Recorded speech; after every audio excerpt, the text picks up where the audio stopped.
Good morning, everyone. Welcome to the annual review meeting for the Advanced Sensors and Instrumentation Program. I will leave the floor to Subel to introduce the webinar. Thanks for attending.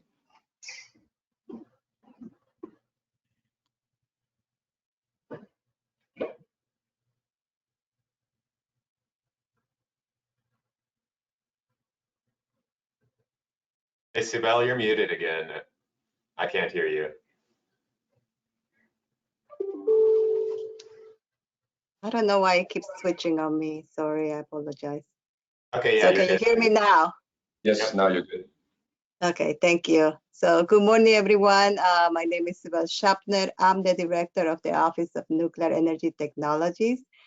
And my office is responsible for the cross-cutting research under the Nuclear Energy Enabling Technologies NEET program where ASI resides, and also for the universities and competitive research.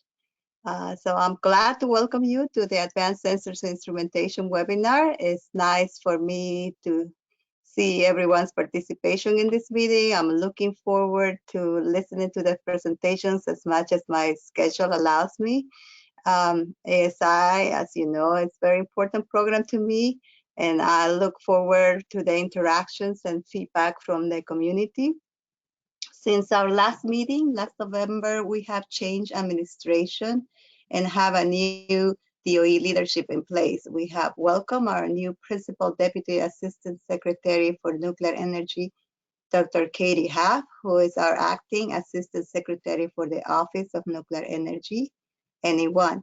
Dr. Haff comes from the university community, so many of you may know her. She's very enthusiastic about her current role in the Office of Nuclear Energy and in helping to meet the administration goals. As we support our DOE priorities, you'll see some changes in our programs to help meet DOE's goals to combat the climate crisis, create clean energy jobs, and promote energy justice. We have also welcomed Dan Nichols to our team as the new ASI program manager this year. So, and I'll let him introduce himself during his presentation that's coming right after this one. And I just want to touch a little bit about the budget. Regarding our 22 budget, we're still waiting for an appropriation and are working on the continued resolution until early December. We anticipate another CR.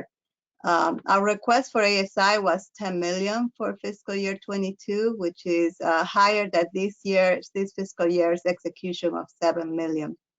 The congressional marks have some earmarks that might require some adjustments, but we're hopeful to be able to continue all our planned ASI research and support at the request level. So more to come on that as we learn about our appropriation. And with that, I thank you all in advance for all the presentations, and I look forward to this week. I'll pass it, I guess, next to Dan for his presentation. Yeah, Dan. thanks, Subel. Thank Dan, you. Thank you, Subel. the floor is yours. Right. Let me confirm that. Oh. All right. Good morning, everyone. I appreciate you taking the time to join this the Advanced Sensors and Instrumentation Program review webinar. My name is Daniel Nichols. As Subel said, I'm the new Federal Program Manager for the ASI program. And so I just wanted to give an overview of the program, where it's situated in the Office of Nuclear Energy, and then discuss some of the avenues by which we fund research and we pursue projects, and then talk about specifically some of the history of the ASI program, what has been accomplished within the last couple of fiscal years, and then look to the future, what's about to occur this fiscal year, starting this fiscal year. So first, I want to lay out the intent of the webinar. Our goals for this webinar is, of course, to review all ASI programs that are currently underway, give and provide a general programmatic information to stakeholders throughout the nuclear energy industry. And then for each of the programs to provide, or each of the, projects to provide status presentations to inform the audience, the nuclear community audience, of the progress. And then some of the expected outcomes from this webinar is to allow for productive dialogue amongst individuals involved in ongoing work, and give the ongoing projects the ability to gain visibility with any stakeholders. And then finally, this is an opportunity to receive feedback from the nuclear community about the ASI program, our projects, our goals, and potential interest that the nuclear community has in what's ongoing.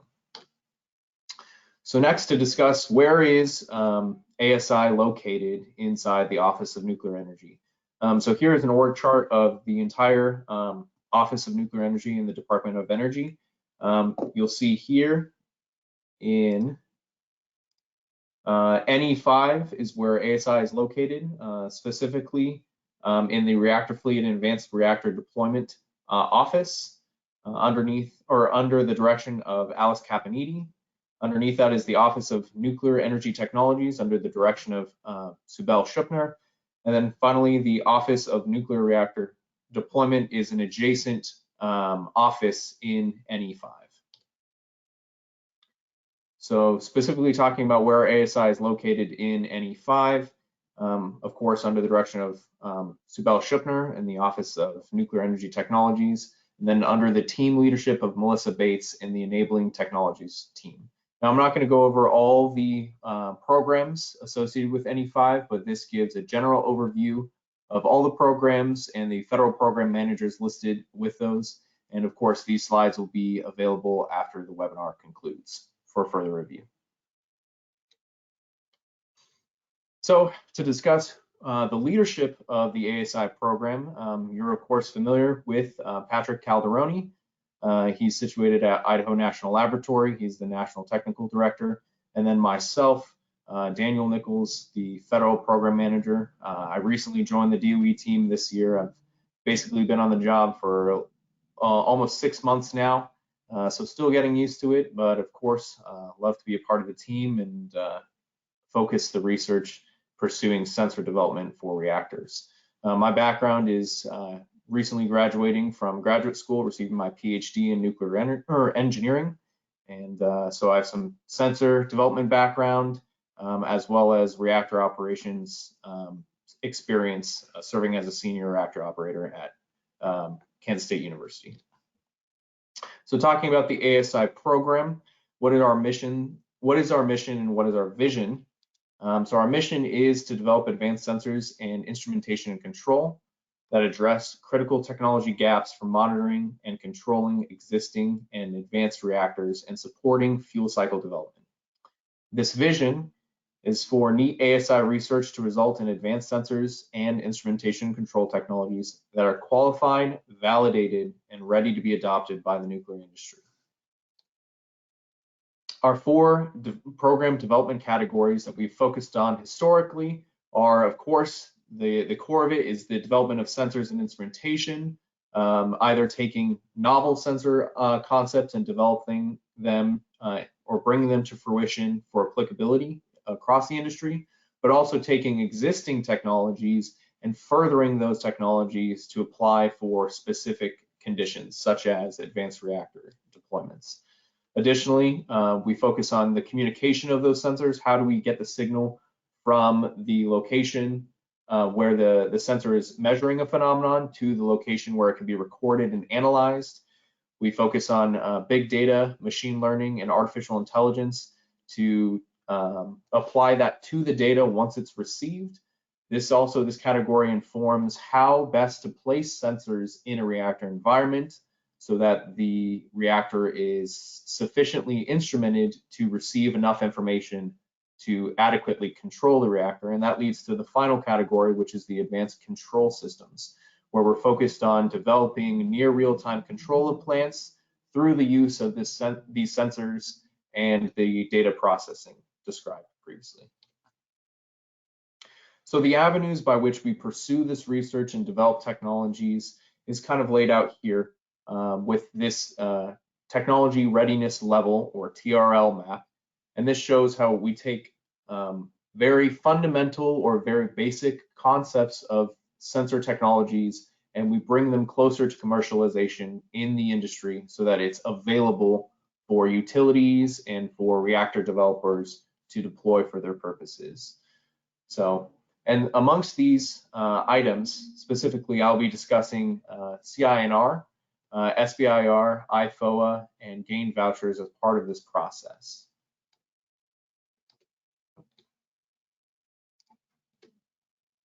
So talking about the various funding opportunities that are available for sensor development, there is the Consolidated Innovative Nuclear Research, also known as CINR awards.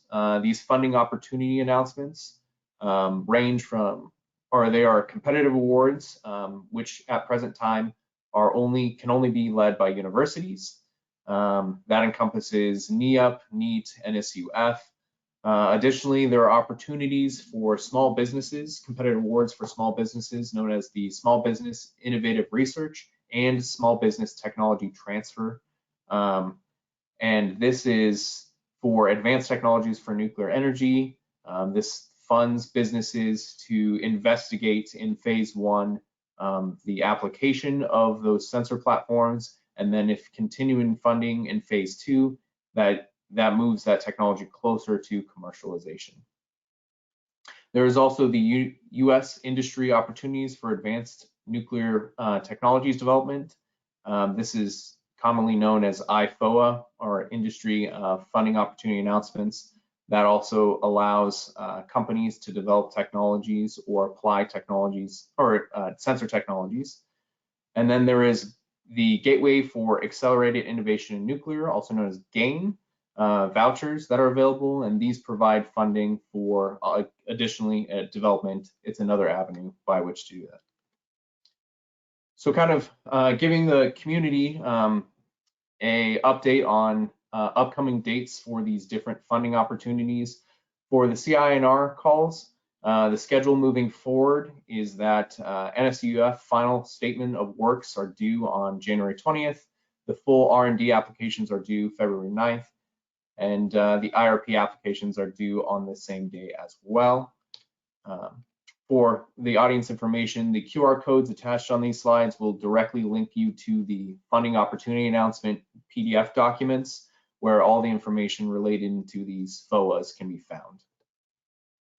So talking a little bit about NEAT ASI's engagement in the various funding opportunities. This just shows a historic record of different projects that have been funded through ASI underneath the CINR awards, spanning various sensors, ultrasonic sensors, data analytics, acousto-optic sensors, and then this most recent one is the gallium nitride based electronics technology that's supposed to be radiation resistant, which I'll talk more in a future slide. Additionally, ASI has funded projects that utilize the NSUF avenue, the Nuclear Science User Facility approach, which allows for experimenters to irradiate their to utilize the NSUF facilities to investigate their sensor technologies. And so here's a list of those historic ones. And then there was 2 awarded for 2021. That includes the irradiation behaviors of the ultra-wide bandgap gallium oxide high temperature sensor, and then the deployment of the in-pile test of an instrument for real-time monitoring thermal conductivity evolution of nuclear fuels. So next, talking about SBIR and STTR, here are some important dates coming up in the near future that applicants should be aware of. For the phase 1 release 1, the applications have already been due. Award notification is coming up in early January with projected grant start dates in February, mid-February. And then for phase 1 release 2, the FOA will be issued December 13th. Letter of intents are due in January, and then the full application is due February, award notifications in May, and then projected grant start date is in June. The phase 2 release 1, the important note is that phase 2 is only available for phase 1 awardees to apply for. but applications are coming due early December, award notification November 2022, and then projected grant start date April 2022. So talking about the awards or the SBI awards historically through the ASI program, you'll note that the varying phases of the different projects, some of them have just begun, some of them are currently underway and have been underway for a couple years now, approaching closer to commercialization of these technologies. So then finally, for the IFOA and GAIN process, some important dates coming up is the IFOA schedule. There's first round proposals in February, second round proposals in June, and third round proposals late October next year. And the GAIN NE voucher schedule proposals will be due May 2nd, 2022.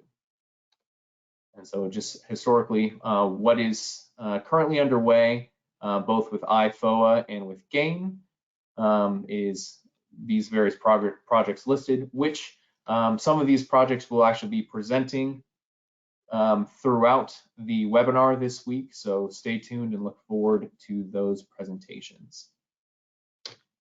So next, I wanted to highlight the 3 CI&R awards for fiscal year 2021. I ask that each of the PIs, if they're on the call, can unmute themselves and just give a brief summary. Otherwise, I can give a brief summary of their projects. Dr. Erickson, are you available?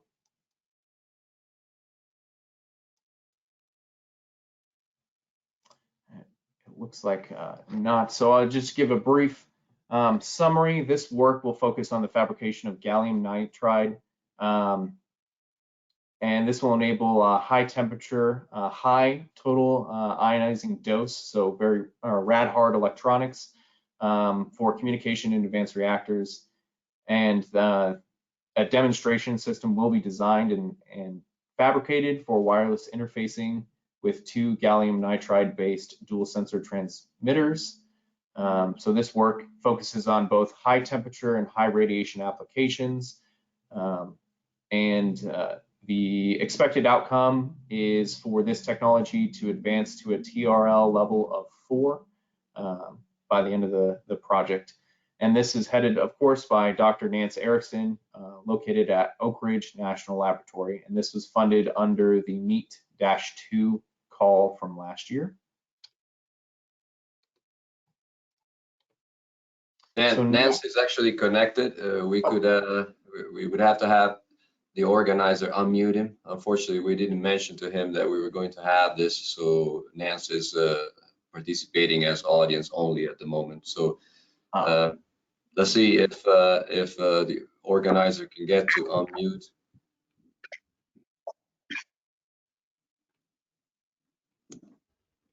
Nance Erickson. I think it got unmuted. Nance, is that you in the background? Yes. Perfect. Thank you. That's me now. And Dan, I apologize. I was desperately trying to unmute myself, and the organizer was going to have to do it, so I sent some messages. That's absolutely fine. You want me to go over things, or are you wanting to move forward? Yeah, if you could just give a summary, anything that I missed out on introducing your project and your team, I would greatly appreciate it. Sure. Thank you so much.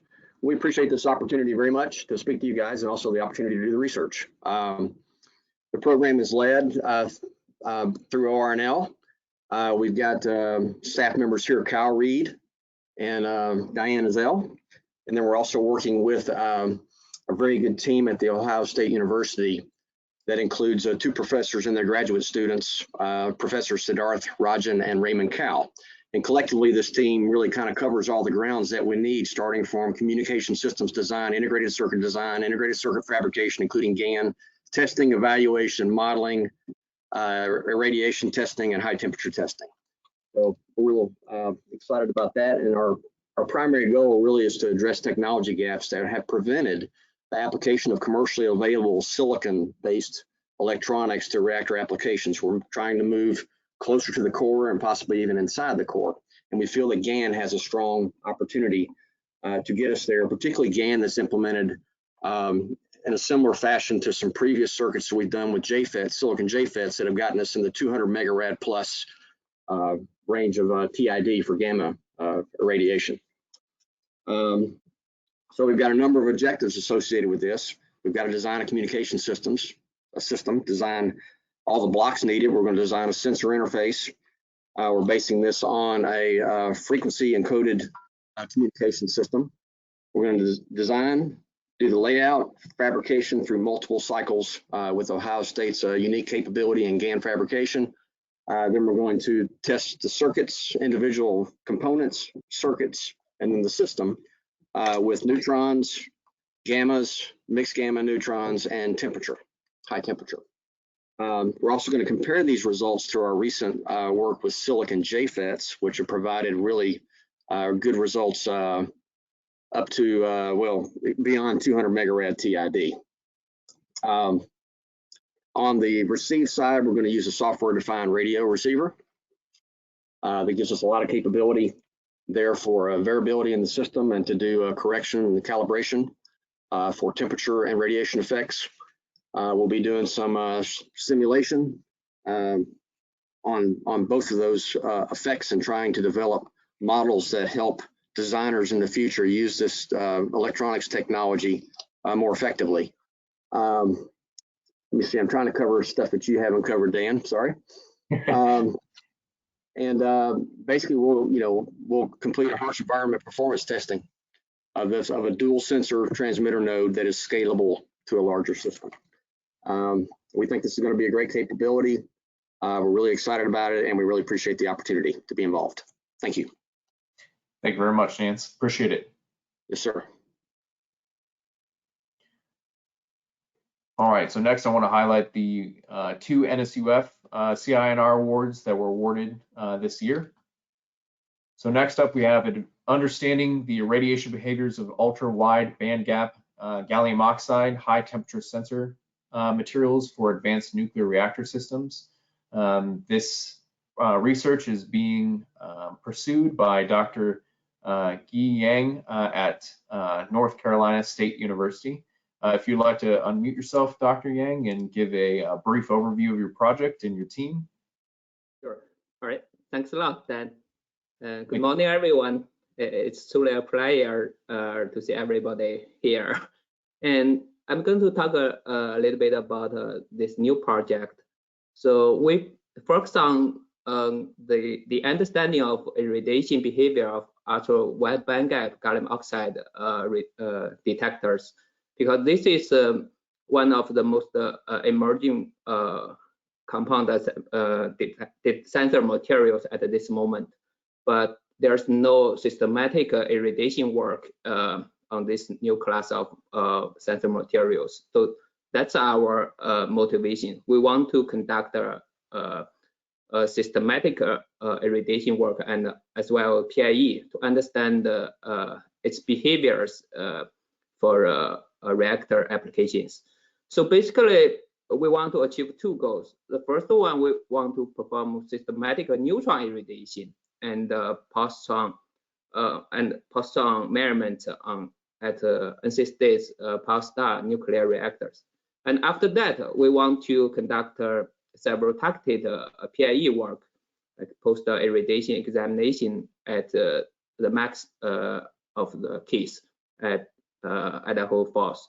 So we want to measure the changes of microstructure compositions and the function property of gallium oxide sensor materials. So the first will be on the evaluation of the impact of irradiation and temperature on gallium oxide material, because we are going to do room temperature irradiation and high temperature irradiation. So I guess the positron is the reason for us to also conduct a positron measurement is it's well suited to study the material defect, especially vacancy related the point defects and the point defects clusters. So we want to study that in details and try to understand their impact on the sensing performance of gallium oxide. As such, we we expect to provide the key information regarding their potential use in intense radiation and high temperature environment. So we appreciate the opportunity from the ASI program and to conduct this promising work. Thank you very much. Thank you very much, Dr. Yang. The pleasure. And finally, I wanted to give time to the last CINR award that was funded this year through the NSUF avenue. And this project is the deployment and in-pile test of an instrument for real-time monitoring thermal conductivity evolution of nuclear fuels. This work is being conducted at Idaho National Laboratory by Dr. Zilong Hao. Would you be able to unmute yourself and provide a brief overview of your project and your team? Yeah, can you hear me then? Yes. Okay, yeah, this is Zilong Hua, and this research team is composed of several INL researchers, including myself, Cody Dennett, Steve Hurley, and Austin Fleming, and the MIT professor Michael Short, and the researcher from the MIT Research Reactor, Dave Carpenter. And we're going to deploy a recently developed fiber optic-based instrument into the MIT Research Reactor to do thermal conductivity measurements of nuclear fuels in reactor in a real-time manner. Currently, the thermal conductivity value of any nuclear materials in the real-time in reactor manner is still missing, and it's very important because it can reflect some useful information which cannot be captured by PIE. And this instrument is developed based on a technique called photothermal radiometry. I'm not going into the details of this technique here, but from the lab environment preliminary test, we got very promising results from a series of materials covering the thermal conductivity of common nuclear materials. And the preliminary test was conducted at in the temperature range close to the reactor operation temperature. The instrument also shows a reasonable tolerance to the noise and the surface deterioration. So we have a pretty good hope we can make this work. We choose MITR as the collaborative facility because of they are undergoing in-core high temperature testing of some other ultrasonic and fiber optic based sensors.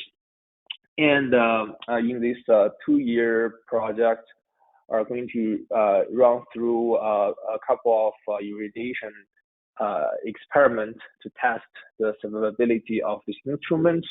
And we are going to go through 2 rounds of optimization, or we call it one optimization and one finalization of this instrument. And by the end, we're expecting to provide not only the instrument, but also a user's protocol for the nuclear materials community. So researchers can run the regular thermal conductivity measurement in the reactor to get this useful data, which can boost the development of advanced nuclear fuels and can help the computational scientists to verify and validate their advanced nuclear performance code.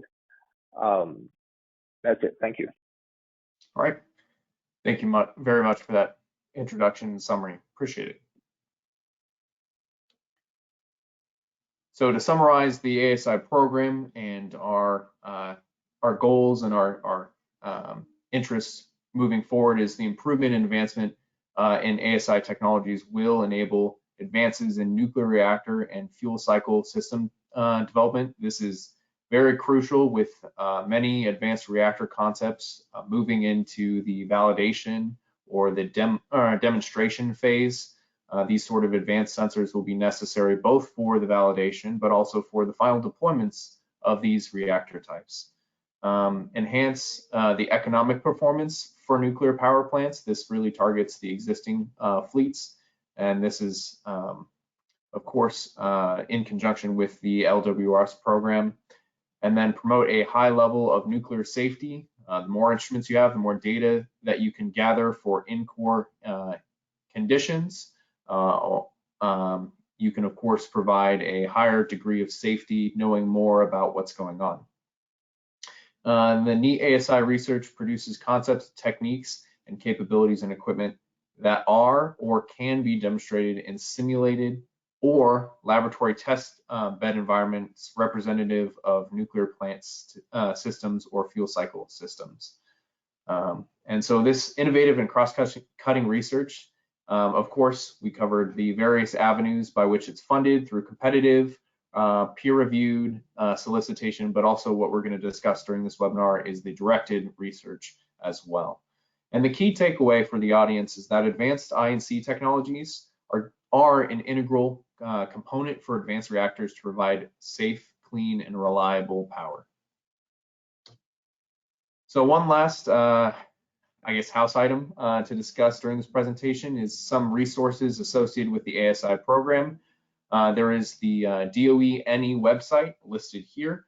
On that website, you can find the previous ASI webinars. You can find the ongoing newsletters for the ASI program that give periodic updates on project performance, as well as the a document known as the project summaries document, which gives a 1 to 2 page overview of each of the specific projects and what is going on with those over the course of the year. And then a new resource, which will be coming soon, is a standalone ASI website. This will include most of the information included on the DOE NE website, but also some additional information and some announcements associated with the program. So look forward to that being released here shortly.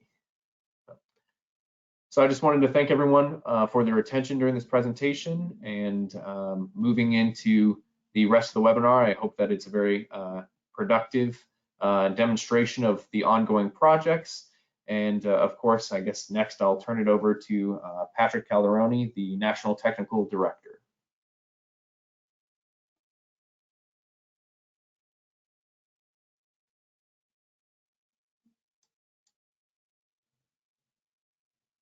Thank you, Dan. So we're about 5 minutes ahead, but our two presentations were meant to be essentially overlapping. So we'll just continue and see where we land before we start the nuclear energy sensor database presentation. I assume everyone sees my slides properly now. I just get a confirmation. Yeah, looks good. Looks good. Thank you. So first I'll go through the boring part related to the webinar, the way that we have organized this and the way we intend to proceed. So those are essentially the webinar rules. You have probably noticed already that the webinar is being recorded as accustomed only. I think most of you are now familiar with the way webinars are running. Maybe not something we wanted to, but something that has happened in the last 2 years. So the webinar is being recorded, and the recording and the presentations, as Dan has already mentioned, will be available for webinar participants and for the general public. So everything you say and show today is public. All the participants are muted by the organizer, but now you have realized that as well with the introduction of the 3 new awards, except for the person that's presenting at the moment. For questions or comments, you use the question features. There are 2 moderators each day. There will be the moderator identified in the agenda for the session, which today is Troy and Ruth. And then there's also me that can moderate, see the questions. And so if you have questions, insert them through the question panel. I encourage as much discussion as possible. This is the intent of the meeting. We have now, close to 100 participants, but I encourage, so we have set up plenty of time for each project to actually go through questions and have as much conversation as possible. So this feature is not meant to keep you from asking questions. It's just meant to provide some level of organizations. As soon as you enter a question there, I will bring it up, but I will also ask the organizer to unmute you so you will have a chance to talk. Just please use the feature to raise the point that you want to ask a question or you want to participate in the discussion. So don't be shy there on including that or accessing the question panel. Again, it's not meant to defer or not have questions. It's actually meant to encourage discussion. If there's any issue with the audio as you're using the webinar, you can always switch to the phone. In some circumstances with limited bandwidth, that helps. So that's always a possibility. You can keep seeing the slides here essentially and just talk through the phone if that suits you better. And then after each presentation, we do have, as I mentioned, time for questions, which you know, of course, depends on the slides that the presenter has prepared. At the end of the day, so at the end of the session, which coincides with the end of the day, we also have a session for discussion.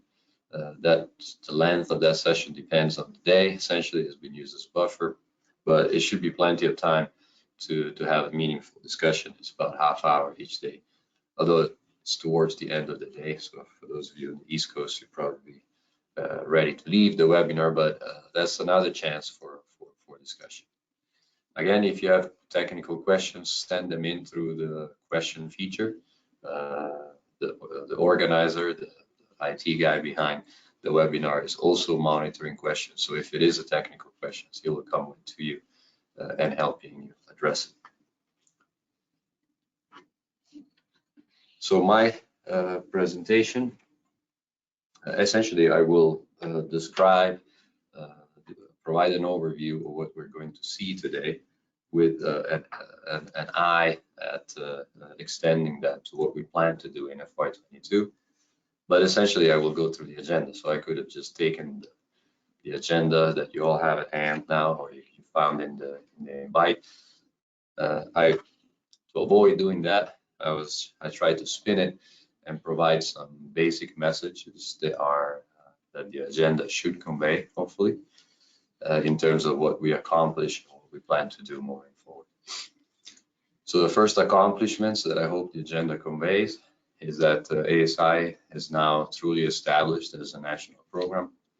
As you see through the agenda, we have four participating national labs, which is INL, ORNL, ANL, and Pacific PNNL. You'll see presentation from a researcher from this lab throughout the days. We have, as NTD and as the federal manager, engaged in assessing capabilities and starting conversations on leveraging research with other labs, in particular Sandia, Livermore, and Brookhaven. And then, as you'll see also through the day, through the agenda in the week, several participating academic institutions, some of which you have already heard actually. I see they are listed to the right, and they're listed in the agenda, so I'm not going to go through the list.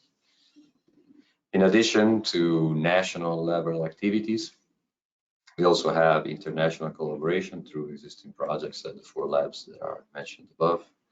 And I will mention some of them because they are relevant to the program direction and to the program mission.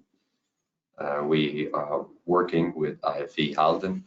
You know, the Halden reactor was a center of excellence for using of nuclear instrumentation in radiation tests to provide value to stakeholders, including U.S. nuclear industry that was heavily involved in Halden experiment and what was called the Halden reactor project. So at the moment, ASI is working through mainly contracts established at INL with IFE, and you'll see some of the activities discussed through the day. A second venue for international collaboration is an agreement between DOE and CEA, which is the equivalent research government institute in France. As part of this agreement, there is a specific section called out for in-pilot instrumentation, in which we're working with our French colleagues who essentially develop very similar technologies. Again, those will be called out as they're relevant through the presentations. We do collaborate with Belgium, where there's a reactor called BR2 that we do use for demonstrating our sensors performance. We do work with Kerry, and sorry, there is an error there in that line, so they're separated. South Korea Carey Institute, and the second line should be OECD or NEA, which is an international organization that's now running a program called FIDUS, which replaced the Halton reactor projects that I mentioned before.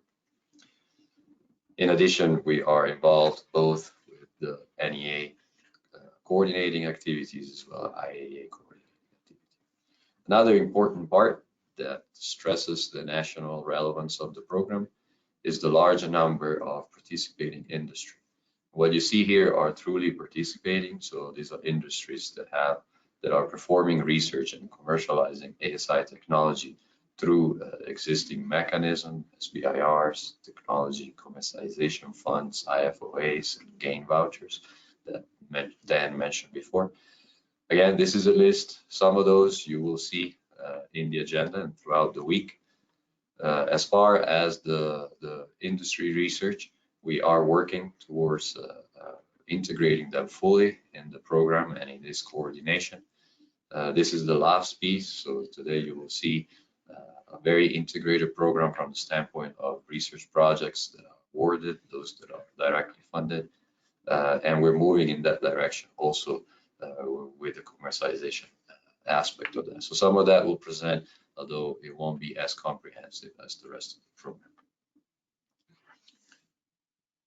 The second accomplishment, I think the agenda should convey, and for sure I will continue to remind, if not with comments and towards the end of the presentations and of the week, is that now we are confident that we have identified the right stakeholders, so that the stakeholders, the people that we're talking to are indeed those that are well aligned and with the program enabling mission. So I have at the bottom of this slide, there's the same mission that Dan reported before.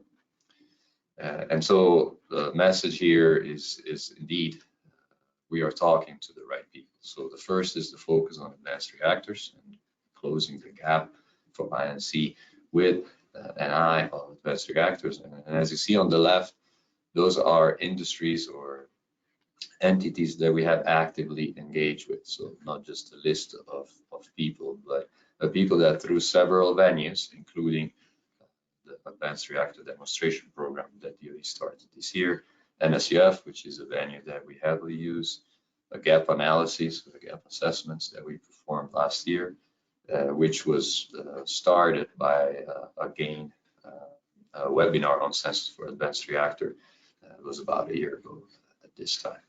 So through this different type of engagements, we have an open conversation on providing support for instrumentation and controls with BWXT, Excellent, Flight Energy, Framatome, Kairos Power, Oklo, NuScale, Radiant, Southern, TerraPower, Terrestrial Energy, and Westinghouse. So I wanted to go through the list because, again, these are probably folks that are part of the audience at the moment and with which we have open conversations. In addition to that, I want to throw a cheer, a shout to the effort of NE, in particular NE5, of providing integrated planning for our DOE programs. This has been very successful, in my opinion, and it helps making sure that each of the DOE elements is indeed integrated from the standpoint of coordination and planning.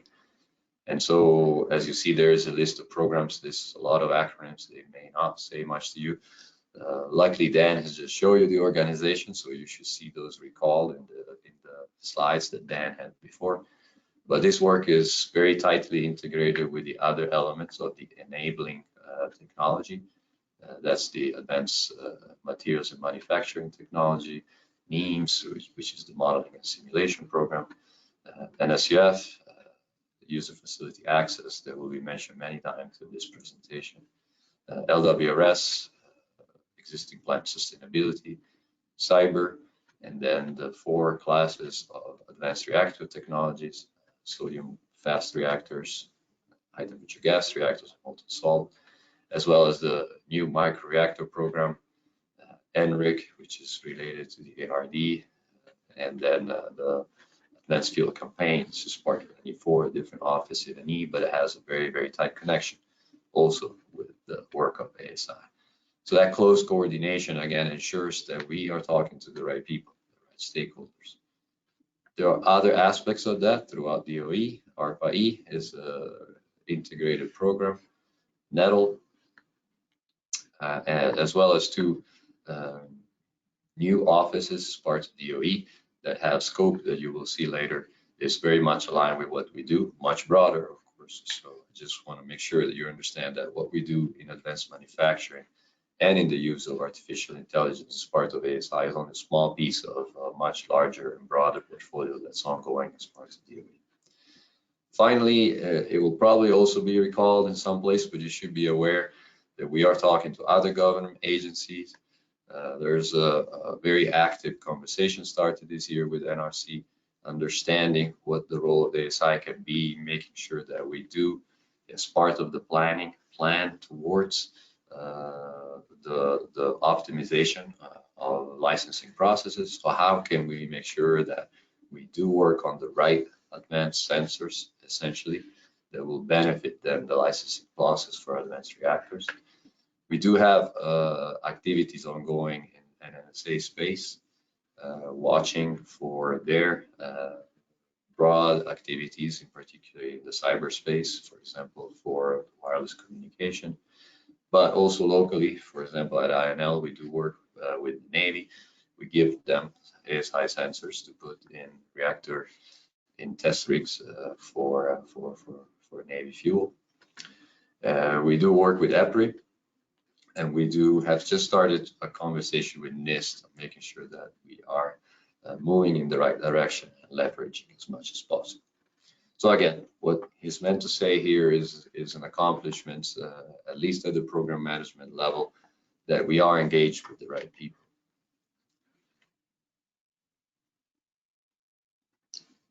Sorry, my throat is killing me. I was actually quite sick last week, so I apologize if I have to take breaks. I think I'm still doing okay on time. The other two pieces that I want to mention is that will justify how the agenda is being organized. Is this first part, you have seen it many times. So what you see here in terms of development of flow on technology readiness level is very similar to what Dan had previously when he discussed the various mechanisms. So this is basically the TRL flow that you see left to right. And the ASI program is involved in all of this. Essentially, ASI technology should flow through this process, and they should start as basic research at the low TRL level. They should go through technology development, and I called out some of the pieces there of what is the important feature. So design, and then a technology development is a matter of fabricating and packaging, and then the demonstration where you actually test these instruments, and finally their commercialization. So we are not here to continue provide instruments or controls to industry. We're here to commercialize them, have someone take over that role, and then the instruments becoming commercial and available to industry through commercialization and tech transfer. So this is the easiest of the two discussions that I want to have about process flow. This is the TRL we've been saying it many times. I want to stress here the concepts of why should this be part of any. Instruments are not necessarily only part of nuclear, like for example nuclear fuel is. So why do we need to work on instruments as part of as part of a DOE mandated nuclear energy program? And the answer sits in the demonstration portion. The rest can be done elsewhere. You have seen a long list of commercialization firms. Those are companies that do sell instruments essentially. And again, they don't sell instruments only to nuclear. They sell to several industries.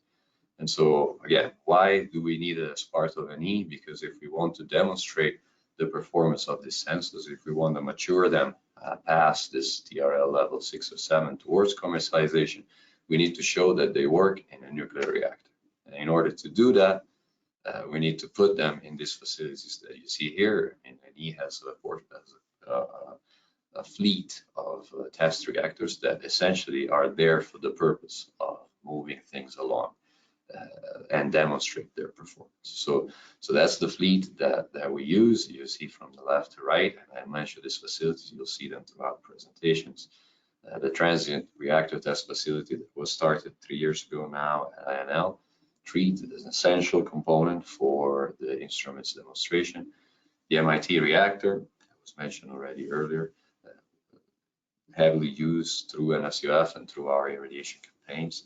HIFER, which is now integrated in what we do for ASI, using or leveraging, including our Oak Ridge colleagues, and advanced test reactors. In addition to that, there's the pool of facilities, demonstration facilities that is being built under the ARD program and through the National Reactor Innovation Center.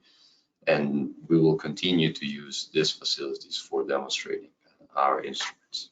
So this is the classic TRL message I have provided over and over in the last 3 years on why do we need to target irradiation experiment? Why are they important part of the ASI portfolio? But it's not the only one. Unfortunately, there is another dimension. And if you see in the mission statement, before we were looking in bold at the pieces that were saying qualified, validated, and ready to be adopted. So that stresses the TRL, right? We want to go through the whole TRL cycle. But there's another piece of the mission, which is that we want to result in advanced sensors and INC technologies. So the second piece, which is another way to look at the same problem at the TRL, but instead of growing in technology readiness or accumulating complexity in that sense, we're accumulating complexity in terms of system integration. So when we define TRL, we need to define which specific piece or component we're working on, whether we work on the system level or whether we work on the internally defined component of the system. This is how NASA created the definition of TRL. So we can be talking about as an instrument, or we can be talking about the much more complex use of the instrument within the INC of the plant. So this is what you see here, and this is where the 4 areas that Dan introduced before, which I rather think as attributes, come together. And as you see, it's not a serious process as the one we had before, but this is a nested process in a sense that they all come together, but they all continue to coexist. So there's the sensor, the instrument level. The instruments needs to have a communication system. And then finally, the instrument gets assigned a function as part of an INC. And then we can add layers like machine learning and artificial intelligence to move toward an objective, which, since we focus on advanced reactors, is to integrate some level of automation in the controls. So the final product of this then is an instrument that is fully embedded into the plant INC, which you see in the right here. And again, for all disclaimers, those are just examples.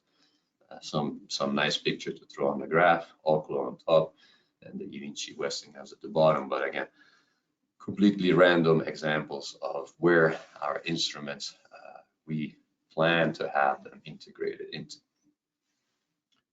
So you have to keep in mind these 2 dimensions as we move through the agenda. The one is the TRL, the technology readiness level, and the other is the complexity of where we are in terms of system integration. So the first piece of the agenda that we will see, and this actually will be today, is the main focus of the program, Sensors for Advanced Reactors. I'll go through quickly the 5-year objectives to provide you that overview of what we plan to do for the future. As well, in the left, you see the main stakeholders, just a repeat of what I showed before. So what we want to do in the next 5 years in the space of sensors for advanced reactors is to develop advanced sensors. What we mean with advanced, I throw here some of the attributes that advanced sensors need to have to be better, essentially, what we do today. Multi-mode, which meaning measuring the same thing, but through a different technology or through a different process in order to validate and to improve reliability and accuracy. Multi-point or distributed. This is probably rather obvious. Instead of one single measurement, you have a series of them, or you have a completely distributed measurement. Miniature size, very important. Real estate's always a problem in nuclear plants. And limited or no penetration. This is a key. Avoiding penetration means avoiding large costs and avoiding large issues with safety analysis. It's not only the sensor portion, but the supporting technology for it. So in order to reach or achieve this, we need to do several things. Red hard electronics was discussed earlier because it was the focus of last year CINR call. Wireless communication, one the most promising method to do no penetration, and power harvesting, again, in order to limit or to avoid penetration, you need power. These sensors, and you don't want to bring it in with wire. So this is, in short, where we're heading in the next 5 years. There's more to that. One way to achieve some of the points above is to integrate advanced manufacturing processes. This allows performance improvement, but also cost reduction. Develop modeling and simulation tool for sensor predictive performance, and I'll mention that later, where we're going with that. And establish a supply chain. This is a very important part. We keep stressing the purpose of the program is not to become a provider, but is to move things through technology transfer to commercialization. So this is basically the scope of what we'll be discussing today. This is essentially the agenda. There are sensors, they're organized in 4 large categories, and you'll see left to right the transition TRL from basic research, which are there is research done at industry, to the higher TRL of demonstration, which is performed at the labs and through, as I mentioned before, deploying in irradiation testing. Supporting the session 2, which will be tomorrow, is looking specifically at materials, essentially. We do that through program activities on printed sensors, so going back to the fabrication that I just mentioned before, the high-level goal. And we do that through various projects looking at high-temperature materials and modeling of sensor performance. But we also do that through an extensive use of NSUF awards. So these are projects that use NSUF funds for irradiation. NSUF just completed its annual review program last week. So some of these talks actually already provided there. They'll be provided again here because there's always 2 components. One is the irradiation portion, and the other one is the research portion. And the research portion, in the case of projects that are related to instruments, falls under ASI. We will also then start taking a look at the SBIRs and tomorrow, and those are some of the ones that I will be shown tomorrow because they are more related to materials. And the second piece, in addition to advanced sensors, is the instrumentation for irradiation experiments. Here, the 5-year objectives is to provide real-time instrumentation. So again, this is one of the key real-time, right? To measure local operational parameters, so neutron flux, temperature, pressure, mechanical solicitations in experiments in the facilities that I mentioned before, TREAT, ATR, HIFER, and MITR. So what the program wants to do is to enable measurements in these systems, and this is to take care of our stakeholders and to demonstrate the performance of the sensor. This is how we actually move the sensor technology along the TRL towards maturation. So the main stakeholders here, the higher portion of the coordination is done with other NE programs, in particular AM&T, the fuel campaign, and NEAMS for the modeling portion, because the data that we collect during this experiment is essential both to establish the sensor maturation, so the sensor performance, but also fulfills the objective of the experiment itself, of course, which has to do with, for example, fuel development, or it has to do with modeling validation. So this is what you see here in terms of 5-year objective. So this will be the third day discussion. So that will be Wednesday. And what you see here are similar to what you had before in terms of TRL. We'll continue to discuss SBIRs and then move on to the sensors that are needed or used in this irradiation test, specifically in irradiation tests like LVDTs, passive monitors, discussion of the test itself, and the characterization of mechanical properties. The last piece, and I do have 1 minute left, but I'll take a couple probably, is the 4th element of the program, and this addresses the more complex process of system integration. So this moving, and you see in this graph is basically the same idea that I had before. You will see the same elements, the same attributes, the sensor, the communication, the control piece, and then the over layer, if you want, of additional machine learning moving towards automation, because that's the idea. What this graph brings that was not mentioned before is this idea of the digital twin, which is something that the program has put as one important part of what we want to do in the next 5 years. I mentioned already the development of predictive models for the sensor, and this was one of the reasons, is that we need to have models to include in this digital twin. So a digital twin, you see here, you probably heard a lot about it, is essentially self-explanatory, is a twin of a system that lives in the digital world, so it's based on model. The key difference, or the key part for the advanced sensor instrumentation is, since we're targeting mainly advanced reactors, we don't have an existing hardware. So the reactor does not exist. So that separates, that creates a very big difference between what we want to do here and what is done, for example, as part of the light water reactor sustainability, where we do have operating plants and we're building the digital component of it. Here, we're building a digital component of something that is being designed, and that is a very different process. And because of that, the idea here is to use, or that the digital twin is a necessary part of the controls demonstration. So we like to use the digital twin to demonstrate the controls, because we don't have, again, the hardware on which we can do it. We don't have a plant to test our controls algorithm. So it has to be evolving through the use of the digital twin. And that's why this is the first part of what we want to do in the next 5 years in this space, is to develop this NDTs, nuclear digital twin, with hardware in the loop simulation to allow the demonstration of advanced controls.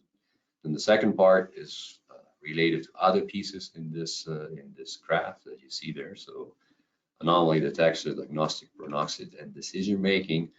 This is basically maintenance, the part related to advanced maintenance modes that you see there. And all of this operating on streaming data, which means, again, having instruments that provide real-time information, as you see before. Modeling and simulation for instruments, and also for communication technology, as you see here, where you can then introduce them as part of the digital twin. And finally, the overall objective of this is to introduce some level of autonomy into advanced reactors, which does not exist currently in existing plants. This will be discussed on the last day. You see through the spread in this graph that the TRL here is heavily biased towards the low TRL, or the visibility and research portion of it. So Craig Primer is going to introduce the approach that we will use, but essentially we're still looking at the low TRL portion here as a scattered number of projects, and we're looking to evolve a coherent and coordinated plan for this fourth area on Thursday. So make sure to join Thursday, because I expect there to be, and I would like there to be, as much discussion and conversation as possible on where the program is heading. So with this, I apologize for the 4 minutes delay, and I have completed my presentation. So I will, I guess, continue to moderate, and well, maybe we should pause for questions. I think if there were any, I don't see them in the panel, so I think we'll be okay. After we complete the presentation on the database, there's a break, and that's probably a better time to take questions for me, for Dan, for Sibel, if she's still with us at that time. So let's just move on to the next presentation and wait for the break to go through the first round of questions. So I will disconnect now, and is PNNL ready to present on the database?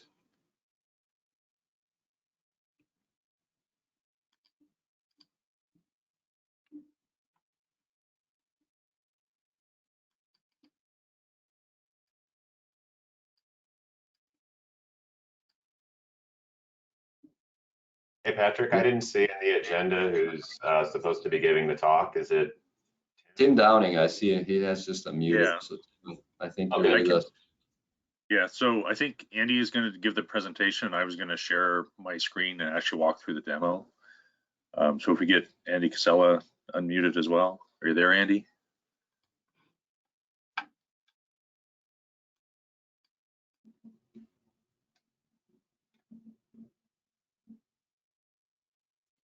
I'm here. Can you hear me now? I can Yes. hear you. All right. Yeah, I was muted by the organizer. I couldn't unmute myself. Right. Now the next trick is where can I, okay, share my, okay. Show my screen, that's what I want. All right. Are people seeing my screen? Yeah, we're seeing the PowerPoint presentation with All the right. slides on the left. Okay, super. And let's maximize this and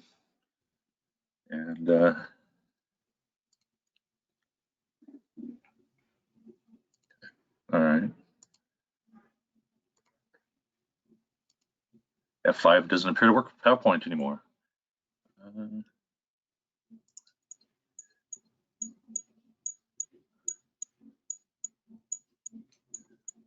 Oh, do you want to go, Andy? Oh yeah, this is fine. I don't have any secrets if you see the coming slides. So there's, all right. So maybe we'll start here with a nice picture. I apologize up front. We've got some slides here with words, not too many pictures. We're talking about the database. So what we're trying to orchestrate here is that I can give an update of where the database stands now and what we're trying to do with it. And then Patrick's going to, then Tim is going to give us some demonstration of it actually working. And so maybe that'll be a little more interesting. So to start off with, I'd like to start last year.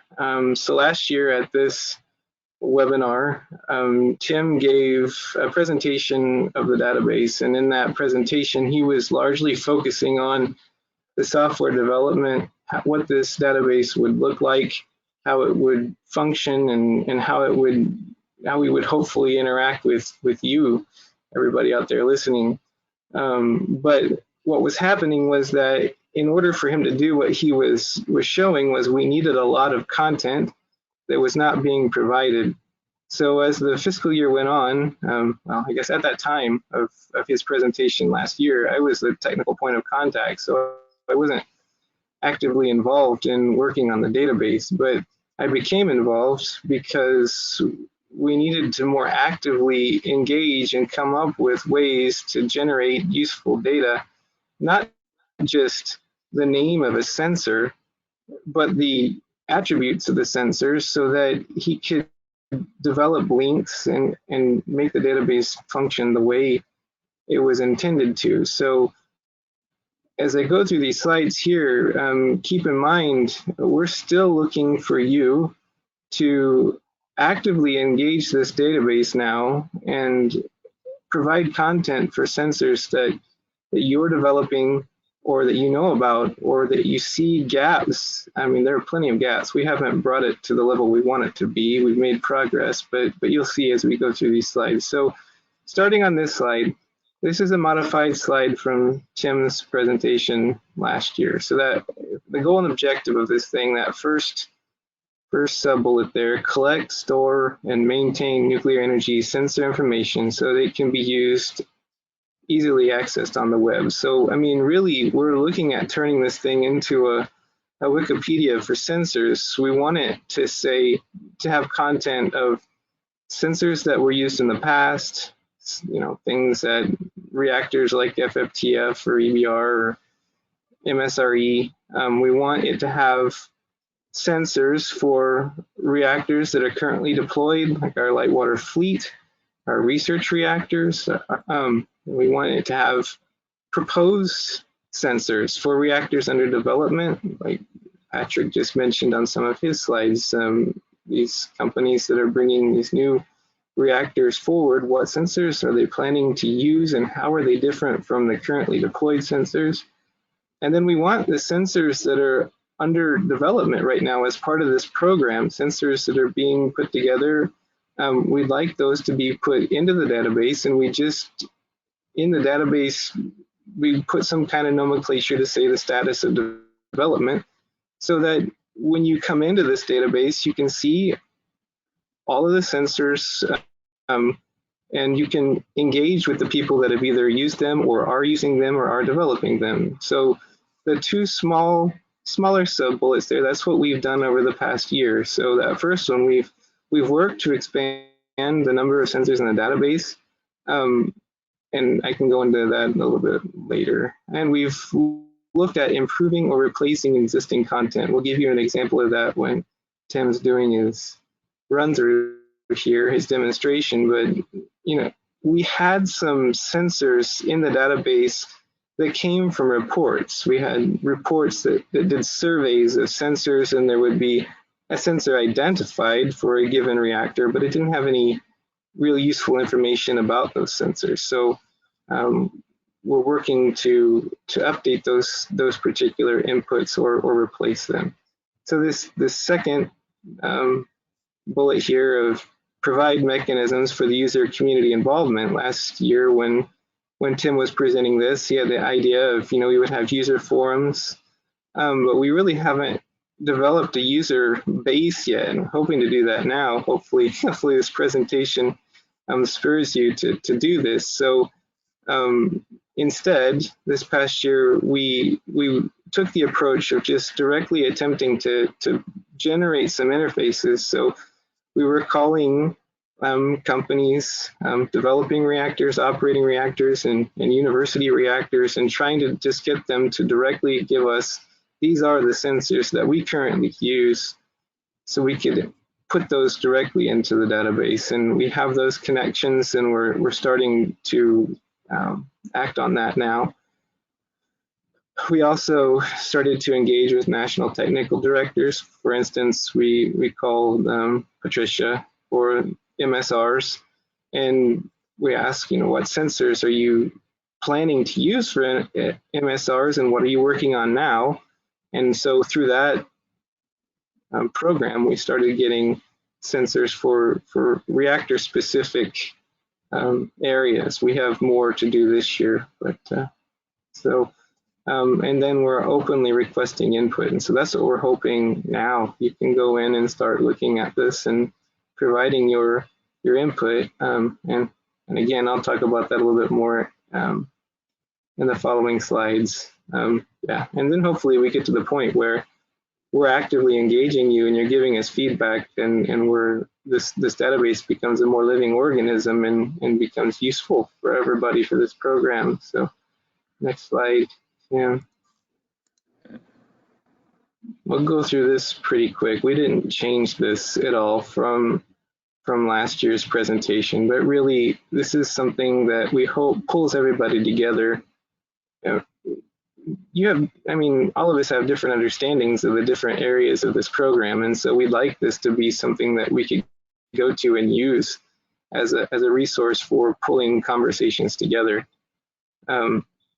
So it would just give information to people if they're looking for sensors outside their area of expertise. They could find them and find out information. That second bullet there, we could use it collectively to identify gaps. We know there are sensors, but maybe seeing them all together with their capabilities, we see where we need to focus to develop sensors. That third bullet's probably not worded really well. You are the community of subject matter experts, but really we'd like to focus and grow that community through this database. And then, yeah, at the bottom, as a resource for people trying to develop designs, what sensors are out there, a more cohesive list of sensors, and help these efforts for determining what sensors will be used in new designs and facilities. Okay, so last year what we did in our active work here is that we were able to add 25 sensors to the database. And this isn't just adding sensors by name. This is going through finding the sensors, figuring out what we have as far as descriptions, putting them through export control review, making sure that we can get them in the database, and then trying to put them in a consistent way. In that first bullet there, the 16 sensors for sodium fast reactors, this is mainly based on sensors we have here information about from at PNNL from the operation of FFTF. We have staff that worked at FFTF still had records and could go through those records, and we could get those into the database. So that was the bulk of what we physically accomplished for getting in the database. We also had 5 sensors for BWRs. These were mainly generated by Yogi last year. So these are sensors that are currently used in the light water fleet. That third bullet, 1 complete for molten salt reactors. This is what I mentioned previously through our engagement directly with the MSR program. We have another one that's nearly complete. 1 PWR, I guess we could have just lumped those into 6 for LWRs, but 1 there at the bottom, or next to the bottom, is specifically well for high temperature gas reactors. We haven't entered it yet, but we've got it ready. And then 1 for radiation resistant sensors. This was an entirely different topic, high rad resistant sensors that we need to get into the database and maybe have them tagged in a different way, because that's a different research focus, or a separate, not different, but a focused effort that needs to be called out so that it can be seen specifically in the database. So in summary, at the bottom there, we've just been reaching out directly, trying to get these sensors directly into the database. And we're looking to engage more. So if we haven't got a hold of you or contacted you and you're listening, if you would reach out to us, we would like to start this process with you as well. And then next slide, Tim. So moving forward this fiscal year, we've increased the sensor count. We've identified sensors we're trying to replace or upgrade and expand into. We've made our contacts with industry, universities, and we're with some NTDs. We're going to hopefully expand that. And what PNNL is going to do, what Tim and I are looking to do, is to try to continue to expand this data set that we've been working on with our existing contacts and growing contacts, but largely focusing on sensors that are out there, building that database, finding the holes.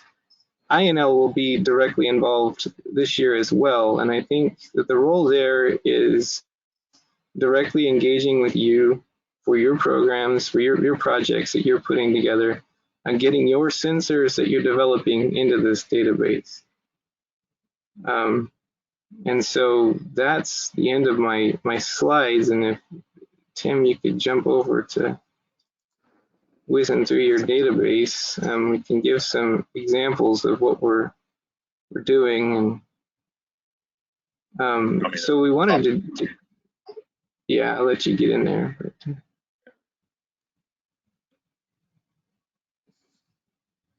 so you're seeing it. I don't know if everyone listening has jumped into the database before, but this is what it looks like once Tim gives you access.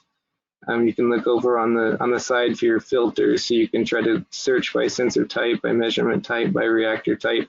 We wanted to give 3 specific examples here of where we focus, so you can see it. The first one that we wanted to show you is one of those that we did for sodium fast reactors, to give you an idea of what these things look like. If we look at the fast reactor and specifically go to a temperature measurement type, and then look at the RTD there for platinum.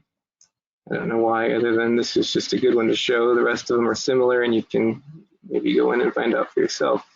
You see a fairly well-developed description here of what this particular sensor does, what the details are over on the right. They're not hugely descriptive. Like I said, this one particularly came from reports that are listed as advanced technology, so they have export control limitations. But if you go ahead and scroll down again, Tim, over there on the right, you can see references. So HEDL 400 there is an open source report that you can just Google, and you can find information about this sensor, and you can find, well, these other references you have down there at the bottom. Anyway, they're references to give you more information to look at. And also there's the idea of just contacting Tim directly, and we can figure out how to get information that may not be specifically listed here. But really just showing you, other than just reading it directly out, you can see the level of content that we have here for this particular sensor now. It's not just specifically listed by name. If you were to come in and look at this, you would likely see pieces of information you would like to have. And so that's what we're talking about as far as an engagement. We would like to have this open for continual communication and advancement and development of not just this sensor, but any of them. We'd like to, okay, so if you zoom back out, Tim, we'd like to show another one. Here, maybe give one of existing deployed reactors. If we look at one for a boiling water reactor, one that, if we look at neutron flux, we tend to have, well, a good representation of neutron flux detectors. That's, if we look at the ionization or the fission detector there, yeah, that's all right. So this one you can see is even, it has more detail yet. This one, again, other than just reading it, hopefully we're piquing your interest by seeing what's in there.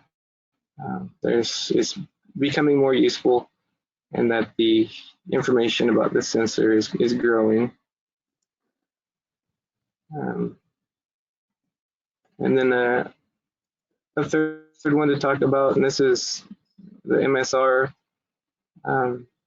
sensor. Just going in over on the left to MSR, and then, okay, if you look at this, you see a lot of sensors here, but we won't go into these. But if you were to click on sampling there in the middle, you would find that what this is a reference to a report from MSRE, where we were literally taking samples of salt from the reactor and doing chemistry external to the reactor. And so that's not necessarily advanced sensor capabilities. So talking to the MSR program, what we did was we got, what they're working on now is largely spectroscopic techniques, so that you could do online monitoring of salt composition. This was a little bit of an effort getting this particular entry, because this is a whole area of research for them in that program. When they responded with one sensor for the database, you realized that this was actually 5 or 6 sensors, because molten salt reactors, right, they're fluoride salts, chloride salts, require different materials of construction. There are different spectroscopic regimes, whether it's optical or ultraviolet or Raman, and they actually represent different sensor types. And so we'll be working with them this fiscal year to, we pared down their entry into this one, and we will be expanding that into what looks like 6 or so sensors. So this area will be more developed and growing, and we'd like that to be representative of the other areas here, other groupings of sensors. And so I've not used my full time, but we're done at this point. But it would be, I'm curious if there's any questions out there now that we have Tim in the database, things you might want to see or ask about at this point. Can I say something? Go ahead. Sorry. Sorry, Tim, if you have anything to address, there is a question I will ask next. Okay, I just wanted to let folks know, right now I'm logged in. if I log out and anyone wants to get onto the site, all they have to do is click this register button up here, and it will ask you a little bit about yourself, your email, and then you're in. So it's pretty straightforward if you want to get in and look around.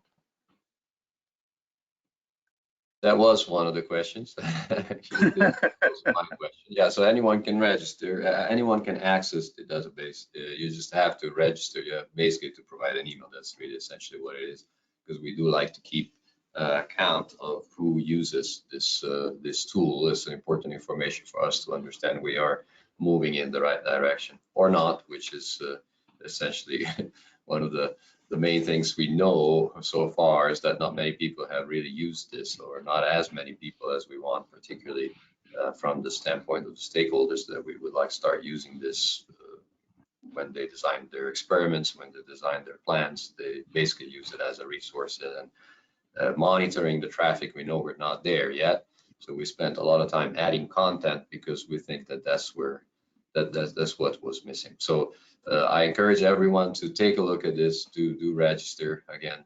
Another question that Piyush had addressed that I can answer directly is in terms of what information in there. He was particularly looking at certainties or planned experiments to mature the sensor. So to answer, I'll take a stab at this, Piyush. So you've seen from some of the elements that accuracy is discussed and is listed when is available. So most of the entries right now refer not to developmental sensors, but to sensors that have been used in plants. So if we take, for example, the BWR case, it refers mainly to GE Hitachi plants, and there is listed in terms of accuracy. That's what came out of operation essentially. When entries like the one that Andy just mentioned for salt spectroscopy, which is developmental, of course, there you cannot specifically say what the accuracy is. It's a family of research work that's ongoing. Some cases, as far as the facilities or experiment, there's no plans, and I don't think we intend to use this as to provide, plans for sure. So there's a case history. So if they have been used somewhere, like the BWRs before, or like the sodium fast reactor case that Andy just mentioned, they will be where they were used. But in terms of planning, that would be too much to put into this database. But when it's available, essentially you'll see as much information as we have available. That's the intent of filling this. So that was the question for the database. I don't see anything else. So there's two more questions that I will address that are related more to my presentation and Dan's. And so first, let's complete. Is there anything else from you, from Tim and Andy? Nothing else for me. There's Tim, show the contact link. So if anybody did want to directly contact you regarding the database, yeah. Soliciting communication, and this is the main way to do it. And that was it, Patrick. Thank you. As far as plans, I wanted to mention, because a lot of researchers are actually present here, that our objective this year is to start including in the database developmental sensors that are being part of the ASI program. So as you go through the presentations today, flux sensors and so forth, the effort this year is to include at least the sensors that are in the demonstration phase, so that we're using have seen neutrons in case that is relevant to them. But in essence, all the sensors that are in demonstration, they will be included in the database. So that also probably answers some of the question that Piyush had addressed. We'll do it in FY22. So by next year, as far as the accomplishment, you will see a database that includes not only operational sensors, but also demonstration or R&D sensors as part of the portfolio, which then hopefully generates the type of interest that we want to strive to achieve with stakeholders. So with that, I tried to address two more questions before we move on to Troy. Those were questions from Chris. So the organizer, if you if you don't mind unmuting Chris, if in case he has any follow-ups. So Chris, first I'll take the question that was essentially directed to me and that was asking about budget. There are two reasons why I didn't discuss budget in my presentation. The first one is, as Subel mentioned, we are still under continuing resolution, so there's not really much of a point to discuss budget for FY22 when we don't know it. And that's, of course, an important reason. The second reason, though, is that as far as planning, of course, under CR, we all do plan, and the planning is you should have available already. I mean, we had discussed that openly with Diane, with the 4 labs that are involved in the ASI program. And so, you know, as far as the planning assumptions for FY22, those you should have already in terms of numbers. And so it's a discussion that has already happened. Then the other question, Chris, you had was related to Dan. I'll just read this and I'll have Dan answer that questions. And so the question here is, as I understand it, all these opportunities which relates to funding opportunities that Dan discussed must be led to university or industry. The labs have many young staff that have great ideas, but I don't see any opportunities for them essentially. So this is related to the fact that from this year we have tied, like most other DOE programs, to the CINR section, NEUP CINR section. I think that was the question. So I'll let Dan address that first, and then Chris, if there's anything that I didn't capture, please go ahead and ask directly. Dan? Sure, thank you, Patrick. Yeah, we are aware that because of the way that we're structuring the CINR calls, how they're going to be university directed, that does limit the lab's abilities to lead research and development. And so really right now, the main mechanism that we utilize in the ASI program is directed research funding. But we are looking into what are some potential opportunities moving forward. And so that's hopefully that kind of answers your question. But yeah, we are aware that it's kind of because of the change for CINR, it has limited labs' abilities to apply for competitive funding. And we're trying to assess what other opportunities may exist to continue that. So, was there a follow-up, Chris or Patrick?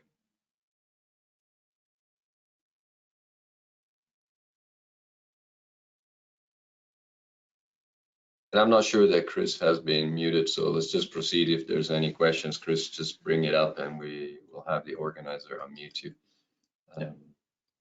So let's just proceed then. Those were the list of questions. Now, I mentioned the break, but actually the break will be still a long ways coming. So now we will formally enter the session 1, which is dedicated to sensors for advanced reactor, as I mentioned before. And you will then meet the moderator for the session that hopefully will start doing the talk instead of me, because my throat is killing me. So that's Troy Unruh. As you see the slides, I'll just let him go through his presentation. And just for why the presentation, it will be the same as for the other 4 sessions. There will be a general presentation to start, which the moderator does or present. Then there will be specific project discussed under, and as I mentioned at the end, there will be a short discussion, half hour in this case, discussion that will bring more general discussion, planning, and elements that we want to discuss generally. If you have questions, though, there should be time, and I encourage all the presenters to allow at least 5 minutes. And if it's 10 minutes, we won't be screaming questions after each presentation. So go ahead, Troy. Thank you. Yeah, thank you, Patrick. So as Patrick said, Troy Unruh, nuclear instrumentation engineer at Idaho National Laboratory. I was actually just looking in pics how long I've been a part of the ASI program, and it's been since 2014, in fact, when I had a fission chamber project. So quite some time, and it's really been exciting to see the program evolve and to continue to be a part of it. So as Patrick said, I'm going to be the kind of session chair, if you will, or moderator for this session today. So I'm going to just kind of give an overview, development of innovative sensors for advanced reactor concepts. I think what we're going to hear today, everybody's going to go into a great amount of detail about the technical stuff going on in their individual projects. So I'm just going to highlight some of the some of the just main topics to keep in mind and stuff to think about when you're thinking about these programs, and whether you're the person that's developing instrumentation or whether you're the person that's going to use instrumentation, just to see where you can kind of fit into that discussion and how we can hold it to where things would best fit for whatever you may need for, again, for your research project or for maybe your reactor concept. So with that, this has already been shown, so I won't spend too much time on it, but the mission and vision of our program. The idea here is that we're there to support both existing and advanced reactors. The existing reactors, I would say sometimes we're kind of stuck within a certain area that we have to fit within. We have to fit within the plant. We have to fit within existing conditions. We have to replace something that was already there or supplement something that was already there. And I'd say we're doing a good job at that with some of the new technologies, whether it's power harvesting, so which allows us to put stuff somewhere without a bunch of wires, or then wireless technologies. So there's some interesting things there, but the idea is that with advanced reactors, we kind of have a clean slate of we can put sensors and sensor technologies at places we wouldn't normally expect or in conditions we wouldn't normally deal with. And in some cases, we can actually define it such that the sensors and instrumentation will not only survive better, but it'll operate better.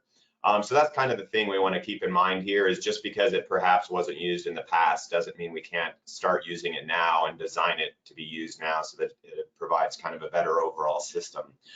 So again, qualified, validated, and adopted. That's really the focus here. That's what we want to do. And as I said, it's kind of a unique place with advanced reactors that we can can work alongside the development of them.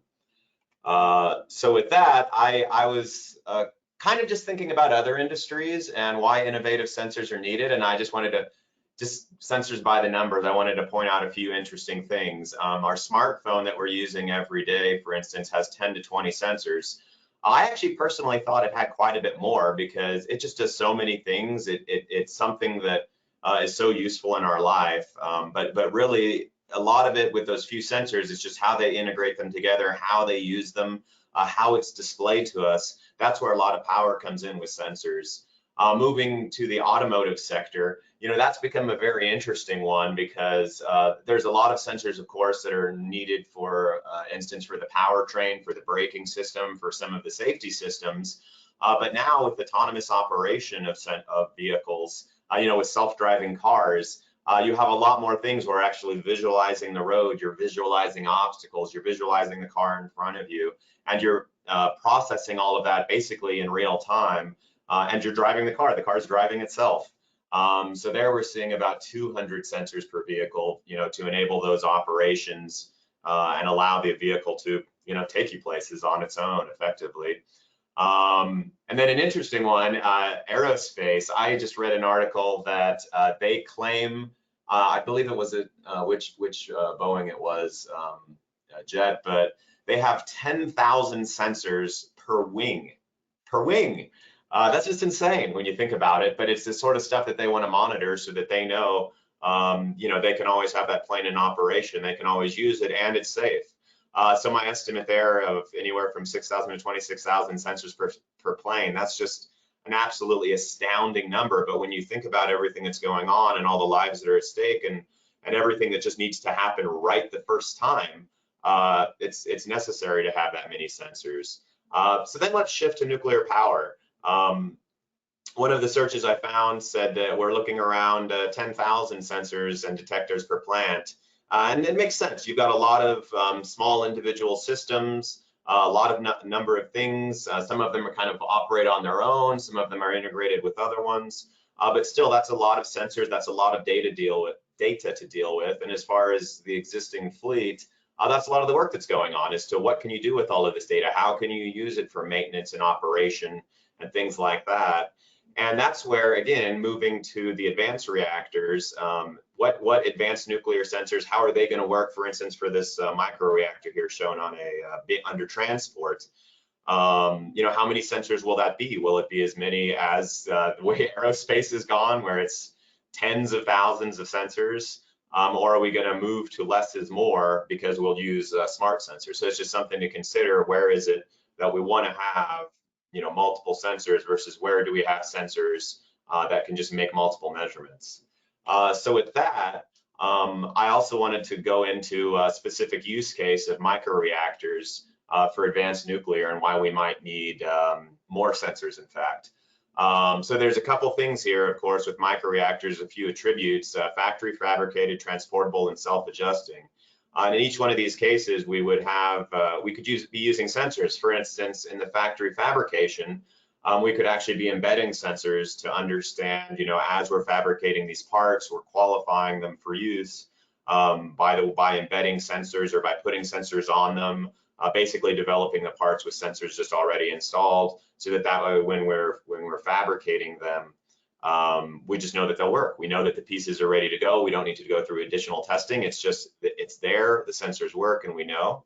Then as far as the transportability, man, it's so interesting to think about reactors being transported by truck, by train, by plane, by boat. You have a lot of different opportunities for a lot of different things to go wrong. I think, you know, as many of us like myself that buy a lot of the things on Amazon, you'd be amazed how stuff gets transported and how it actually arrives and what it goes through. With the microreactor, we really need to know what's happened. So we're going to have a number of different sensors on there to capture these sort of conditions that it goes through as it's being transported to a place. And then when it's actually there and it's actually working, for microreactors, especially fission batteries also, if you've heard of that, we want them to be self-adjusting. We want them to be autonomously operated. We want, if there's going to be periodic maintenance or where you have to shut down the reactor because of something, we want the sensor and instrumentation to help that. And if we do need to be replacing stuff, we don't want to be, you know, directly exposing ourselves to any of the fuel systems, because that's just not the way these things are. We want to have sensors that, you know, basically can do it all, but still are do the minimum of what we want there.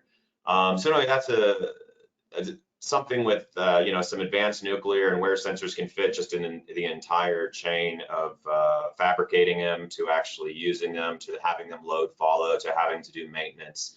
Just the whole gambit. Sensors play a big role in that. So then getting the number of sensors right for advanced nuclear concepts. You know, this is by no means an exhaustive list of sensor considerations, but just some things to think about as you hear some of these presentations in the coming day and, well, coming few days actually. But of course, one of them that goes without saying, sensors need to continuously measure and monitor variables. I mean, that sounds silly, but that gets into the drift, into sensor failures. These are things we need to consider. Do we put some defense in depth in putting multiple sensors in so that if one fails, you'll still have one measuring, so you continue to operate your advanced reactor. Moving to the next bullet, the correct placement.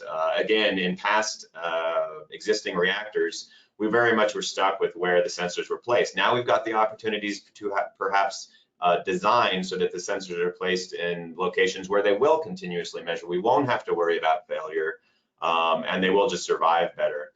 Power requirements, I think we're going to get a talk later this week about thermoelectric generators and how there's some sensors that could actually power themselves, but in many times that's not possible, and we need to figure out how to power these things and reliably power them, which then of course gets to the radiation hardened electronics aspect of it, or just radiation hardness in general. As we're making these reactor systems smaller and smaller, we do have to worry about the radiation hardness of all of the components, because we just physically can't locate stuff farther than about the size of a shipping container, so about the size of 40 feet away, for instance, for microreactors.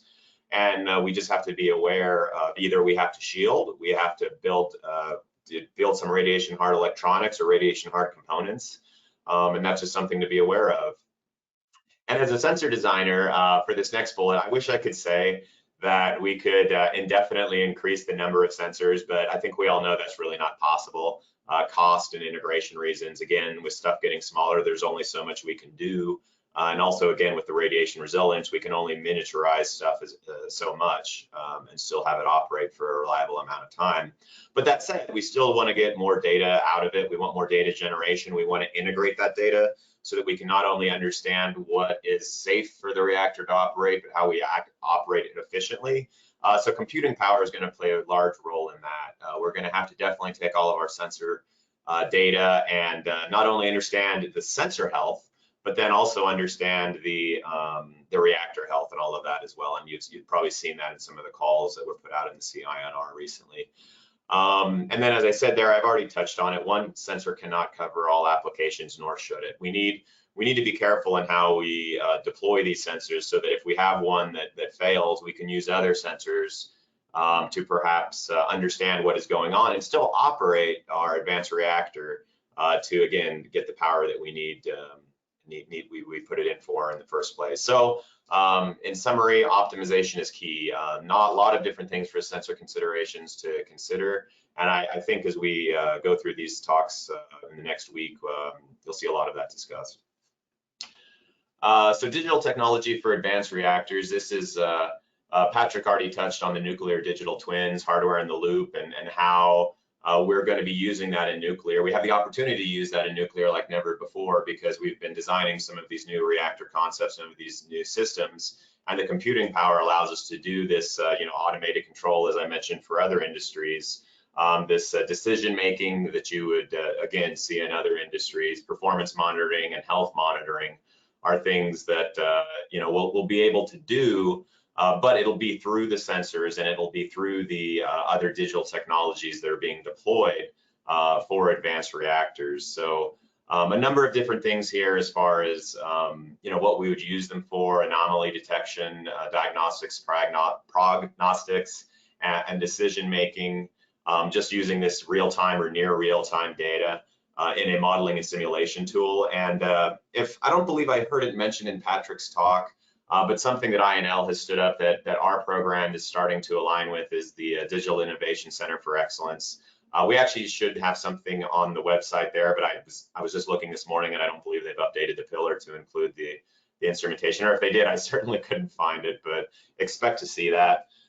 So again, that's another one where the sensors and instrumentation for advanced reactors don't stand alone. They also need to be a part of these, nuclear digital twins, and we need to provide the data efficiently to them. So with that, Patrick already did mention a bit about the gap assessment. This is where we realize we just can't be in a box, designing this stuff, and we need it to actually be useful to vendors. So for the vendors that are on the call and want to know about, how we started off this discussion and where the discussions will go, this is something we started last year with GAIN, a gap assessment where we held a GAIN workshop. We actually started planning this before, with this whole work from home situation. We were really hoping to get people to come in and, see our lab and tour it a bit. But that said, it actually ended up working out, I'd say, really well. We gave a short overview of what we do as far as sensor and instrumentation development. And then actually we reached out with one-on-one interviews to understand, what we need to know about the instrumentation that you are planning to put in your advanced reactor system. And we had some very good discussions. In certain situations, I'll say it was clear that it hadn't quite been thought of yet, and that's good that we were understanding that and realizing, okay, we need to have an ongoing dialogue so that way we don't think about this stuff before it's too late, and we can perhaps put advanced sensors and instrumentation in the design early on. So it was a good feedback. Just a quick overview on what was discussed. This is just kind of a breakdown of the people that we interviewed, of the number of different sensors that were needed. And there were certain situations where it was kind of hard to break it down, so I did the best with the data that we had. But as you can see, the top four were temperature, neutron flux, flow, and pressure. So then as far as the ASI program, you'll definitely see some focus in those areas because those are the ones that kind of have the best cross-cut, if you will, as far as technology and where it can fit. So again, as I said earlier, we don't want to rely on simply one sensor. So we have a few different solutions for temperature measurement. We have a few different sensors for neutron flux. And then some of these other ones, I'd say we're working on for other measurements of flow and pressure. So that's a bit about the gain gap assessment and some just kind of results that we had there. So I believe I saw Patrick, or maybe it was Dan, had a bit about the foundational research, or I'm sorry, the technical readiness level of sensors, and how there's a part of DOE to kind of whatever you have or whatever you're looking for, we have a place that we can put it as far as the readiness level. So I just wanted to give a quick overview and kind of show where some of the advanced sensor development is happening for advanced reactor concepts.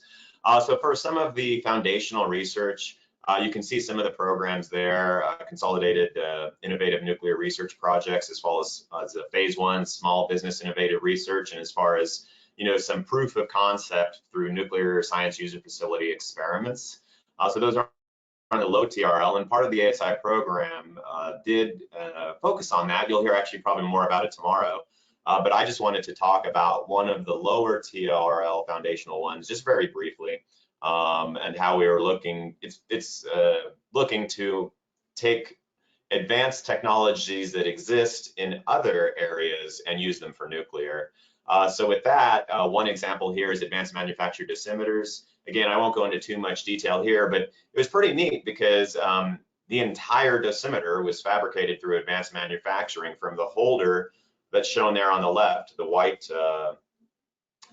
looking capsule there, that's the top and the bottom. And there's actually a new design now, I know, as well. Then we actually printed the dosimeter materials within that cavity, and then we could get directional flux in our treat reactor. It's not something that had been done before. So that was a good use of advanced technologies for advanced reactor radiation testing. So that's a little bit on the foundational research. Again, I don't want to go over too much there because it'll be discussed more in detail tomorrow. But then moving forward to the irradiation experiments for sensor technology demonstration. These are more of the higher readiness level stuff that we can actually show and deploy, but perhaps there isn't a commercial sensor available. So that's where we look to some of our, what Patrick mentioned earlier, one of the focus areas is of ASI is to be able to use our facilities and do things that you couldn't necessarily do in industry quite as well. Access our treat reactor facility, the advanced test reactor, and he had a few of the other ones listed that are affiliated with the program. So a good example of some of this developmental instrumentation for irradiation experiments is stuff that we've done in treat, and this is an example of using some fairly well-established, if you're looking, by the way, at on the right there, using some fairly well-established technologies along with some developmental technologies to make some very specific measurements about for fuel safety tests and treat. So we've got a lot going on there. I'm not going to go into any detail on what's all there as far as heating and measuring displacement, measuring bubble formation, but very quickly went from a CAD model to the actual test to then doing a radiograph of the actual test. But this is where we were able to qualify some of our more developmental instruments and decide, can these be used? Could these be used, or would we want to commercialize any of them? Or are they simply a radiation experiment that only we need to measure one specific parameter? And that's all it'll be for. And so that's a case where, kind of what we've got going on there in treat is there's a lot of that where we're just trying to make one very specific measurement to validate a code. So that's a good example of some of the irradiation experiments that use sensors, or advanced sensors, I should say.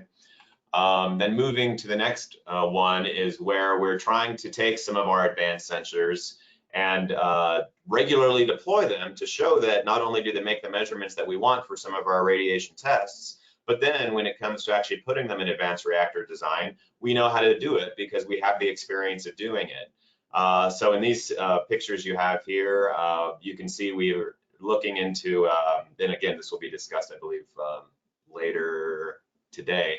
Optical fiber-based pressure sensor under fabrication. How do we build the thing? How do we deploy it? Is it useful for making measurements beyond just our radiation test experiments? Is it something we want to deploy in an advanced reactor concept where space is very tight, so we need something small like that, and it's also fairly radiation resilient? Is that something we want to do? And then something as simple as sensor laser welds. I mean, while it is simple, it's one of those things that if you get it wrong and your reactor system is leaking coolant or something else, that's not a good thing. So that's something that we have a lot of experience with, just as much as brazing in sensor leads to our radiation tests. Again, how will we deploy them in an advanced reactor concept? And the thing here is that these are all done traditionally. They've been done for many decades. But now that we're looking at some of these advanced sensors, things get a little bit more tricky, where they're the multi-mode, multi-point miniature sensors. We now need to relook at things that we used to do regularly and we knew how to do, but because the sensors are more complicated, because they're more advanced, we need to go back and make sure that it's compatible with our advanced sensors. And so then along this, when we have sensors that operate well and we see the use for them outside of our radiation tests after we've done the experiment, we see that they'd be useful for advanced reactors. What can we do to establish the supply chain for advanced reactor instrumentation? So I know that'll be discussed later this afternoon. For instance, with self-powered neutron detectors, there was a limitation in the market for getting custom ones made. So that's something we started doing. We worked with a company to help that help them become a commercial product. So that's something that's available now. So with that, that's a little bit about the irradiation experiments, and then demonstration facilities. I guess I'm running a little short on time since I got started a little late, but I'll go through this pretty quickly. I wanted to give an example of where we're using some of our new demonstration facilities to test sensors and instrumentation. So here we have some distributed sensors, whether it's a thermocouple on the upper left, the ultrasonic transducer in the middle, or some fiber optic sensors on the right, but we're basically deploying them. Those are some of the distributed sensors we're deploying in a microreactor, as well as using a bit unconventional things. And this is, again, a part of the microreactor program. Digital image correlation, that's actually being done at Los Alamos Laboratory. And Chris, I know you were on the call, so this is your picture of embedding fiber optic and temperature sensors in a core block for a microreactor. So this is another situation. Now we're using some of those advanced technologies to embed sensors in, and then how will that help with some of the simulation that's going on of some of these concepts.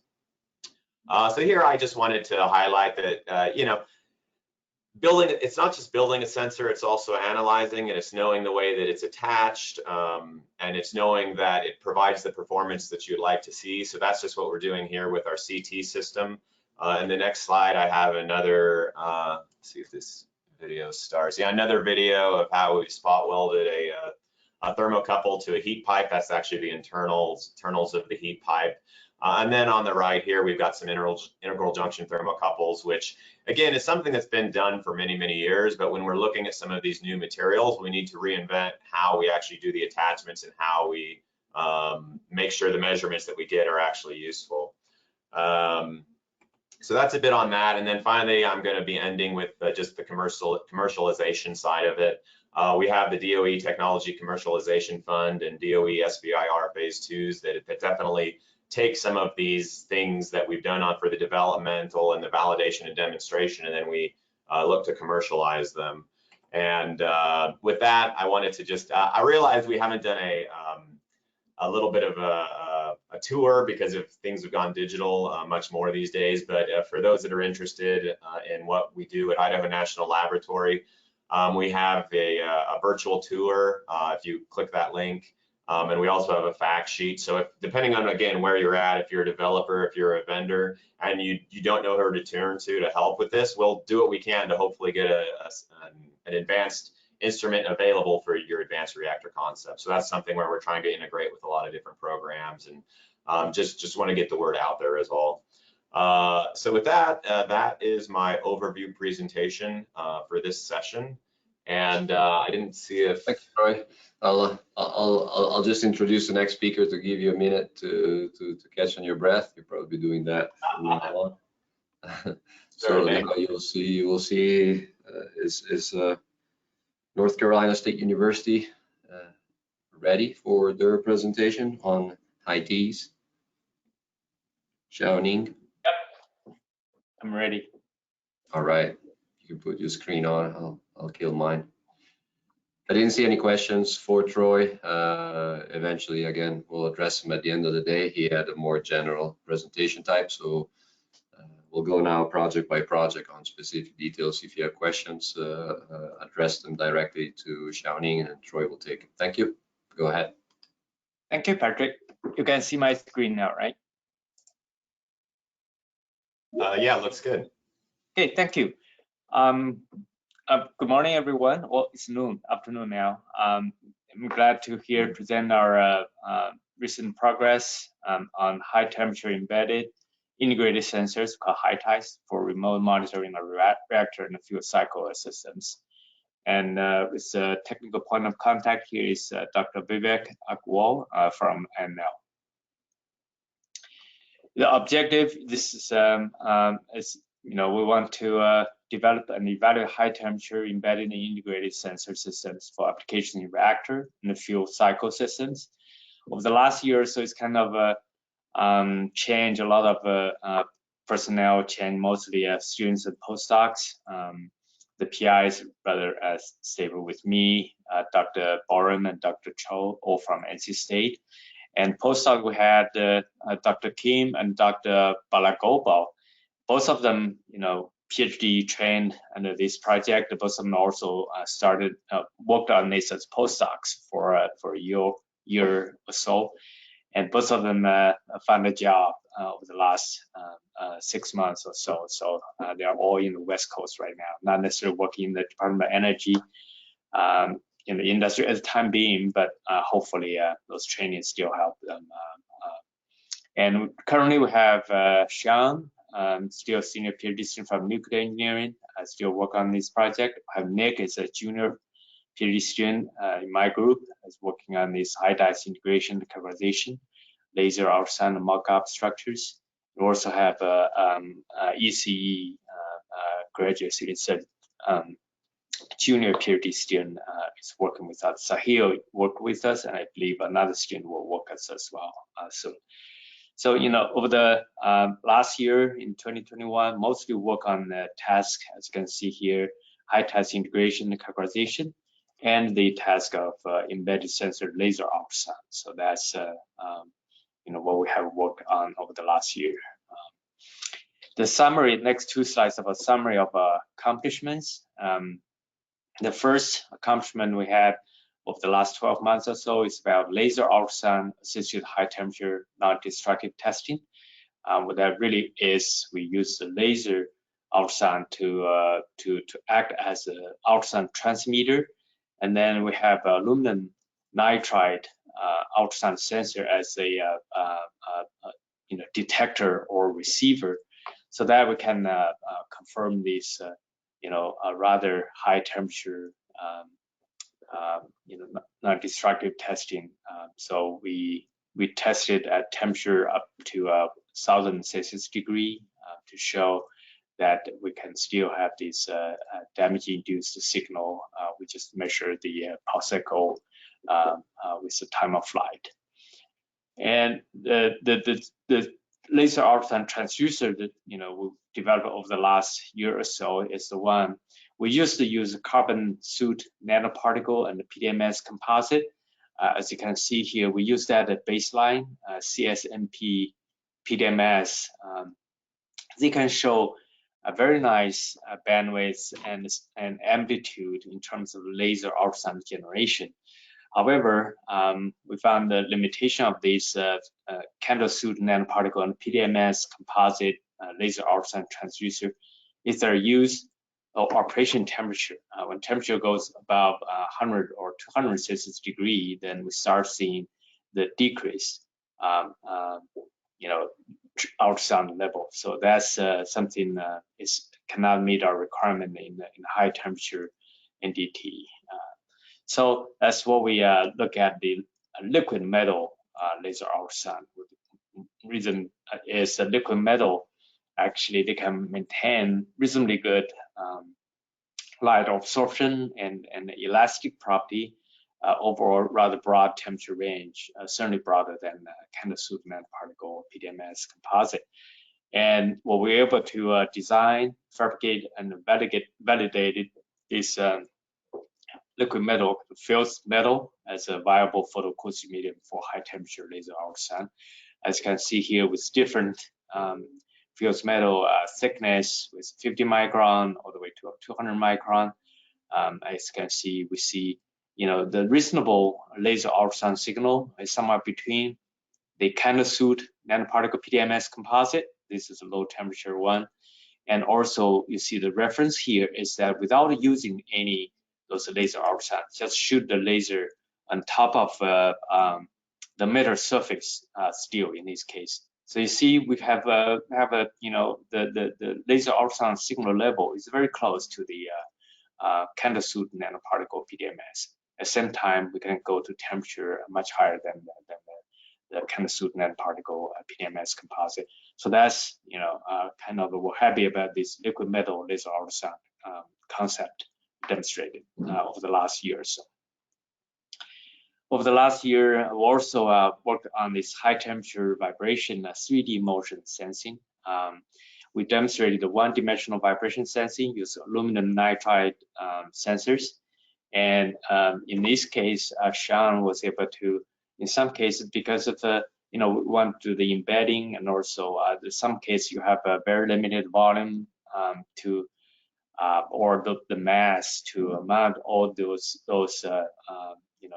multiple sensors. So in this case, we're able to have a compact three-dimensional vibration sensing, assembly as shown here, the cartoon, so that we can sense this vibration in X, Y, and Z axis.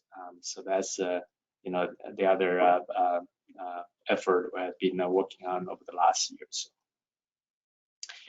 And the zirconium oxide coated sensors, that's when we are looking at this extreme environment, the corrosion rate is always a concern. So that we test this with our aluminum nitride sensor alone, or this sensor coated with a thin zirconate layer. It's about 100 nanometer or so. We see how the with a different pH value and also different temperatures to see how this zirconium oxide coating can help to enhance the lifetime of our aluminum nitride sensor. So that has been very encouraging in this case. And then the wireless communication system is another big part of this project. Of the last year or so, we're able to demonstrate the vibration sensing wireless sensing system, and then we had a little bit difficulty later on for the acoustic or sonic sensing of wireless communication because of the sampling rate.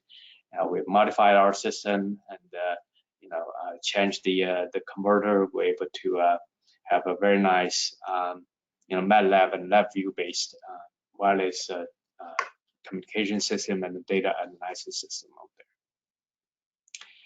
there. And with those accomplishments, the technology impact, as you all have heard from Dan, from Patrick and Troy, and some other colleagues you presented already, we hope that these wireless embedded sensors, they can provide non-intrusive sensing for harsh environment. And we believe our these high temperature ultrasound sensors and the laser ultrasound and wireless sensing can certainly support the DOE nuclear engineering research mission. And with industry, nuclear industry, we believe those non-intrusive high touch sensing can be helpful. And commercialization potential, we report the invention of this liquid metal based laser ultrasound generator. The University Technology Transfer Office it's been working on the technology transfer. I hope that this liquid metal based laser ultrasound transducer can be commercialized. This is a quick conclusion about the feasibility of laser ultrasound to detect surface damage on steel component at high temperature up to 1000 Celsius degree. We demonstrate that with liquid metal sensor. And the liquid metal based photoacoustic transducer was investigated with different metal thickness and different temperatures.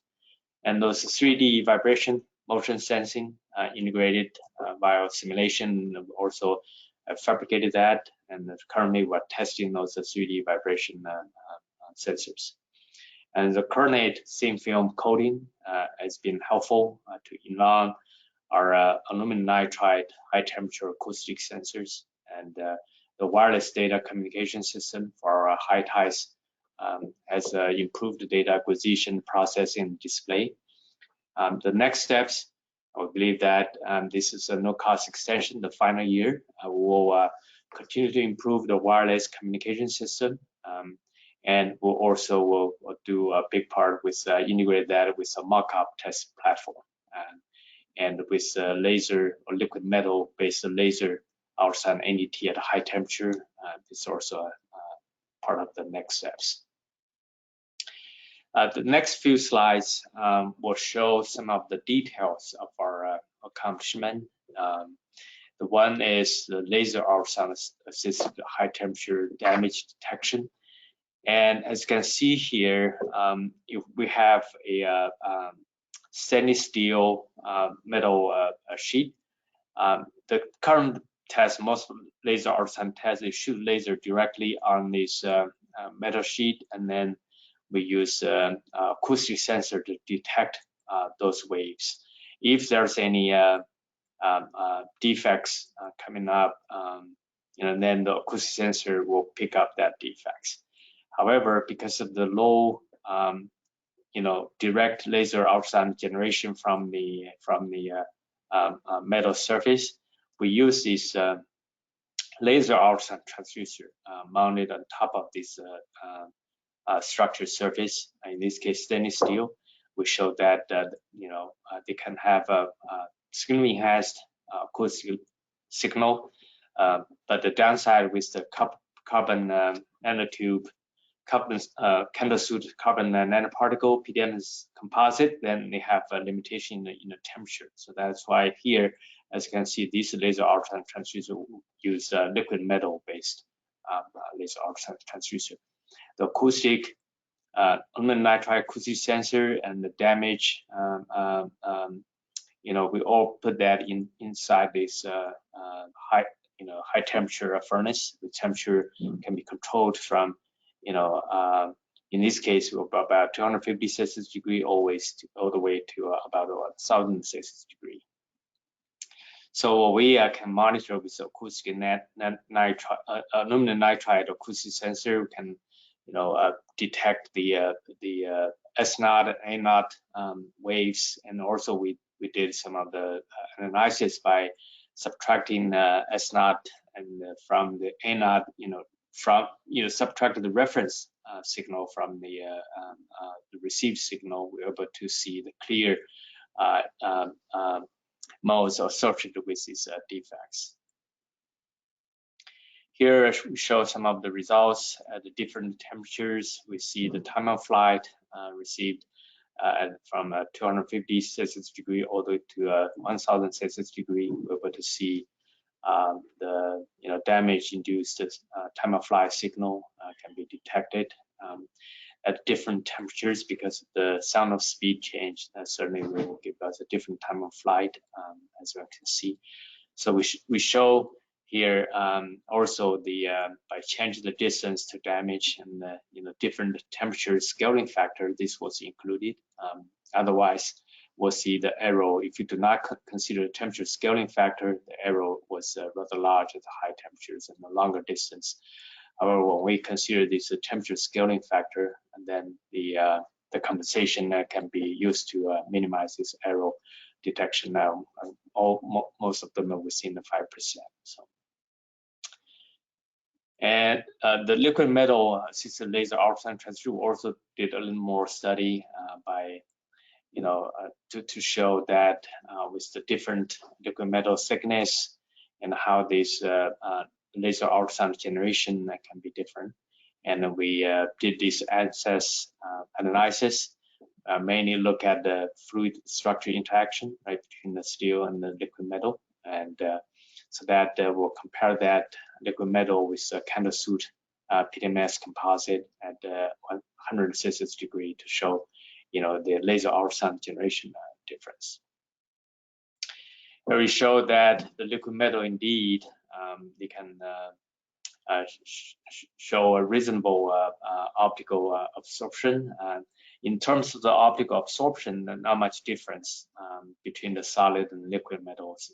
They are almost in the same level across, the wavelengths, optical wavelengths from 400 to about 800 nanometer. However, because of the elastic property difference, the liquid metal will show the laser ultrasound generation much higher, about 10 to 20 dB higher than the solid metal. So that's something we are happy. That's why we use the liquid metal for ultrasound generation. And we also test these, compare the simulation with experimental results to show, because of the temperature change or dimension change, and we consider this temperature effect or the thermal expansion coefficient, put that into our time of flight calculation, that will make our time of flight measurement more accurate. Also here with different thickness from 50 micron liquid metal to about 200 micron liquid metal, we show that there's this reference is just showing without any liquid metal, just a metal surface. You see, indeed, the liquid metal can show enhanced ultrasound amplitude, the wave generated, and also the thickness. There looks like from 50 micron to 200 micron. It seems that there is a slight difference, showing that overall in the broadband, there's about 100 micrometer perform the overall very uniform bandwidth and amplitude. And what caused that was still something under investigation. And probably, we will say it might be because of some of the assembly discrepancy here and there. So we'll look into that. The high temperature vibration, which is 3-dimensional vibration sensing. We have this, as you can see, the sketch of 3 aluminum nitride sensors. Each is responsible for sensing along one direction of X, Y, or Z.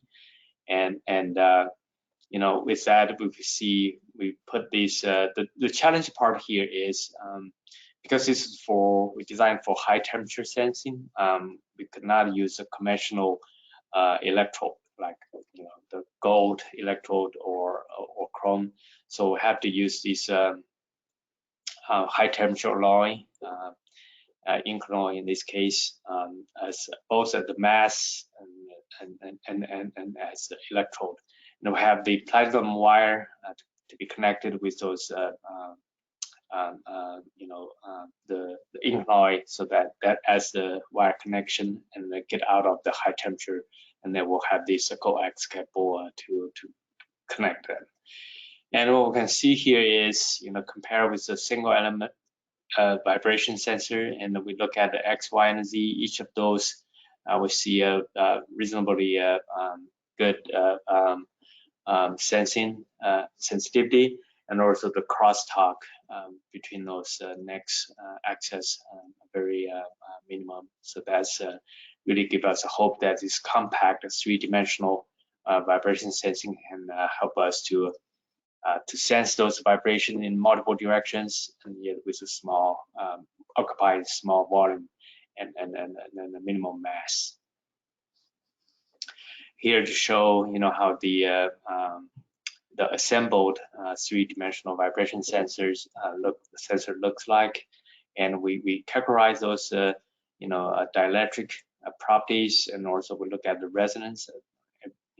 It's no surprise, very similar to what we expected, and also have this kind of a universal join here to because we have one shaker, and then because with this universal join, we're able to provide the different direction vibrations. So with a pure one direction or a small component of pretty much X, O, Y, Z, we can control this vibration to make that happen. So the next step, we're going to categorize this three-dimensional vibration sensing, use this assembled three-dimensional sensor, and this the rod universal joint support for that purpose. The thin film coating, which is the zirconium oxide, the goal was to use this coating to improve the sensor's lifetime in corrosive environment, because in some of the embedded sensors, in some of the extreme environment, the corrosion has been a concern. So what Dr. Barnes group, what they did is we have our sensor, bare sensor, aluminum nitride sensor, and the sensors coated with zirconium oxide. We put them into this pH controlled container with this electrode contactor, and also have this temperature controlled with the thermocouple to measure the temperature, so that they measure the corrosion rate across the different temperature, from room temperature to up to 80 Celsius degrees, so that they have a model to estimate that. With this measured corrosion rate, we're able to predict what's the lifetime of this type of aluminum nitride acoustic sensor in the different temperatures. So compared with the bare ones, the coating certainly help to extend the lifetime of this aluminum nitride sensor. As you can see, some of them extension can be more than 50% of the lifetime. So that's again, with a different thickness here, we have very thin layer of just 100 nanometer coating. So hopefully, by changing this coating the thickness, we might have even longer lifetime extension. The wireless communication work over the last year or so. So we're able to extend the vibration sensing from the wireless vibration sensing all the way to the acoustic sensing, because we have acoustic stress sensing, we have acoustic liquid level sensing, and acoustic flow sensing, and in the acoustic defect detection. Those all use acoustic sensors. So the acoustic wireless communication is certainly important for this project. As you can see here, what we did is, we have first of all, with ultrasound sensor coming in, that in this case will mimic a signal generator. That will be an analog signal generator.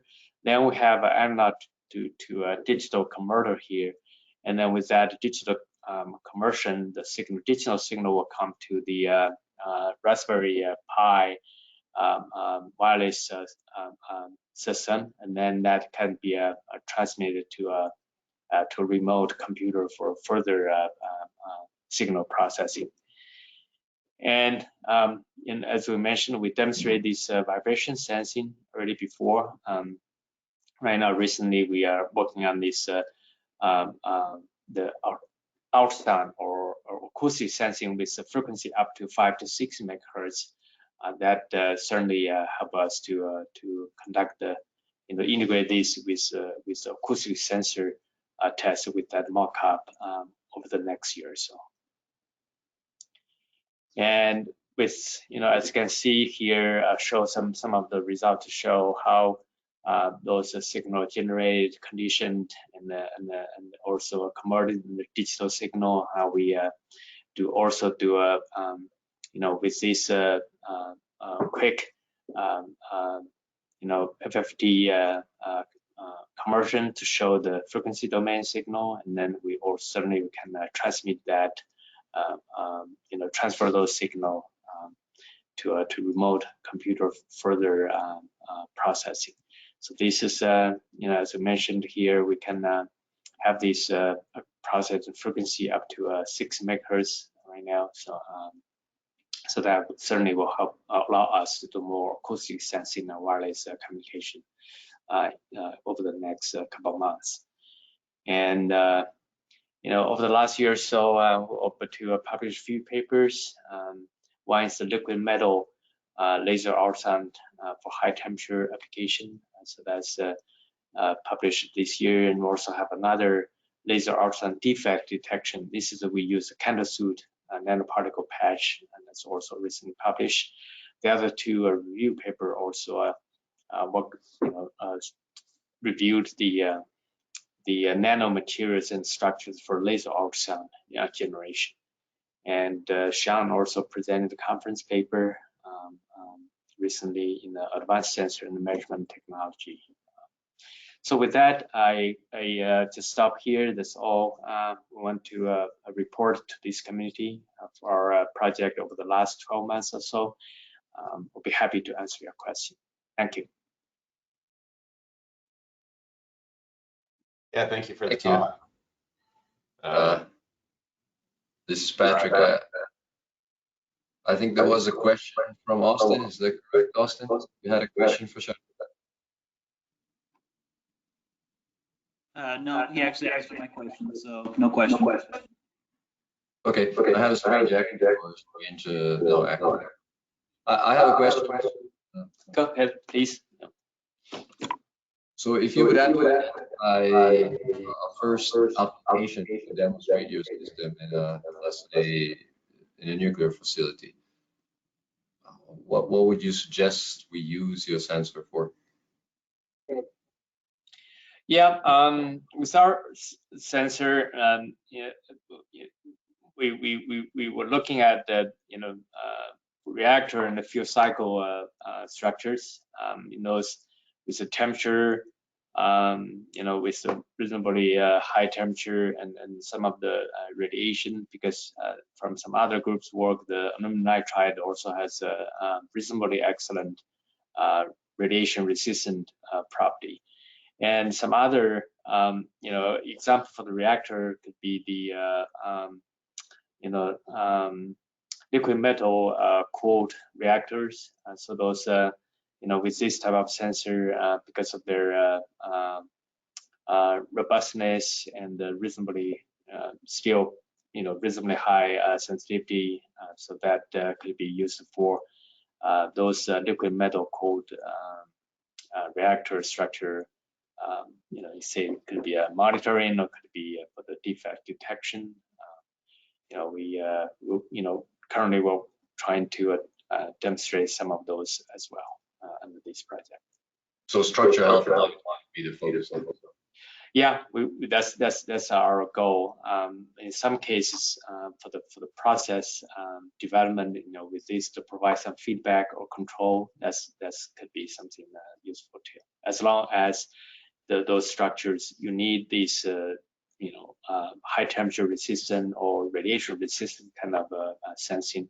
And I believe our aluminum nitride sensor can be used for that. With the laser ultrasound transducers, those are mostly for the structural health monitoring. As far as the sensor, maybe I didn't pay enough attention to the presentation. Has it been tested at a high temperature field? Patrick, your question is about the vibration sensing. Are there any high temperature environment? Is that? Yeah, has it been tested in a field, or is it still coming this year? Okay, yeah, yeah, we certainly want, in some cases, the vibration sensing, if you get close to the core, that in the idea that's in some of the in your reactor or fuel cycle or liquid metal cooling. In some of the case, vibration itself is not, it's usually people use this as a structural health monitoring parameter to show, you know, if you just monitor that if there's an abnormal vibration happen, and then that's a good indication something might be going to not the right direction. So to generate some alert over there, you know, it's you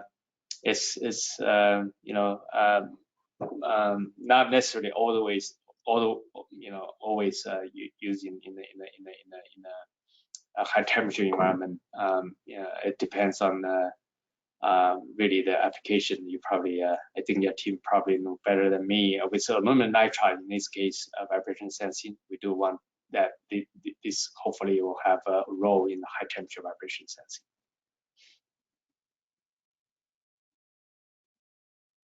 Okay, thank you. Thank you, Patrick. Is there any other question? I don't have any in the question panel. If anyone of the presenters that has enabled feature wants to ask a question.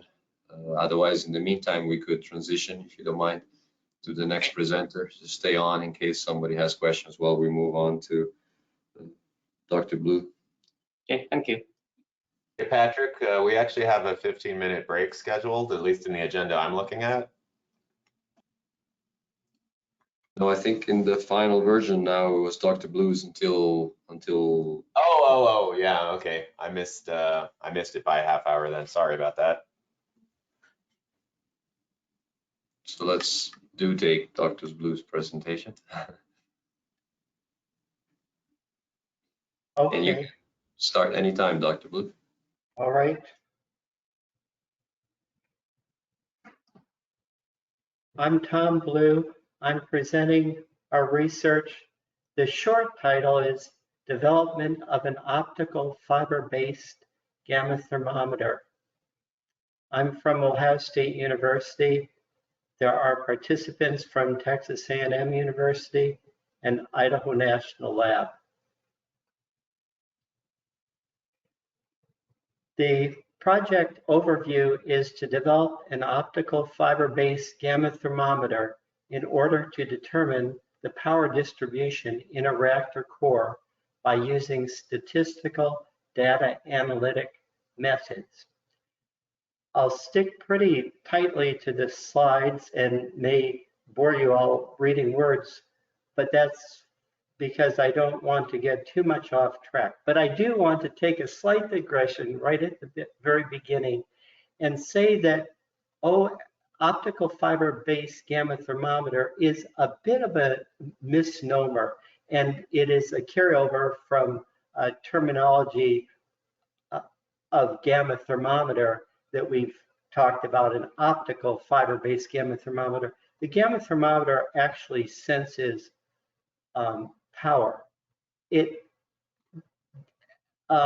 senses truly the gamma ray dose that is deposited in the gamma thermometer thermal mass, which I'm pointing at now.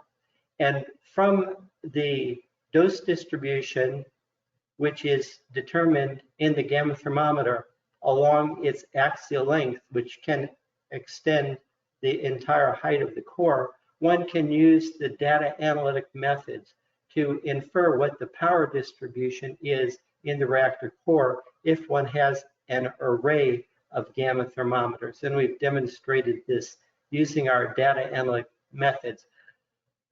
Why I'm bringing this up is because it is a sense a misnomer. It would more correctly be called an optical fiber-based gamma calorimeter, but also because I think this fulfills one of the check marks about what are considered to be useful instruments for reactors, that neutron flux monitoring was identified as an important parameter to determine.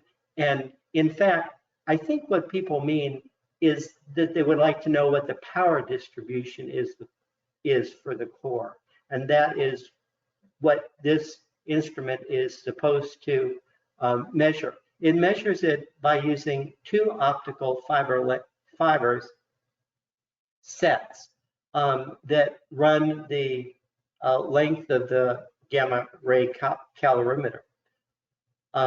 One set of fibers is within the thermal mass, which consists of a mullite insulator that is surrounded by a quartzite thermal mass. Then there is an inert gas gap, and then a stainless steel capillary tube. And there is a delta T across the inert gas gap that is proportional to the linear power deposition within the thermal mass. When I listened to Troy's talk, he also identified another quantity of interest for reactor operations, and that is what is the temperature. And I do want to point out that one thing that is measured is the temperature of the outer surface of the capillary tube. And this being in contact with the fluid that is flowing by the gamma thermometer would be a measurement of the fluid temperature. Now I got into the details. Let me get back to the participants. Ohio State University, Texas A&M University, Idaho National Lab. We only have time to talk about the investigator PIs, Thomas Blue, me, Pavel Spetkov, co-PI, Diego Mandelli, co-PI, and then Tunç Aldemir is a co-PI at Ohio State. So I think I've already discussed the operating principles of the OFBGT. It measures the delta T along the axial length of the sensor, which can be used to infer core power distribution using response functions generated by MCNP. Delta T is measured by optical fibers. We are demonstrating this measurement technique in the Ohio State University Research Reactor and the Texas A&M Trigger Reactor. Schedule and status. I don't want to go over all of the details here. I do want to point out some items. One is that the project consists of two tracks. One was to build an OFBGT and test them in university research reactors. The second track was a modeling and data analytics track. The project had originally 3 years. It consists of 3 phases: a design phase, a demonstration phase in silica, and then a translation of the technology from a gamma thermometer that is appropriate for operation in a university test reactor to a high temperature, high power gamma ray thermometer, OFBGT, that would be appropriate for use in a power reactor or in a, as demonstration in MITR or HIFER or ATR, something like that. So it was originally a 3-year project. The project was delayed due to COVID-19 restrictions. And also the project direction has changed due to Sapphire research progress. We have maintained the thought that we are developing a high temperature OFBGT in the final year. Technology impact. The OFBGT allows one to obtain significantly more data points than previously implemented by thermocouple-based gamma thermometers. That's where the misnomer arose, that this is an existing technology that is thermocouple-based gamma thermometer. This also enables the capability of power inferencing. As a more basic operation, OFBGTs can be used to calibrate LPRMs and BWRs instead of TIPS. And LPRMs, you all probably know, as local power range monitors, and TIPS are traversing ion probes. This work supports the DOE mission by addressing the demand for sensors for big data acquisition. Whereas for a thermocouple-based gamma thermometer, you might have a couple gamma thermometers over, that is 3 measurement points over the axial height of a core. For a fiber-based gamma thermometer, one can have many measurement points over the axial length of a gamma thermometer. This work supports the DO mission by addressing the demand for sensors for big data acquisition. I guess I already said that. Moving on, we can do big data acquisition not only because of the many axial data points that one can imagine, but one can imagine an array of OFBGTs in a commercial reactor power, which would enable one to do 3D power monitoring. And we have done some 3D data analytics, which allows us to infer a power distribution that is three-dimensional from measured data. The sensor could be commercialized by utilization of reactor qualified materials, laser welding, and drift correction techniques. And those would be things we'll be looking at in the fourth year. So as I mentioned, there are 2 tracks. Track 1 was the experimental hands-on track. Track 2 was the calculational analytical track. Track 1 results and accomplishments. A low temperature silica fiber based OFBGT was designed and tested in both the OSU research reactor and the TAMU TRIGA. Preliminary results were used to improve the design, and the device was retested. The redesign phase for the high temperature OFBGT has begun, and it is in progress with fluent analysis. Track 2, algorithms for processing the OFBGT and MCMP data have been created.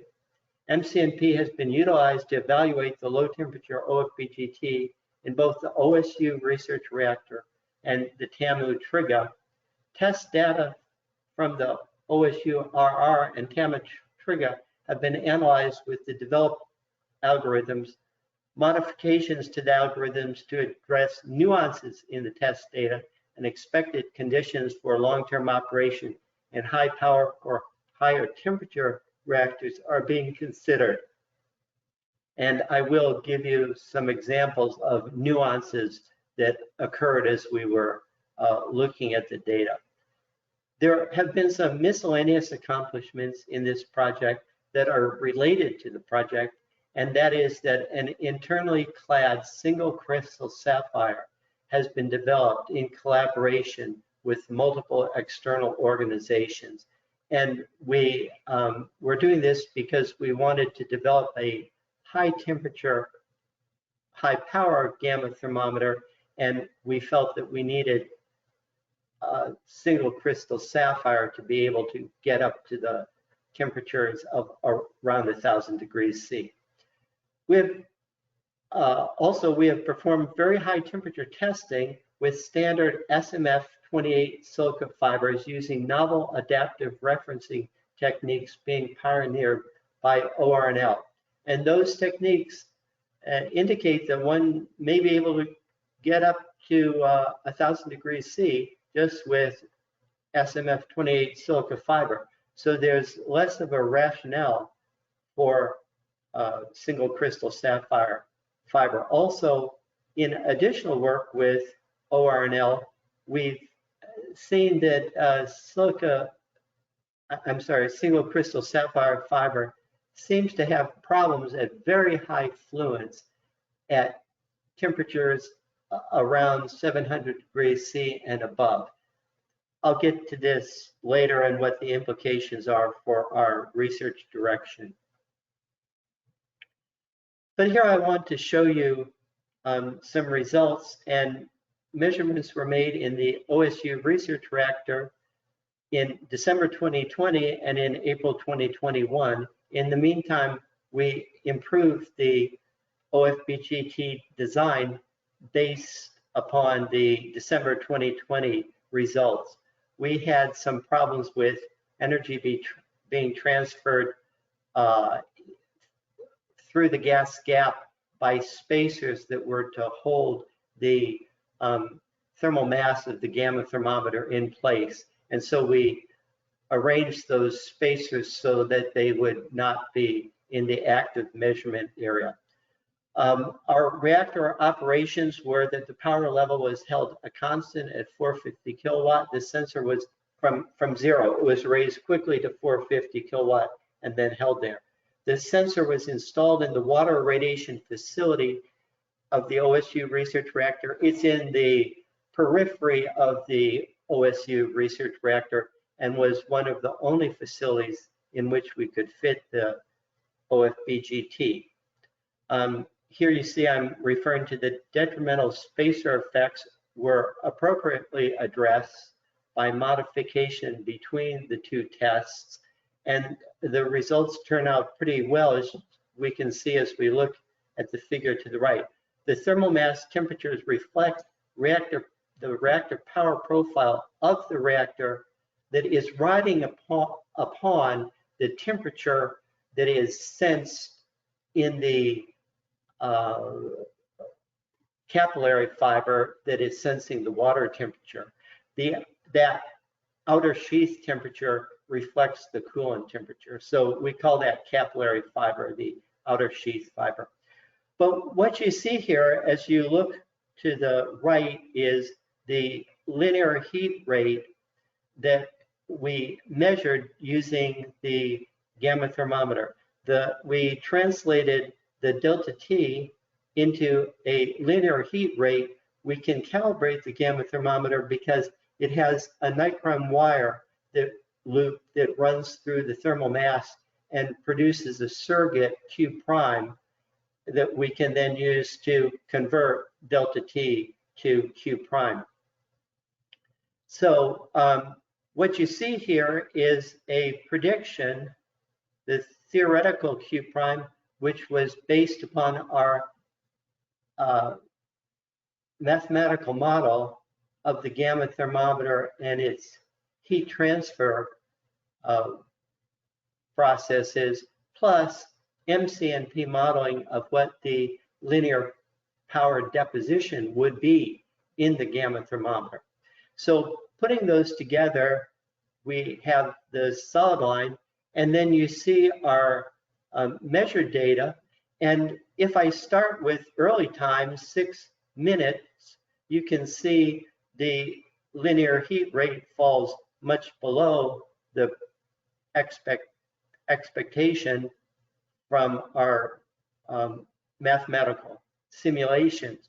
But as time progresses, then the measured linear heat rate increases asymptotically, and we stopped, it looks like, at about 66 minutes. What you see here is you see the buildup of gamma ray dose as a consequence of fission products and neutron activation within the core. So this was expected that we would have this buildup, and we see it arising. What was unexpected was, see this slight shape here, change in shape here at the upper reaches of the core? We're uncertain what that could be, and we're trying to do the experiment one more time. We may have had some separation of the capillary fiber from the outer sheath at the very top of the gamma thermometer. But there could be some interesting physics going on that is not captured in the MCNP model, such as changes in the transmission through the water of the core because it's becoming less dense, or maybe, and this one's intriguing to me, maybe we're seeing xenon 135M, which has a short half-life, build up. Here's some more detailed measurements. You can see the measurement of the outer sheath, and the temperature builds up. as one expects as the time progresses, but asymptotes.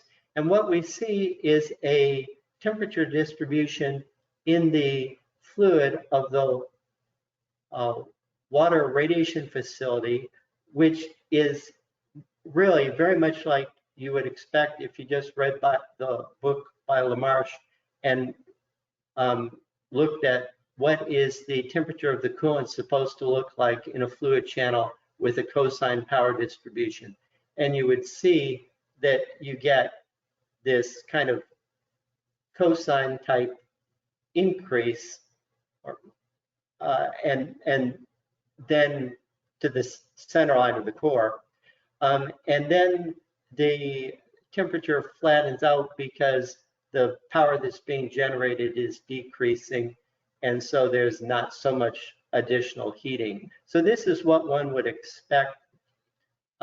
With respect to the thermal mass, we see the cosine distribution of the reactor power, which is superimposed on the delta T coming from the outer sheath.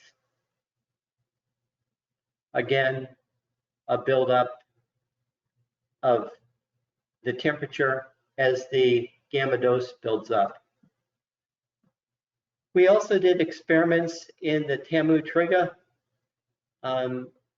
We gave it 3 tries. We had problems with sensor failure due to the attachment of the capillary fiber on the outer sheath. We made the gamma thermometer out of aluminum so it wouldn't become too radioactive. I think the TAMU folks, reactor folks, were less sensitive to things becoming radioactive than the OSU folks. And in retrospect, I think we could have made the gamma thermometer out of steel. It would have been much better because we could have more firmly attached the capillary fiber to the outer sheath. As it was, we managed to break the gamma thermometer with multiple insertions. We originally thought we would be able to irradiate a gang of gamma thermometers simultaneously in TAMU. We then realized that we could not because they pulsed the reactor and they did not want a gamma thermometer in for a pulse. So what we ended up doing was holding one gamma thermometer in a fixed location and then moving the other gamma thermometer from location to location to location on various days. And each day we would reproduce the same history, which was we would go rapidly from 0 power to 400 kilowatt and then hold that reactor power for a while. And then our test was done, and the next, and the reactor operators could do what they wanted the rest of the day. What we found from the experiment was that there were some practical concerns that didn't show up in the OSU reactor. One was vibration and sample rate. Another was changing flux and power boundary conditions due to reactor operations. And the final one was sensor durability, which I alluded to. You can see as the color dots the various places where we made measurements. Here you can see TAMU data. They're in the process of analyzing it further. What you see is the capillary tube data, and you have the thermal mass data. The capillary tube data, well, first of all, there's a lot of variation in measurement to measurement because the gamma thermometer is being put in various places. The data analysis that we need the TAMU people to do, and they intend to do, is calculate the delta T and then transform the delta T into a Q prime and then normalize the Q prime to 450 kilowatt because some of the measurements were made after the reactor was above 450 kilowatt. So normalize to 450 kilowatt. And then what we want to do is put the Q prime axial distributions together for the various locations within the core to and try to back out then the 3D power distribution for the core as a whole. You saw us for the OSU research reactor, we did the one-dimensional power distribution. We'd like to back out at least a two-dimensional power distribution, that is, do a 3D to 2D analysis and infer the 2D power distribution. In doing the experiments at TAMU, we thought of some important things. One was what happens with the non-uniform temperature boundary condition. You can see we do get a non-uniform temperature boundary condition at TAMU. It's got a lot more flow rate through the TAMU reactor. Plus, they have a diffuser that injects cold water down into the top of the core to prevent the nitrogen-17 from rising to the top of the core. And so that creates a kind of strange temperature distribution, which was unlike what we experienced at OSU with the just wanted to let you know flow in the water radiation facility. So we're looking at the non-temperature boundary condition. We're also looking at decay product effects. You could see those clearly in the data that we measured. The gamma energy from daughter particle decay can contribute up to approximately half of the OFBGT response if the reactor is operated for a sufficiently long time. Failure to account for the decay products results in errors in the normalized measurements taken by an array of OFBGT sensors. The solution is to use a response function coming from MCMP that are consistent with the reactor operating history leading up to the measurements being taken. This is more of a problem for a university reactor than it would be for a power reactor, where one would be using the gamma thermometers for operation in full power, at full power after you have decay gammas built in. Some miscellaneous results and accomplishments. Sapphire fiber development. We partnered with Luna Innovations, and that led to improved repeatable performance of internally clad silica crystal sapphire fiber. You can see this is a sapphire fiber without the internal clad. Here is the sapphire fiber that is now clad, and you can see it supports very many less modes and is a few mode fiber. It has a very much smaller spot size. Work partnered with INL demonstrated OFDR sensing in internally clad single crystal sapphire fibers. So these fibers that show this few mode performance were used to measure temperatures up to 1600 degrees C with low neutron fluence. The key is low neutron fluence. The good thing is high temperature. The bad thing is we only went to low neutron fluence because we tested it at the OSU reactor. So something like 10 to the 17th neutrons per centimeter squared fluence. Work partnered with ORNL identified fundamental issues with sapphire irradiated at moderate temperatures with very high neutron fluences.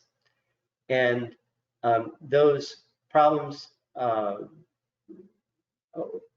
came up with arose at temperatures above 700 degrees C at fluences of 10 to the 22nd, 10 to the 23rd neutrons per centimeter squared, so very high fluence.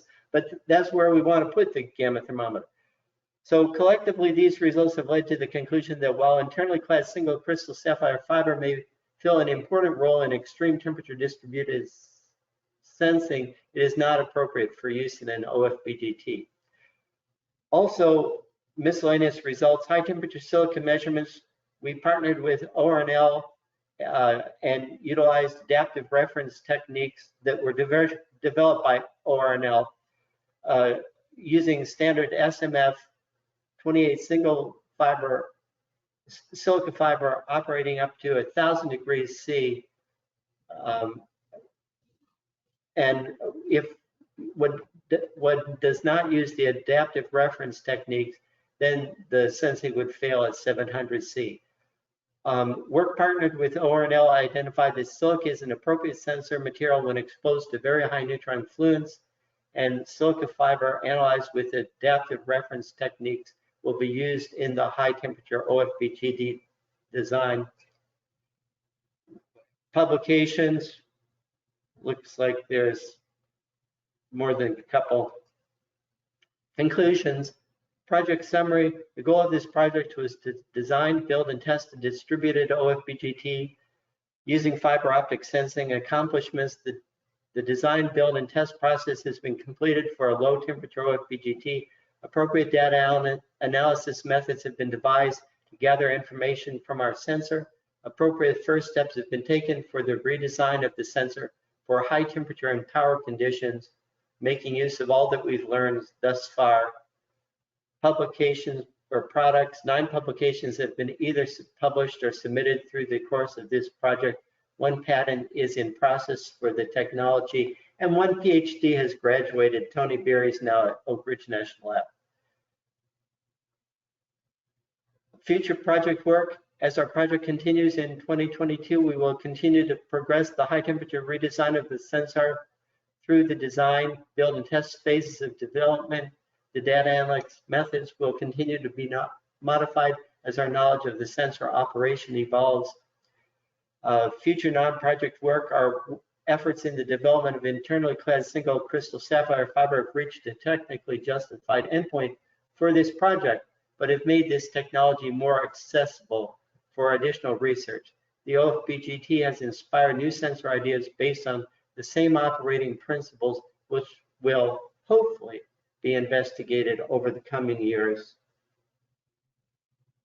That's it. Any questions? I have to turn the sound on. I didn't see any questions raised in the question box. There was one, but it was a general one related to slice availability. So if there's any questions from the audience, either add it now, or if you're able, if you're a presenter, you can also unmute yourself and jump into the conversation. Otherwise, we will thank you again, Dr. Blue. We will have a short break at this point and reconvene in 15 minutes with a presentation from PNNL. Shoot, I could have gone into lunch hour. I forgot about that. At 1:15. Thank you, and we'll see you again in 15 minutes then. Thanks. Goodbye. Thank you.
Mike, can you hear me?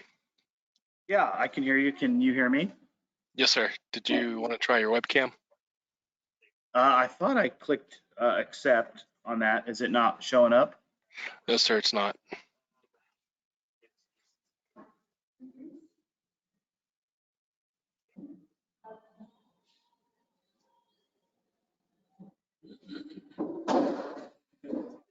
I can see it.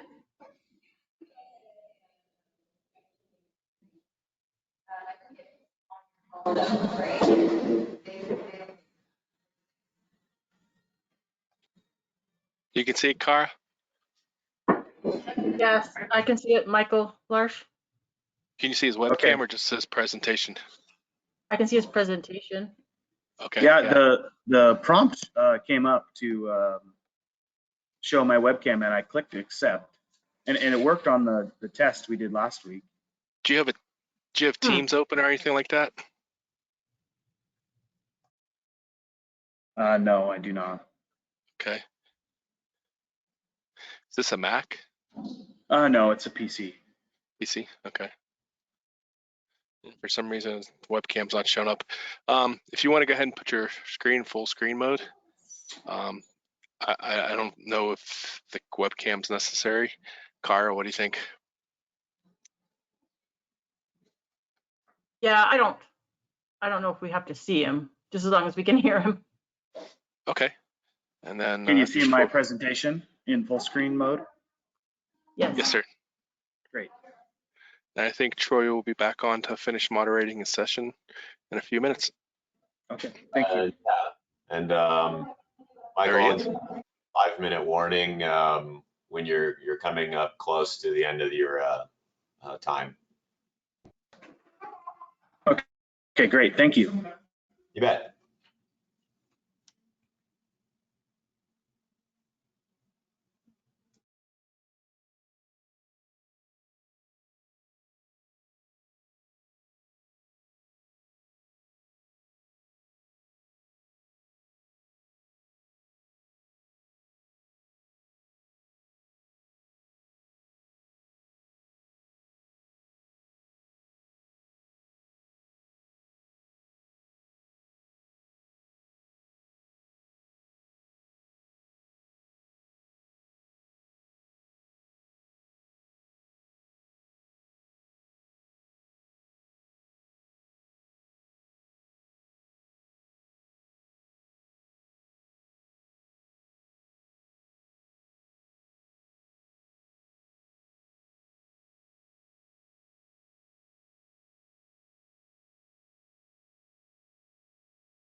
Just a quick reminder as people are starting to come back from break. Again, if you have questions, please use the chat feature in GoToMeeting, and then we'll read your question on your behalf. If you sometimes the microphones are hard to get turned on if you're an attendee. So please, yeah, if you have any questions, do type them in the chat box, and we will get to them. So with that, I think we can kick off the, or restart, I'd say, the session. Optoacoustic Smart Multimodal Sensors for Advanced Reactor Monitoring Control by Michael Larsh of PNNL. So please get started at your discretion. Thanks, and you can hear me and see my screen okay? Yeah, it all looks good and sounds good. Thank you. Great, thank you. So I'm Mike Larche from Pacific Northwest National Laboratory, and I'm leading the acousto-optic multimodal sensors project. where we're developing some multimodal sensor concepts, and we're working in partnership with Dr. Haifeng Zhang and a couple of his students at the University of North Texas. And this project kicked off in 2019, so we're just finishing our second year. And the goal of the project is to design and develop a multimodal sensor concept for measurement of critical process parameters in advanced reactor power plants for early detection and characterization of atypical operating conditions. And we're honing in on that multimodal sensor being a surface acoustic wave, temperature, pressure, and gas composition sensor. So our objectives in this project are to develop an acousto-optic mechanism for measurement extraction of a SAW device and integrate this with some sort of optical sensing mechanism if necessary for gas composition measurements with a dual mode SAW sensor. In conjunction with sensor development, we've also been working on developing algorithms for deconvolving the mixed modal data that we're acquiring and separating out temperature, pressure, and gas composition so that these can be looked at independent of one another. And then following all this up with extensive test and evaluation of sensor concepts that we're developing in the laboratory. So this shows a high-level milestone table of all the major milestones for the project. Right now, we're in this year 2. This month, we're slated to deliver our status update annual report at the end of this month, and then one more year remaining on the project. So, like I said earlier, I'm from Pacific Northwest National Lab. I'm working with a team of acoustics and sensing experts at the lab, and we're also working with some of the EMSL folks for some of the thin film development, as well as the photolithograph techniques that are being used to put down the IDTs and make some of these concept sensors. And we are working with Dr. Haifeng Zhang at the University of North Texas, and a student of his that recently graduated, Chen Zhang, is also contributing to the project, and he's actually now a postdoc at PNNL. Oh, and then we have another, I want to mention Victor as well. Aguirre Vasquez is a master's student at Washington State University, who's also helping us with IDT fabrication and SAW device fabrication. So this project has a broad range of impact. We're advancing the state of the art for nuclear applications, addressing these key gaps in temperature, pressure, and gas composition sensing capabilities that are truly filling these gaps will be enabling technologies for these advanced reactor designs. And we're directly supporting this NE mission, contributing to developing these enabling technologies for reliable, higher resolution measurements to allow for deployment of advanced reactors. And these resulting platforms are going to enable, hopefully it will help reduce vessel penetrations that are needed by combining sensing platforms together. And at the end of this, we're hoping that this technology is of a high enough TRL state that we can look at commercialization. And that has several applications in the form of the actual sensor design and development, as well as the analytics techniques that we're applying to the mixed mode data that we're generating.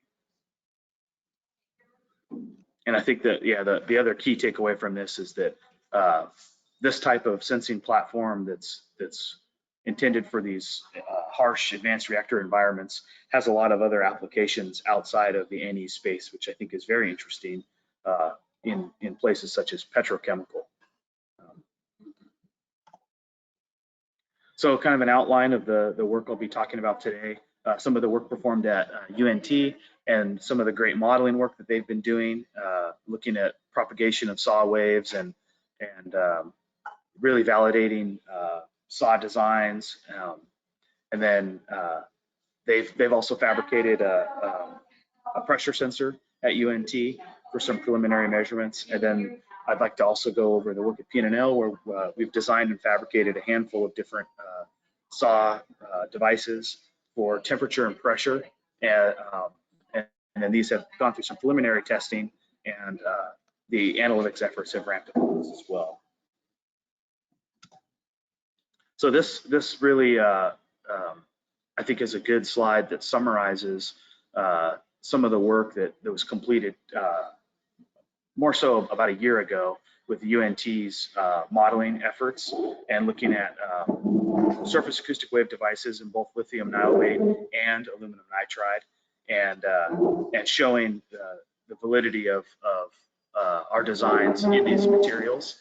And I get this question a lot, and we're looking at both lithium niobate and aluminum nitride, and aluminum nitride is more well suited for actual advanced reactor applications, but lithium niobate is significantly cheaper to work with. And in this state of the project, the advances made on lithium niobate will the literature indicates that those will map well over to devices on aluminum nitride. So this shows a SAW pressure sensor that was developed and fabricated at UNT, and it's a 2-port SAW resonator on lithium niobate. And you can see the design of the device here on the left third of the slide, where these solid black blocks are actually the IDT interlaced fingers that you can see zoomed in over here on the top of that section of the slide. And then this device was actually fabricated at UNT using photolithography. And you can see that here in the middle section of the slide, where you have these 4 contact pads for excitation of the IDTs. And then here an actual a more zoomed out photo of the device with a single wire attachment on each side. And this was used for a pretty interesting pressure simulation test. And it was a 3-point bend test, where the SAW device was affixed to a mass, a beam, and then a loading mass was placed on the other side of that in this 3-point configuration. And the resonant frequency of the SAW device was tracked as a function of that loading mass. And that strain there is mimicking what this device would see in an actual like a pressure chamber testing configuration. And measurements were made at 4 different points, different loading levels, from 0 to 300 grams in 100 gram steps. You can see the dimensions of the device here, and we'll look at the actual results of that later on in just a bit. So this shifts back to the PNNL work and the first surface acoustic wave temperature sensor that we designed and then fabricated and tested. And that was a 70 megahertz SAW on lithium niobate, and it has a transmitter receiver device shown here. There's actually 4 or 5 of them printed on each wafer to maximize use of each lithium niobate wafer. But a transmit receive pair is fabricated here, and then receiver reflector 1 is fabricated over here, and receiver reflector 2. So these can be used as a 2-port resonator to actually receive from this set of IDTs, or as it's shown in this configuration, we're actually using these as reflectors and receiving reflections from both reflector 1 and reflector 2 back at the transmitter. So this shows this SAW design on a makeshift pressure cavity. So what we took here was this stainless steel plate with this machined cavity underneath to create that pressure cavity, and then sealed the wafer down onto stainless steel plate. And then the interface for that, we've used a lower temperature interface originally, and then switched over to this high temperature 50 ohm coax cable to enable elevated temperature measurements as well. So this then shows sort of the evolution of that first design into the design number 2, as we've been calling it, IDT. That's also a 70 megahertz SAW device on lithium niobate. Excuse me, this is a higher frequency device, but the contact pads have been significantly changed. We noticed some fabrication challenges with the narrow feed line for the original design. Yeah, so the bus width has been increased for the IDTs. The reflectors have been slightly changed to closed ones, not intending to be attached to excitation wires, and the physical configuration of the location of the transmitters and reflectors have also been shifted on the wafer. So this shows the high-level setup, the test configuration for evaluating this design, and we're using 70 megahertz. This is for for design number 1, I should clarify.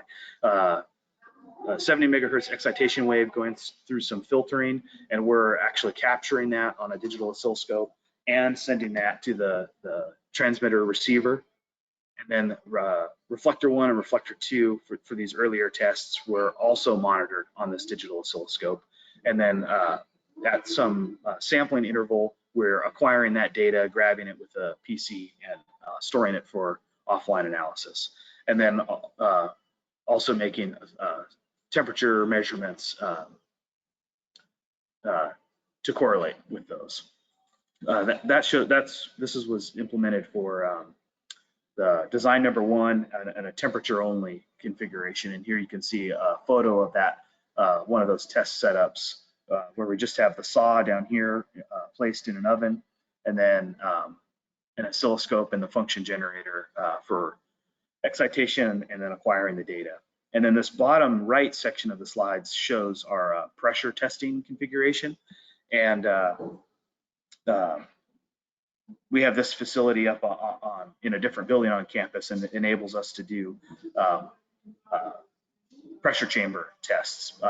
The temperatures are more limited, but it's definitely a more ideal configuration for testing pressure sensing capabilities of the SAW device. So here is a snapshot of 3 different acquisitions of data. And on the left here, you're seeing just unprocessed amplitude versus time, raw RF. The yellow signal here at channel 1 is showing receiver reflector 1, and then delayed in time, as you would expect, as it's shifted on the wafer, you have reflector, the second reflector, reflector 2. And then this is we're also capturing in some of the earlier measurements a copy of the excitation waveform, just so that can be compared and stored exactly with the data to ensure that we know exactly what excitation waveform was used. And then this bottom channel in blue is showing the transmit receive data. So you've got kind of the main bang up here, but then later in time you have this is as acquired from the transmitter receiver reflector 1 response, and then reflector 2 response delayed in time. So then on the next panel over is a second set of measurements using that same design 1 as well, which is temperature only. And really in this we're changing, the only thing we're changing is the excitation approach. We switched from early on from using an arbitrary waveform generator to the 70 megahertz Agilent ARB. But really we're monitoring the same thing in both of these, and that is the time shift. And I'll go over that more in the analytics slides that are following this. And then here on the right panel, this shows waveforms collected with the second design SAW sensor, still using reflector 1 and reflector 2, and those spacings have been changed physically on the wafer, which is changing the time shift between the two. You can see here too the SNR has been significantly improved using this new design. So this goes over some of the analytics work that's being done, and I think it really helps to show the value of the approach that's being taken here. In the upper left, this shows just raw RF waveforms that you would see right off the oscilloscope, and highlighting here reflector 1 response and reflector 2 response. And what we're doing is we're looking at arrival times of those responses, and so there's this is just a zoomed in panel of the actual raw RF waveform, but some gating is being applied here. And then, so there's a trigger window where we're looking for a trigger within the specified window, and then some hold off times that are being applied to the two reflector responses.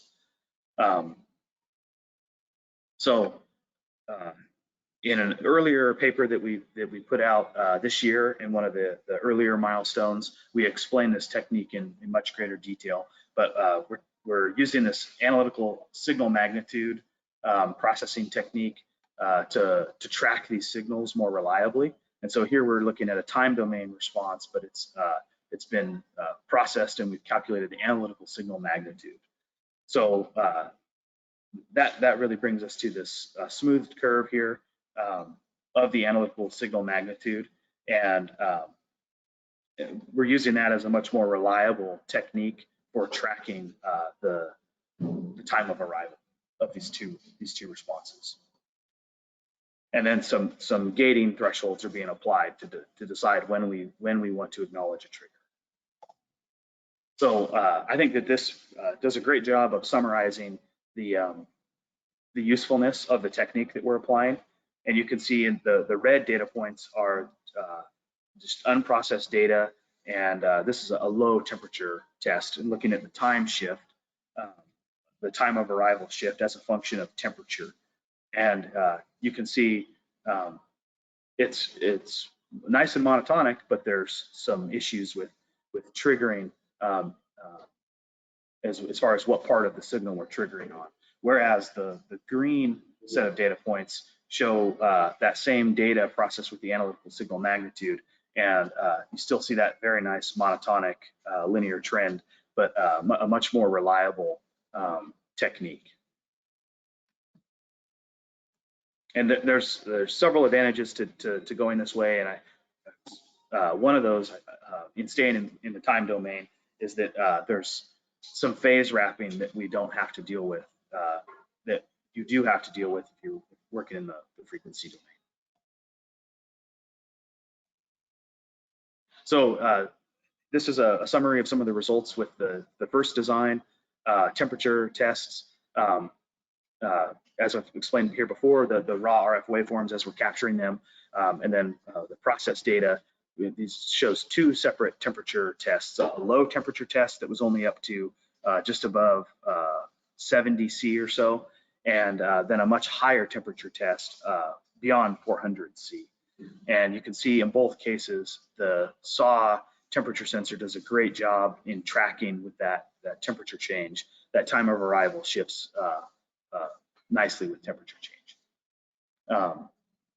You can see here we've done multiple runs across this temperature range here at the lower temperature, showing just how repeatable the measurements were for that test. So this shows the results from the UNT 3-point bending test that was done, and simulating a pressure test without the need for a pressure cavity. And you can see here with the different mass loading, what we're tracking is this resonant frequency shift as a function of loading on this beam. And that also tracks very nicely that the strain, the frequency shift tracks nicely with changes in strain. And I wanted to include this. This is some earlier modeling results on aluminum nitride, and where we're showing this change in resonant frequency as a function of pressure. And excuse me, this maps over to lithium niobate, and that modeling could easily be done to show that next to this, that just validating the models and the measurements are in good agreement. So in conclusions, we've tested our SAW devices with several temperature tests, many of which have focused on the 70 megahertz SAW design and shown an excellent linear relationship over this very low temperature range, 23 to 68 C, and largely in part that's limited by the excitation wires we were using at the time were not rated to go above that low temperature. And then one elevated temperature run has been done up to 420 C once we were able to improve the electrical interface to the SAW device to be able to accommodate those higher temperatures. We've improved this analytical signal magnitude approach on this type of data and using it to track arrival times, and it's very, very well suited for this application. And we intend to continue using this for pressure and temperature measurements because of its accuracy. And right now, and more recently, we've been working on this formation of a diaphragm so that we have a cavity to track changes in pressure and start developing this SAW pressure sensor.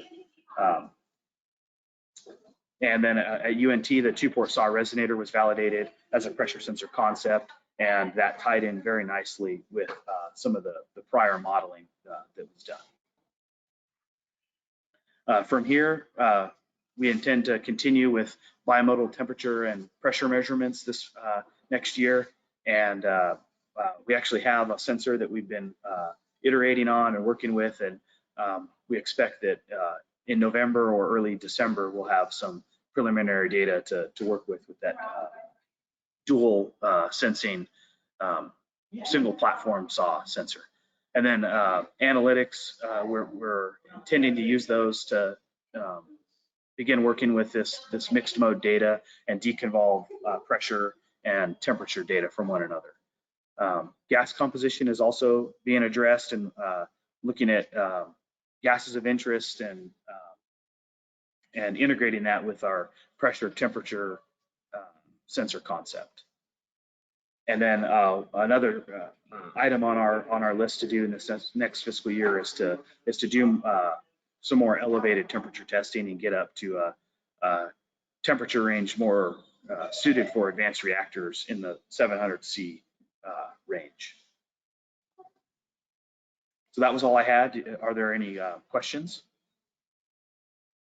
Yeah, we do had a few questions, excuse me, that popped up. So I'll read that for you. It says here, it seems that the LNO SAW stopped working beyond 420 C. What is the failure mechanism? That particular sensor had the way it was affixed in the oven. It actually the wafer fractured in that particular test. So that was something where the mechanical mechanism we were using to place the SAW in the oven caused its failure. Okay, so it's just thermal expansion and then being constrained at the end. Yes. Like. Yeah. Yep. Okay. Another question. Are lithium niobate and aluminum nitride substrates too brittle for 3-point bending tests? I think that was definitely an abstract test that was done, but I'd have to look into that more. And Dr. Haifeng Zhang would be a better person to answer that question. I'd be happy to if that person wants to email me and we could talk with Haifeng. Okay, thank you. I'm not seeing any other questions come in, but I have one myself. I was wondering, for some of the sensors that we do that we've printed on a substrate, the interconnects, you know, how you basically get it to the outside world can be a difficult. Yeah. I noticed you used conductive adhesive. Do you think, is that the final solution for the sensor, or is that kind of to be developed as it would go to a commercialization? Yeah, I think that's TBD. I think it's a solution, and our focus in some of this works to date has really been to try to eliminate hurdles and focus on the sensing aspect of it. But I definitely think that that's something, that interface is something that needs to be thought about more and improved as it matures and as commercialization becomes in the future. So as it comes closer. So is that something, do you have any ideas that you've thought of, or for now it's just your focus, like you said, you're just focusing on the actual sensor performance then? Yeah, that's right. I've really focused on the sensor to date. Okay, yeah, no, and that's usually the way it goes, and we're realizing that, you know, when it comes to actually deploying some of these, that will be probably one of the things that holds some of these technologies back. So yeah, and those are conversations that I would love to have, because I know there's several people that have other projects that have fought with these interconnect issues and have some really good ideas. You know, in a sense, there's no point to reinvent the wheel if somebody has fought through some of those tough issues already. Mm-hmm. Yeah, and that, just so you're aware, that's something we're exploring with Boise State University. There's some development efforts there to figure out what are some good interconnection strategies. And it's not as straightforward as one would think. So yeah.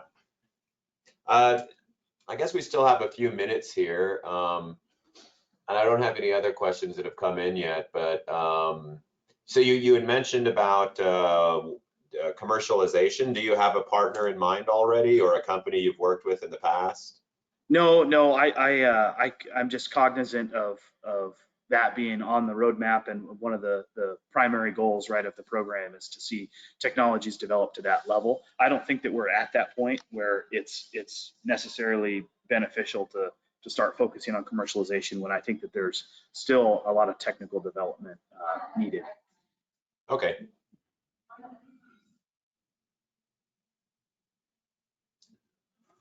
Well, sounds good. I don't have any other questions. I don't see any coming up here right now. I don't know if Patrick, if you have any, or if we should just start transitioning to the next presenter. Yeah, I think you can move to the next presenter. Timing is right. Yeah, sounds good. Well, thank you, Michael, for your presentation, and we'll move to the next presenter. Alexander, we see you, and we see your desktop, but we don't see a presentation yet. Okay. Oh, now we see your PowerPoint slides. And yeah, now if you could go into display settings and swap screens, I think, there you go. Okay. Perfect. Well, I guess, yeah, if you just want to get started, you're about a minute early, but happy to give you the minute. Okay, and just to make sure you can hear me as well, right? Yeah, I can hear you just fine. Okay, perfect.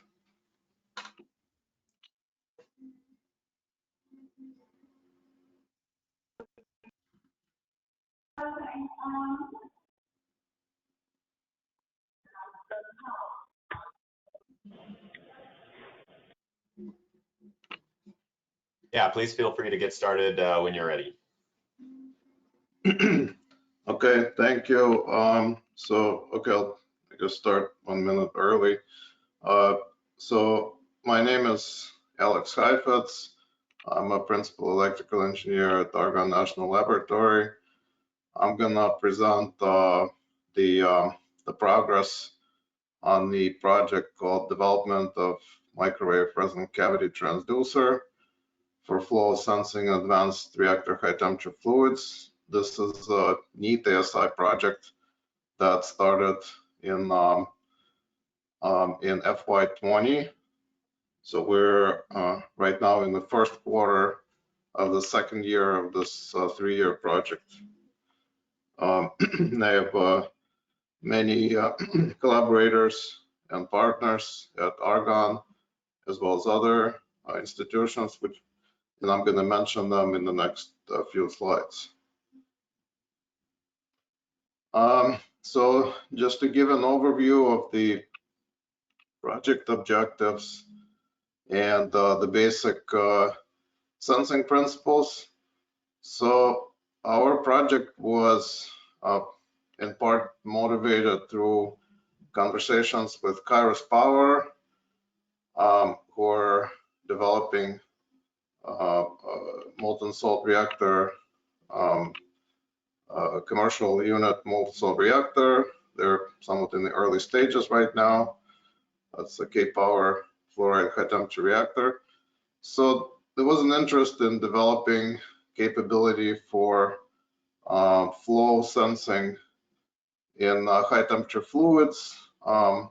When we survey literature on reactor sensing, the literature on temperature sensing is very rich, and so is on neutron and gamma sensing. But when it comes to flow sensing, it's somewhat sparse. And I'll now review actually what our contribution to the state of the art is in the next slide. So we're aiming to develop an immersion flow meter for in-core sensing in a structure in the reactor that has a lot of internal structures. So the applications of this are to SFR, sodium fast reactor, molten salt reactor, as well as potentially other liquid metal reactors. The target operating temperature is about above 500 C. Certainly for something like FLIBE, it has to be above 550 C. And all these structures are hollow metallic components, which can be made from materials that are resilient to corrosion and radiation, such as stainless steel 316. So the basic principles of sensing are that we have a cylindrical resonator, which is a hollow microwave component with a flexible enough membrane that deflects in response to fluid flow. And this change in this microscopic, essentially, and I'll show the numbers, this microscopic change in the volume of the cavity is sufficient to shift the resonant microwave frequency, and that can be picked up and then correlated to fluid flow. I should also point out this sensor can also act as a pressure sensor and level sensor. These are alternative applications. It also depends on how the sensor is oriented in the fluid. It could be used to, measuring several variables. And also the microwave waveguide, which you see here is the cylindrical tube. It's also double acting as a insertion probe. And again, it's a hollow metallic component resilient to radiation and high temperature exposure to high temperature fluids, corrosion, excuse me. So the project overview, just giving sort of in terms of snapshots, the major task for FY1 was to design sensor prototype, and we have completed that. We're currently in the first quarter of FY22, where the big item is to demonstrate flow sensing in the water loop. And this is what we're doing right now. This picture shows a flow loop. And then in addition, there are several smaller tasks to study the degradation mechanisms and so on, and compensation to potential degradation.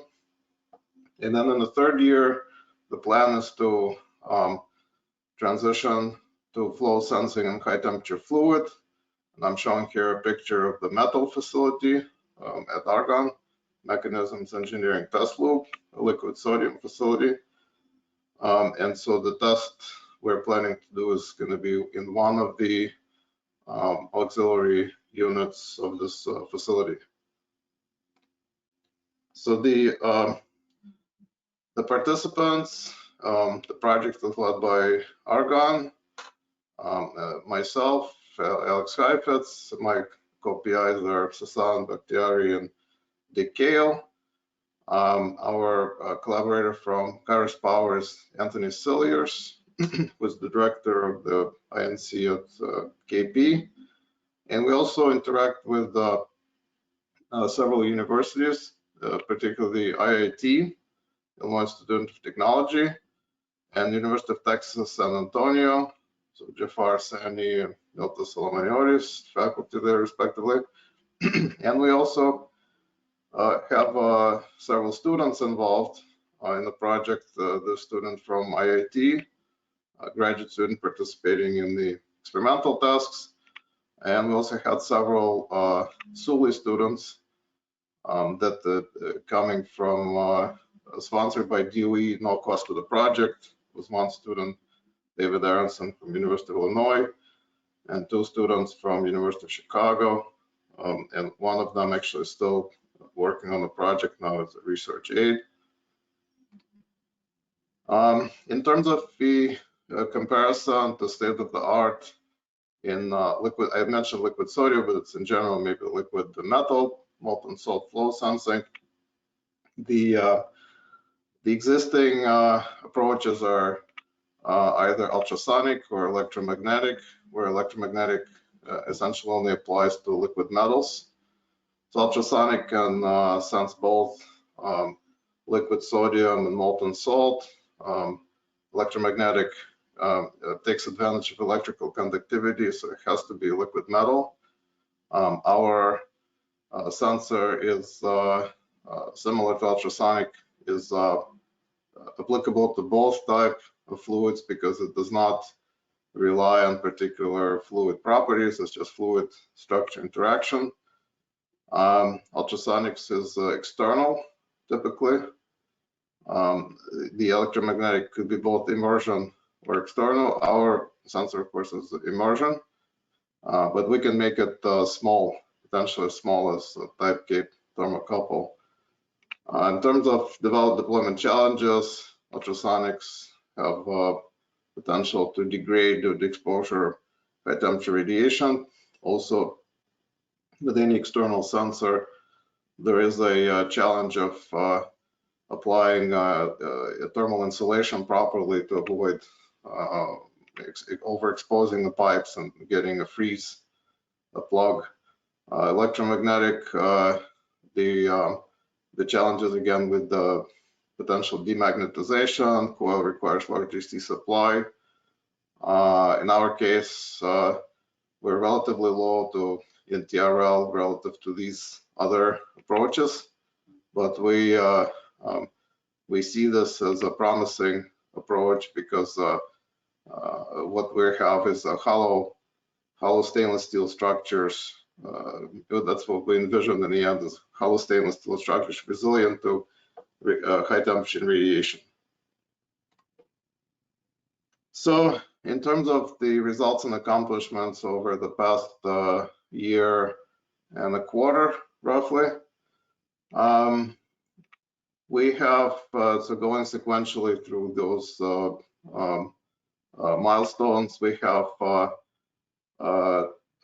focused on the right circular cylindrical design for the cavity, meaning that the length, the height L, and the diameter to R are equal, and that's known from microwave theory to give the highest Q factor for the cavity. Because this is such a canonical shape, there are analytic equations that allow us to derive closed form analytic expressions, and we can also use them to cross-validate through direct numerical simulations. In this case, we're using COMSOL radio frequency RF module to calculate frequencies and modes of the cavity. So using the analytic equations, we derived the equation for frequency shift. And I'm not going to go through all the variables, just to say that we have analytic closed form expression for calculating shift.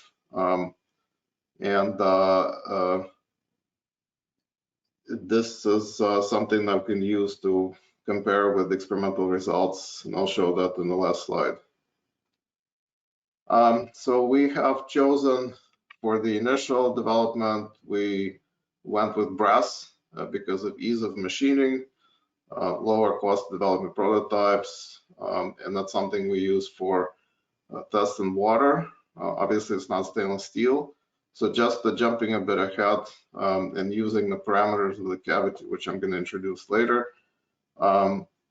just to show that the difference, so obviously the materials have different mechanical properties, but in terms of sensing the shift, the change is not all that great. So in terms of displacement of the membrane for the regimes that we're studying, somewhat comparable, and as I said, that the displacement altogether is on the order of a micron, which is the maximum displacement in the middle. In terms of frequency shift, we're looking at somewhat of a megahertz. So the brass is more flexible, gives us a better, a stronger readout, a larger frequency shift. Steel is slightly smaller, but should still be readable. So in other words, brass structure is relatively good material to perform initial tests with. We also analyzed mechanical integrity of the membrane through simulations, whether with rupture or not, for the flow regimes that we're interested in. So again, they're closed form expressions. The maximum stress is actually at the boundary of the clamped membrane, which I plot on the right. And then there is a COMSOL simulation of mesostresses, mesostresses for uniformly loaded circular plate. The numbers are comparable, and the maximum stress is substantially below the yield strength for stainless steel. Now we, using those computer simulations and analytical derivations, we designed a K-band 18 to 26.5 gigahertz microwave cavity. The dimensions were chosen in part because we wanted to couple the cavity to a commercial waveguide with a standard IEEE flange, which for this band is 22.2 millimeters. So we were somewhat had that constraint in our design. We have chosen to excite this cavity through a sub-wavelength hole on the side. The membrane thickness we went with is 8 mil, which is 200, just about 200 microns, fabricated in water. These are the graphic on the left. The dimensions are true to scale. So then we coupled this cavity to a commercial K-band WR42 bulkhead waveguide, which is a special type of waveguide for insertion of components into liquid. Also purchased a microwave component known as the waveguide coupled circulator to enable cavity readout. So it's essentially feed port and readout port are decoupled. And also, in part of that, we tested mechanical resilience of the membrane simply by placing weights up to 500 grams. And we saw no really no degradation of the membrane. The next step was to develop a leak-proof test article, which in our case is a size 3 piping T, which is a 3-inch internal diameter pipe. And we also needed to introduce additional components for leak-proof insertion of this bulkhead waveguide, and also positioning the sensor head in the middle of the pipe. And we also installed a PXIHS's portable microwave vector network analyzer for signal readout, and added software, LabVIEW software to this, which I'm going to describe in one of the upcoming slides. So next and also let me just go back a little bit. Another task we did with this article is we verified that the cavity was itself was leak-proof. So we just added water into this pipe, and in fact, when there was initially there was a bit of a leakage in the cavity itself, and that's immediately visible through the microwave analysis, because in some of the past projects we used cavities for moisture sensing. So any tiny residue of water that seeps into the cavity, it's immediately visible. And so then we took measures to seal the cavity properly with the glue and prevent any leaks. So next we developed a flow loop with the pump capable. It's actually, I wrote it's 50 gallons per minute. It's actually, I believe it can go up to 75 gallons per minute at ambient pressure of I think 7 psi, or I forget the exact number. And this loop also has a flow meter, omega flow meter, which is installed for reference flow measurements. And the picture on the right shows the sensor installed in the section the test article that I shown previously. It's installed right in the middle of that. There's water in the pipe. Now, to avoid hydrostatic pressure, we have oriented the sensing head sort of parallel to the in the parallel. It's located in the section of the pipe that runs parallel to the ground. So it only sees pressure from fluid flow. It doesn't see the hydrostatic pressure from fluid due to fluid height.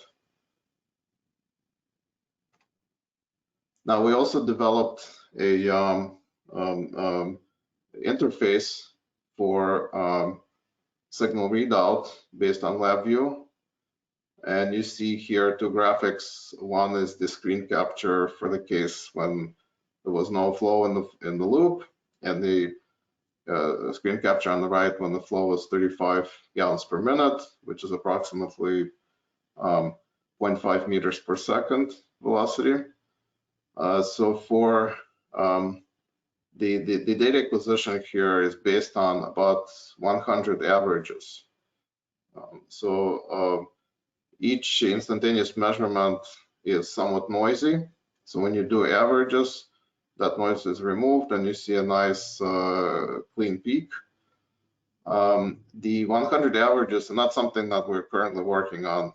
This is really a result from last week. So we don't really need to do all the 100 averages. That's what we're going to study, is how many averages we actually need to make in order to reduce the variance to saturation. So with 100 averages, the total acquisition time just to obtain this data point that you see here is about 30 seconds.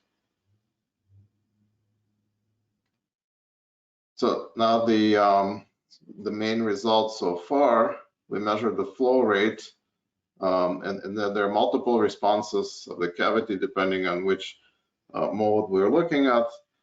So in this case, for this cavity, we obtained the optimal response near 18.8 gigahertz, which comparing to the map of resonant modes, which we pre-calculated, the closest one is this TE011 mode that's visualized below.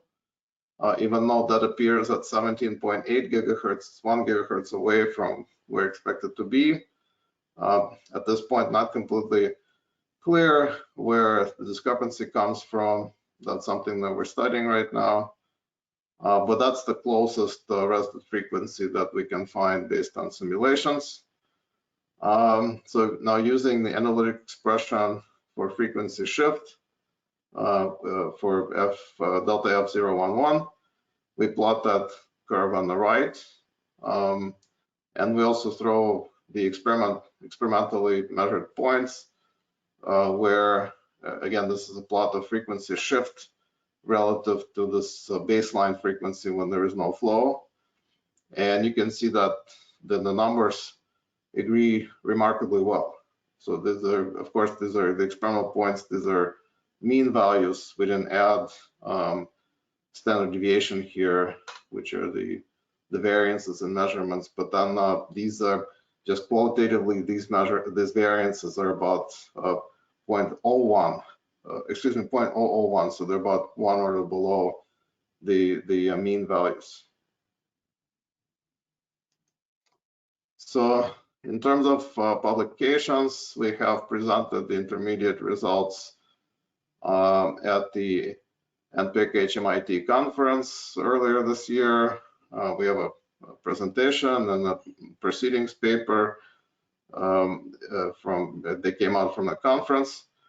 We submitted invention disclosure for intellectual property at Argonne. We did this in the beginning of the year. And also I listed for publications several reports we've written so far. And we're also planning to put on more papers as we gather more results.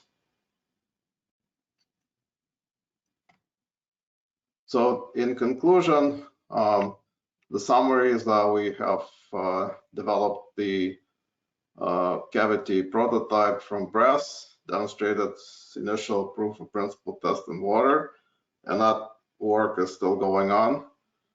And then we're beginning to transition into test in high temperature fluid.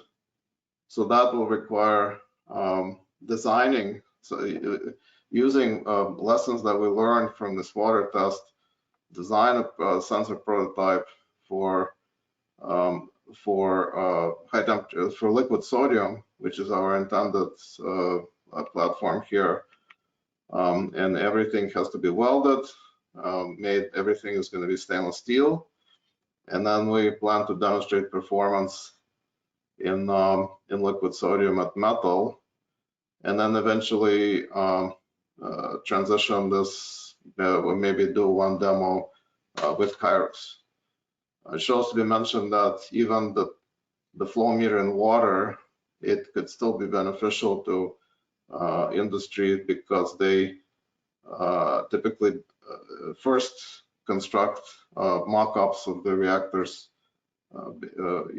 based on water tests. So this helps them to validate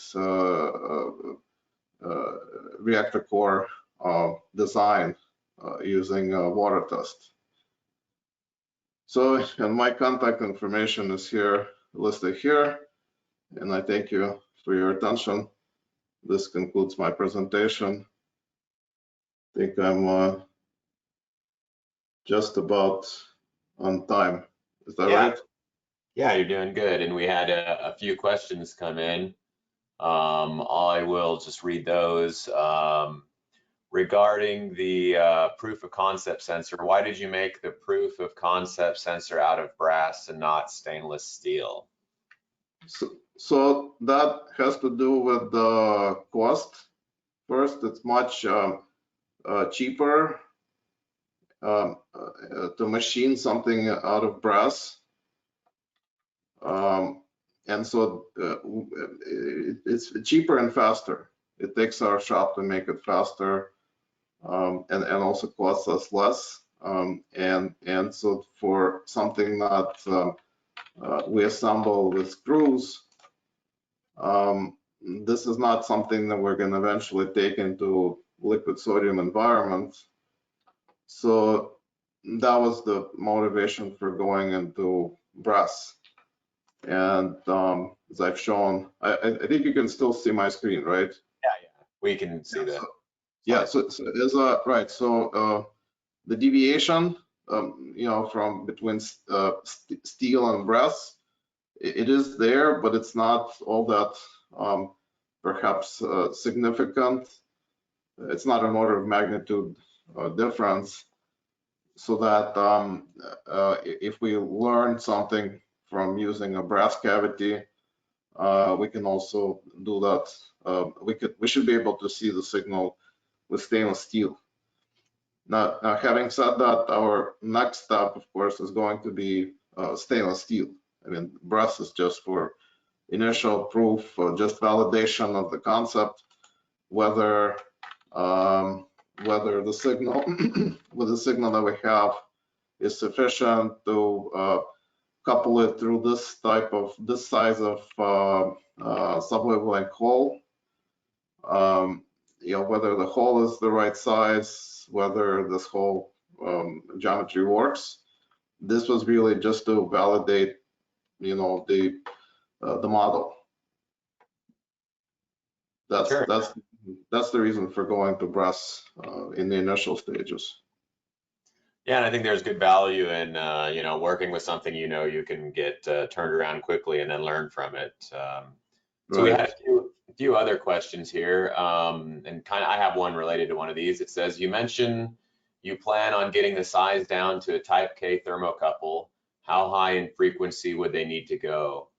I also had my question was maybe in answering that, how small do you think you can get this down to?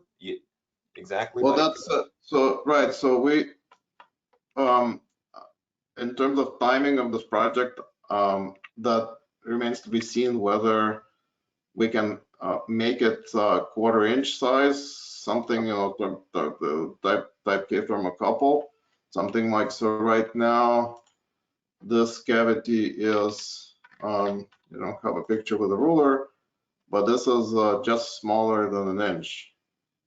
So an inch is 25.4 millimeters. The height is 22.2, but then there's extra spacing from cavity walls. So we're talking about roughly an inch size. So reducing down to a quarter of that is possible. Right, it's just going to be the size and frequency inversely scale linearly. So if we're talking about at 1 inch, about 20 gigahertz, so a quarter inch is going to be times for 80 gigahertz. Okay. So that's right. So in principle, the physics is somewhat straightforward. It's just going to be the implementation, working with the smaller cavity, just the machining issues, perhaps, although maybe not all that difficult. Okay. It's going to be the electronics. Need the signal, and all the electronics have to be for that. I think it's the so-called E band for 80 gigahertz. But I mean, fundamentally, there's no difference between this cavity and a smaller cavity. Okay. We have, I think, time for one more question here or two. Do you have any idea what the maximum measurable flow rate could be? And then also about what the disruption is flow of from the sensor, but I imagine that probably scales with size. So maybe just focus on the flow, maximum measurable flow rate. So for this one, the maximum flow rate going up to, and I mean, here I have it up to 1 meter per second. It should not be a problem. I mean, at some point we might be getting close to the yield strength. I mean, we have to stop there. I mean, the increase is quadratic with velocity. So I mean, I didn't plot it here, but it should be straightforward to estimate. Okay. Well, thank you for your presentation. I think we'll move forward to the next presentation. If there's any other questions, again, thank you for those that added them to the chat. Please add them to the chat. And we'll address them perhaps later on or during the break. But moving to Kevin. Kevin, I can see your slides, the PowerPoint, and see you. So if you could just put it in full screen and then probably, oh no, it looks great. Does that work? Yeah, it looks great. Please get started at your discretion. All right. Thank you, everybody. My name is Kevin Tsai, and I am the PI for the SP&D research portion, as well as kind of under the neutron flux segment of the work package. So I'll go ahead and move on to the next one. So the goal and objectives for this SP&D demonstration for advanced reactor applications is to develop and demonstrate these self-powered neutron detectors for these research case being in terms of experiments, fuels experiments, as well as reactor demonstrations. Those are kind of the things we're taking part of. To kind of begin this research in here, we're trying to start with things that we know. And so this first iteration begins with these rhodium-based SPNDs. And kind of Troy mentioned before, we are working closely with a domestic supplier, Idaho Labs Corporation. They're well known for making thermocouples as well as mineral insulated cables. And as you'll see in a little bit here, as I go over the technology overview, it is very similar in that sense. And so the testing that we're currently doing or have performed in this past year was in a slew of reactors here. We have gone through the Advanced Test Reactor Critical Facility, the Neutron Radiography Facility, as well as ISU's AGN 201 reactor. The things we've learned out of each of these reactors is kind of culminated into kind of what we understand about this technology for now as we try to move forward for the advanced reactor application portion of it. So at the beginning here, just give you everybody up to speed. This is what an SP&D design would generally look like. It's a very simple sensor. It looks almost like a thermocouple from outside. What it is you have one lead wire that comes in and connects to an emitter. It's in the center. And that emitter is responsible for generating your signals when interacting with neutron. And it is insulated from the sheath through mineral insulation. And so I kind of written in here, there's two primary types of operation, and it's based on what emitters you choose. So a slow response is based on a neutron capture and beta particle emission type of signal generation, which is at this point you can consider this primarily neutron induced signals. And so these slow response are well known for having very accurate neutron flux measurements. And their type of typical emitters are rhodium and vanadium. So we're going through with the rhodium here.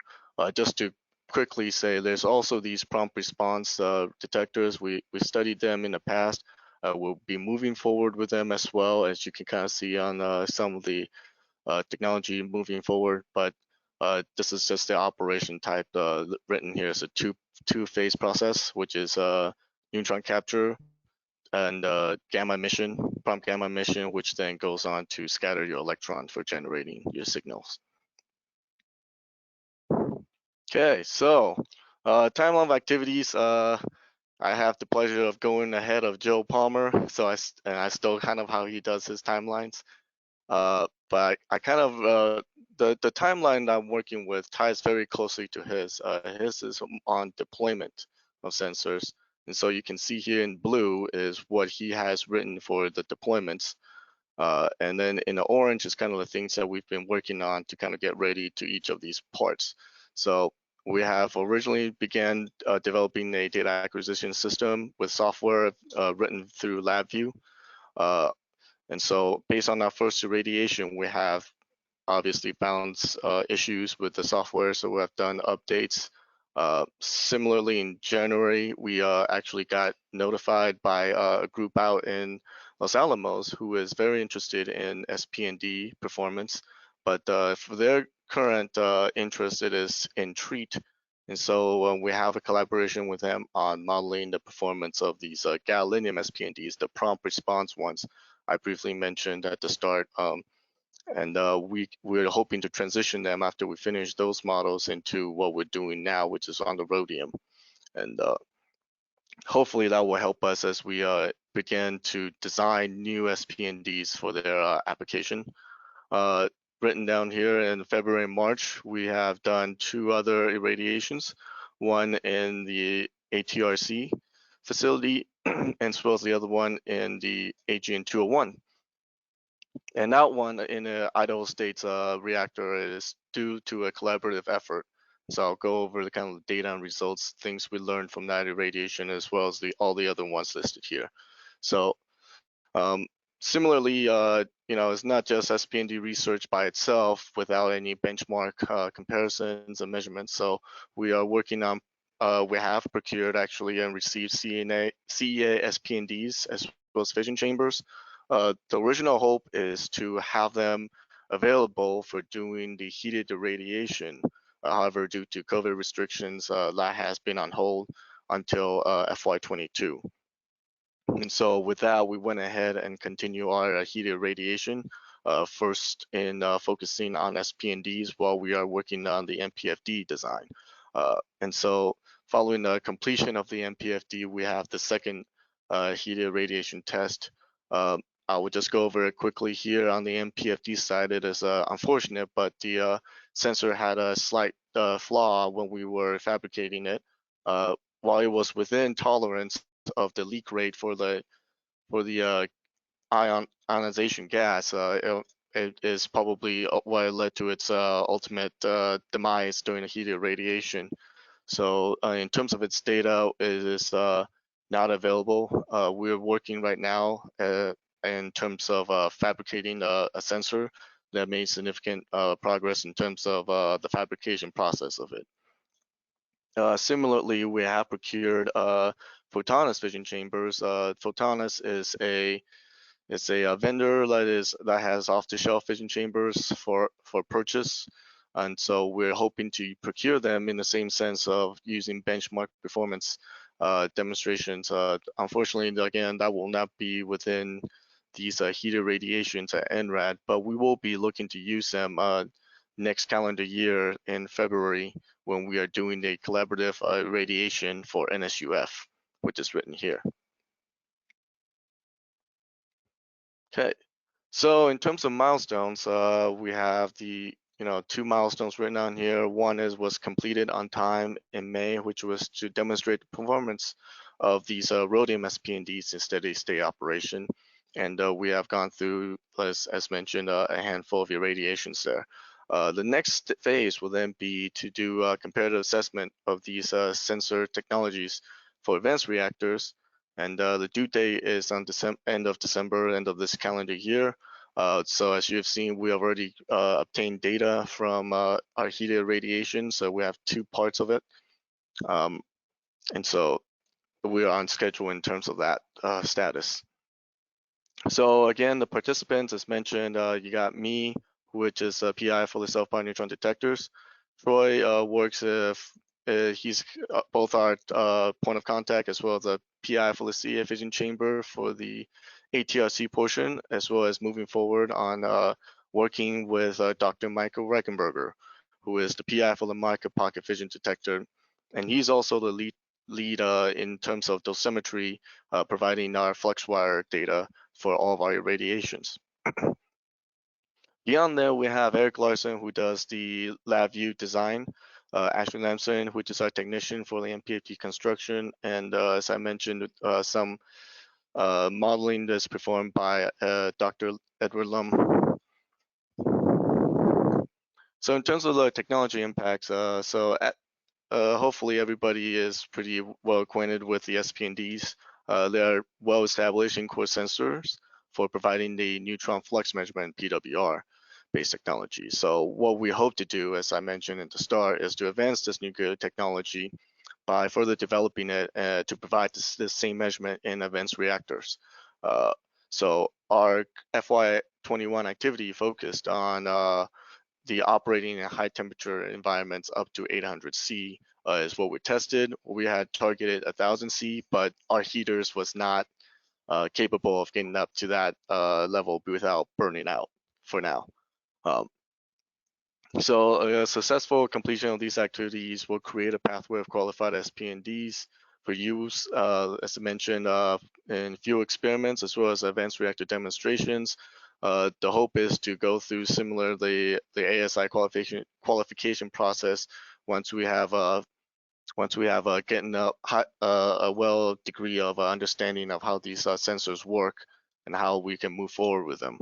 And so as we mentioned as well, we have very close fabrication relationship collaboration with the commercial vendors to try and enable a supply chain less accessible for the nuclear energy industry. So moving forward to the results and accomplishments, to kind of bring front first the modeling effort. So the modeling right now, as per the interest out of Los Alamos, is beginning on the gallium SPND. We had an experiment performed in 2019 with this vehicle that you see in the bottom right within TREAT, where it has a sensor cluster. We have a handful of MPFDs as well as gallium SPNDs that were fabricated per Idaho Labs, and as well as dosimeters. So we are working on developing a dose response function type of model. This method is similar to a method based on CEA's Matisse model. It's also kind of a blend of the Sandia National Report on their modeling efforts per their SPND experiment data in ACRR. And what the hope is we will get basically a generated dose response table for the flux that, for a generic flux in which we can pass in to get a signal out. That will help us develop basically a good signal SPND for, again, advanced reactor applications. So what they're currently working on is prompt response, and actually they're pretty close from our recent conversations, and they're actually expected to be done in December. So that way we can begin moving forward towards a delay response. It's actually really funny because the MCMP portion of the modeling really is more available for the prompt response behavior than it is for the delayed function. And so that's kind of why it also makes sense to start with the gallium SPND, which we have abundance of data on within its performance. So moving over to the irradiations for the rhodium SPNDs. The first sets we have performed here is in NRAD. What I have shown here is the second portion of the irradiation that was performed in December of 2020. And what we have done here is we have ramped up the reactor up 5 decades. What it actually was is not plotted on here because you can see since it's a log graph on the very bottom left of that graph, largest graph, it seems to be a very noisy, but actually it's quite small when you take away the log behavior of this function. And so we were actually able to even measure one more order of magnitude below at 2.5 watts, which in this dry 2 position in F1 is about 2 × 10⁻⁷ neutron thermal flux. And what we have also done is demonstrated calculate the linearity just to make sure the sensor performs linearly throughout its whole range. Kind of these are the first steps as to make sure the sensor is working accordingly. The big ones, what we're trying to prepare for is actually for the ATRC irradiation, which will have neutron flux somewhere closer to the times 10 to the 8th.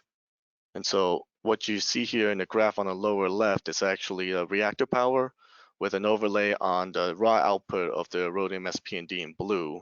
And then we have just quickly gone in and calculated a relative flux that is derived straight from the signal out of the rhodium SPND based on the equation to the lower right. This is just our first step into it.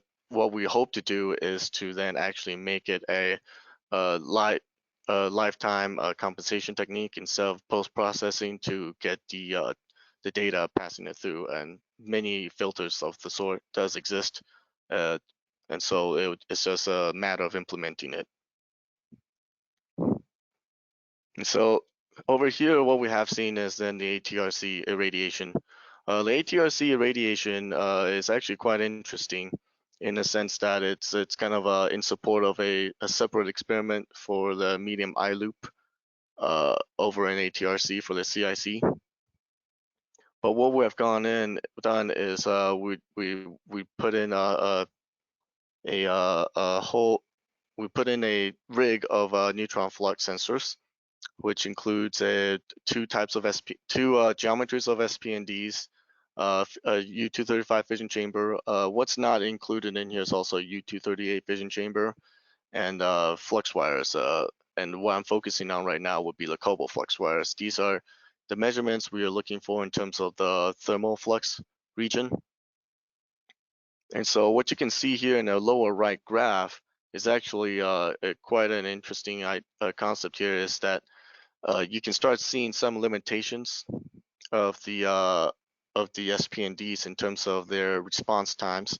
I'm not sure if I actually included it in the next graph. I think I may have left it out by accident, but this limitation also exists when we're applying kind of the post-processing to try and get to the more prompt response by using the compensation technique that I mentioned about from the last slide, such that it doesn't capture even this initial peak and drop that the fission chambers captures.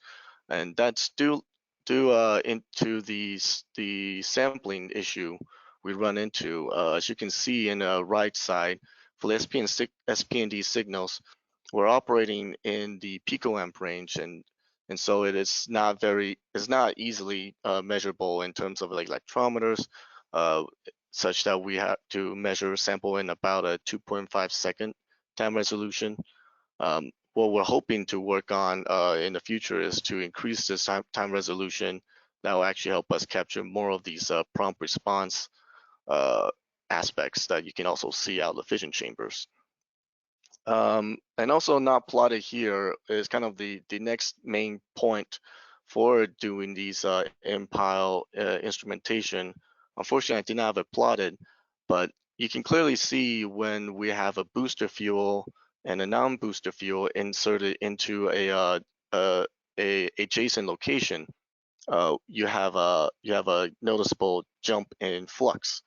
What isn't shown here is that the reactor, according to an operator, is that they're showing no change at all. They're operating exactly the same for both of their run. This just goes to show kind of the key idea of using core neutron sensors for localized measurements.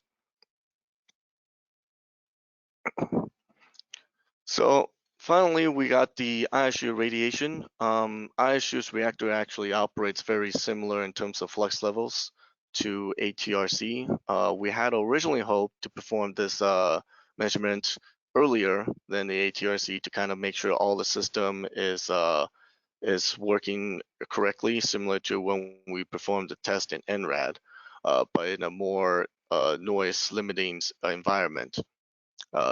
Again, this is also performed in collaboration with ISU, where they're trying to test the reactor's capability to use cadmium covers within the reactor perform to characterize the SPND's performance in fast spectrum neutron flux.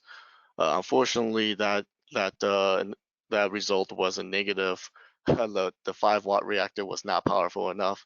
But what you can also see here is kind of what I mentioned before, is the sample rate is the issue in terms of measuring these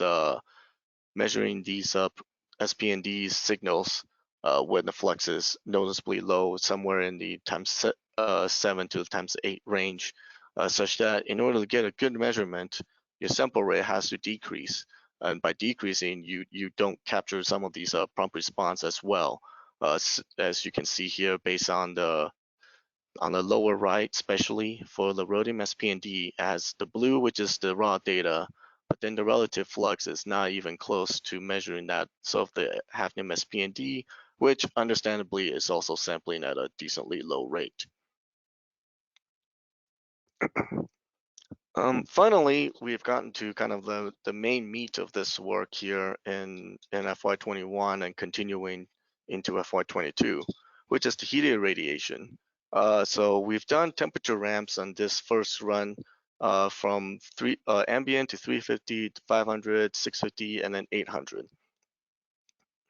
So you can both see in the blue in both of the graphs to the lower left as well as the upper right. Each of these dips you first see, for the first 2 dips, it's related to your temperature ramps. However, I'm talking now actually out of knowledge of this follow-up testing, which I didn't include here, is that these temperature ramps actually induce some kind of a noise that works in weird combinations with the SPNDs to create these drop in signal and then a recovery. And so we have actually tested here if you were to look at the lower left plot, around the 225 time mark, there's a drop without a drop in temperature at 800 C.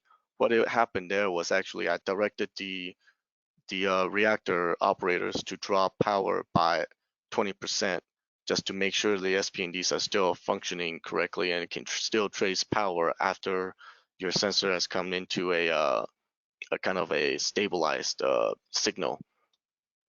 And so this is kind of our main first piece of data that we worked into, and we have since made several adjustments to how this experiment was run, and we have reperformed the test. Unfortunately, that data is still right now being analyzed, and so it's not included in this presentation. Okay, so in summary, we have made 2 designs. These are again purchased through IDLE Labs, and so it's a design that they are able to go through and make and sell. In terms of if you want to at least test the same sensors, but again, we're still undergoing the testing for them. We have performed the testing in NRAD, ATRC, and ISU reactor. The SPNDs again demonstrate a very good linear output for 5 decades. The limits in terms of upwards is only due to your electronics. The same likewise in the lower ranges. In terms of output, it's still very linear. The SPNDs were also able to measure a good flux change within the medium loop position.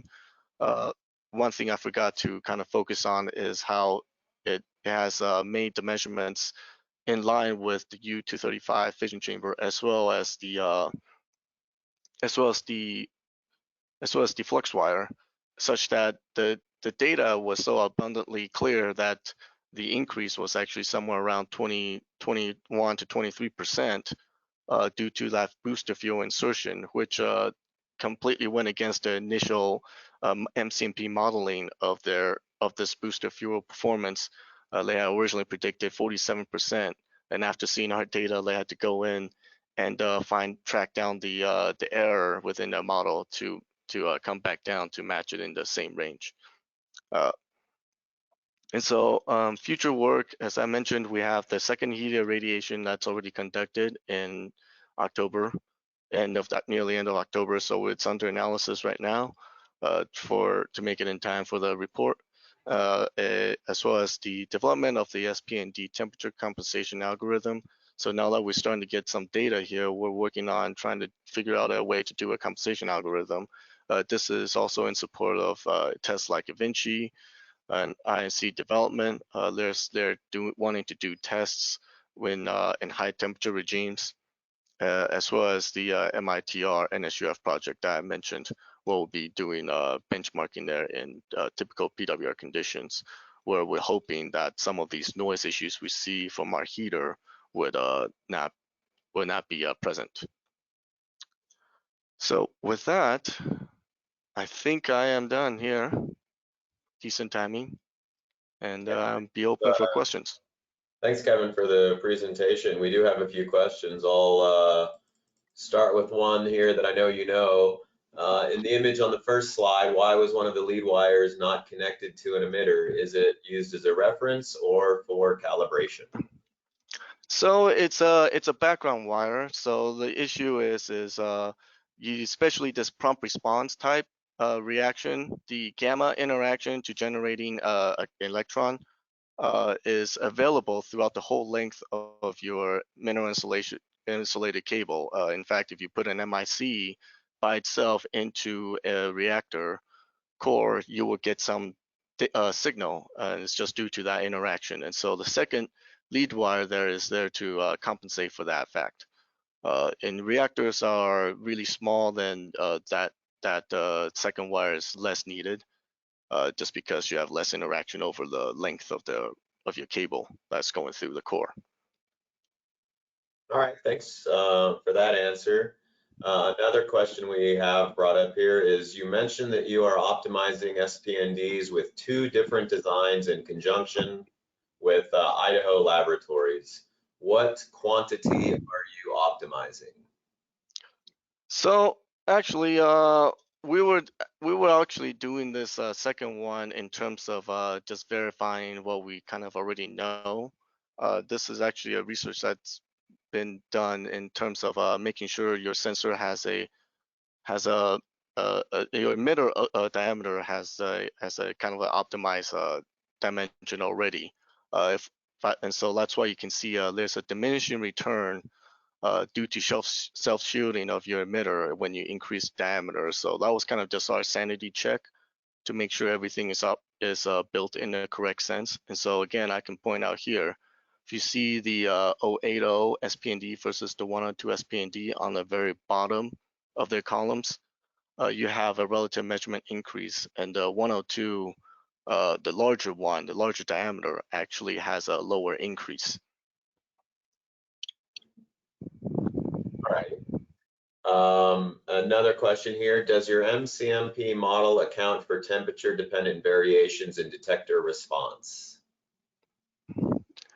In this one, for the gallium SPNDs, since it is a prompt response, that one is a lot easier to take into account. The same for delayed response, in the sense that you can get a steady state result if you were to add the delay components from the decay function. However, we're not entirely sure how trustworthy that library is. And for temperature compensation, we're not fully accounting for that portion yet, at least out of the consideration what they want to see out of the gallium in treat. By the time your transient peak pulse is over, which if you see down here, it's kind of hard to see, I apologize, but it occurs, in fractions of a second before your temperature actually rises to affect the overall environment in there. And so for now, they're not using temperature compensation. These are kind of the things we're including as we update this model. Separately, I should also mention we have also been working closely with Sajid, who's actually part of our group, and he brought over the SPND modeling portion in Giant that is as a leftover from the VTR program. And so that's a second portion of the modeling that we're actually looking into, which has temperature compensation built in. All righty, thanks for that. And I think we've got time for one last question, and there is one last question. Do you have a gamma compensation wire in your SPNDs? Wouldn't that also account for temperature effects? So that's one of the mysteries. You did ask a great question. You can see here, this is what in the green line here, what the compensation actually is behaving during this whole time. At the start, you can see a quick jump, and that actually is related to the increase in power. And as I mentioned, this is actually prompt. And so if I were to overlay this with the blue, you can actually see it rising up in power more in line with the reactor power. However, with the temperature portion, this is kind of the weird mystery, is that as each ramp comes up, you see a very similar behavior in a correlated negative correlation to its individual steady state. And unlike the emitter, it does not recover. And that is an interesting mystery that I'm trying to solve as well. Oh yeah, and I think just to point out for the question, I mean, how long ago was it that you got this data? It's been not even a month. This one has actually been in the August one, this first one. We do have data. We do have data for the second one, and it looks like a mess. So I can pull it up just for a quick sneak peek of how messy it looks. But yeah, it's a mystery on how the compensation is behaving due to temperature in this case. Okay, so something to be determined. Yep. Well, that's the last of the questions, and we are in the break time right now. So thank you, Kevin, for your presentation, and everybody else for their presentations. We have a 15-minute break. Patrick looks like he probably wants to talk. So yeah, before the break, I'd just like to remind everyone that has presented and will present that for the projects, either directed research or competitive awards, we are collecting this one-page accomplishments to then generate basically a summary document for the program for FY21 accomplishments. So a lot of you have already sent the accomplishments were due last week. I wanted to see them along with the slides, but some of you haven't. So for those of you who haven't or sent the accomplishments, it essentially is a one-pager summary of your slides because the scope is the same, what happened or the accomplishments for FY21. So please do so that we can get this one document collected and ready. This accomplishment summary is really the document that me and Dan Nichols use the most in terms of communicating results and communicating the work that we're doing to people that approach us for the first time. So it's an important thing. Don't forget and don't be late so that we don't have to insist on collecting those. Send them before as soon as you can. If you have presented today, I dare say today, but if not, for everyone else, send them by the end of the week so that we can compose them into a document and have it ready. So thanks for that, and I'll see you at due time. Thank you.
Austin, thanks for bringing up your slides. We can see the PowerPoint screen there.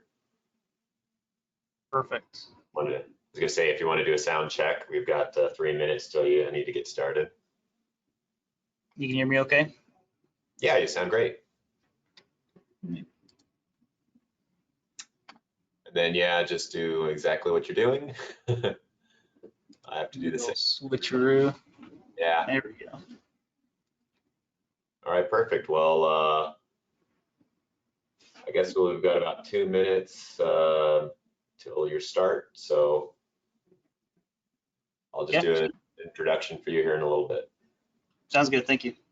Yeah.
I would like to welcome everybody back after the break. Introduce our next speaker, Austin Fleming, to talk about fiber optic sensors and enabling technologies for nuclear energy applications. I know he's going to be covering a lot, so again, just remind people when you have questions. I think the best thing to do is just put them in the chat there, and then we'll read them to Austin at the end, and he'll answer them then. So with that, Austin, if you want to get started, please do.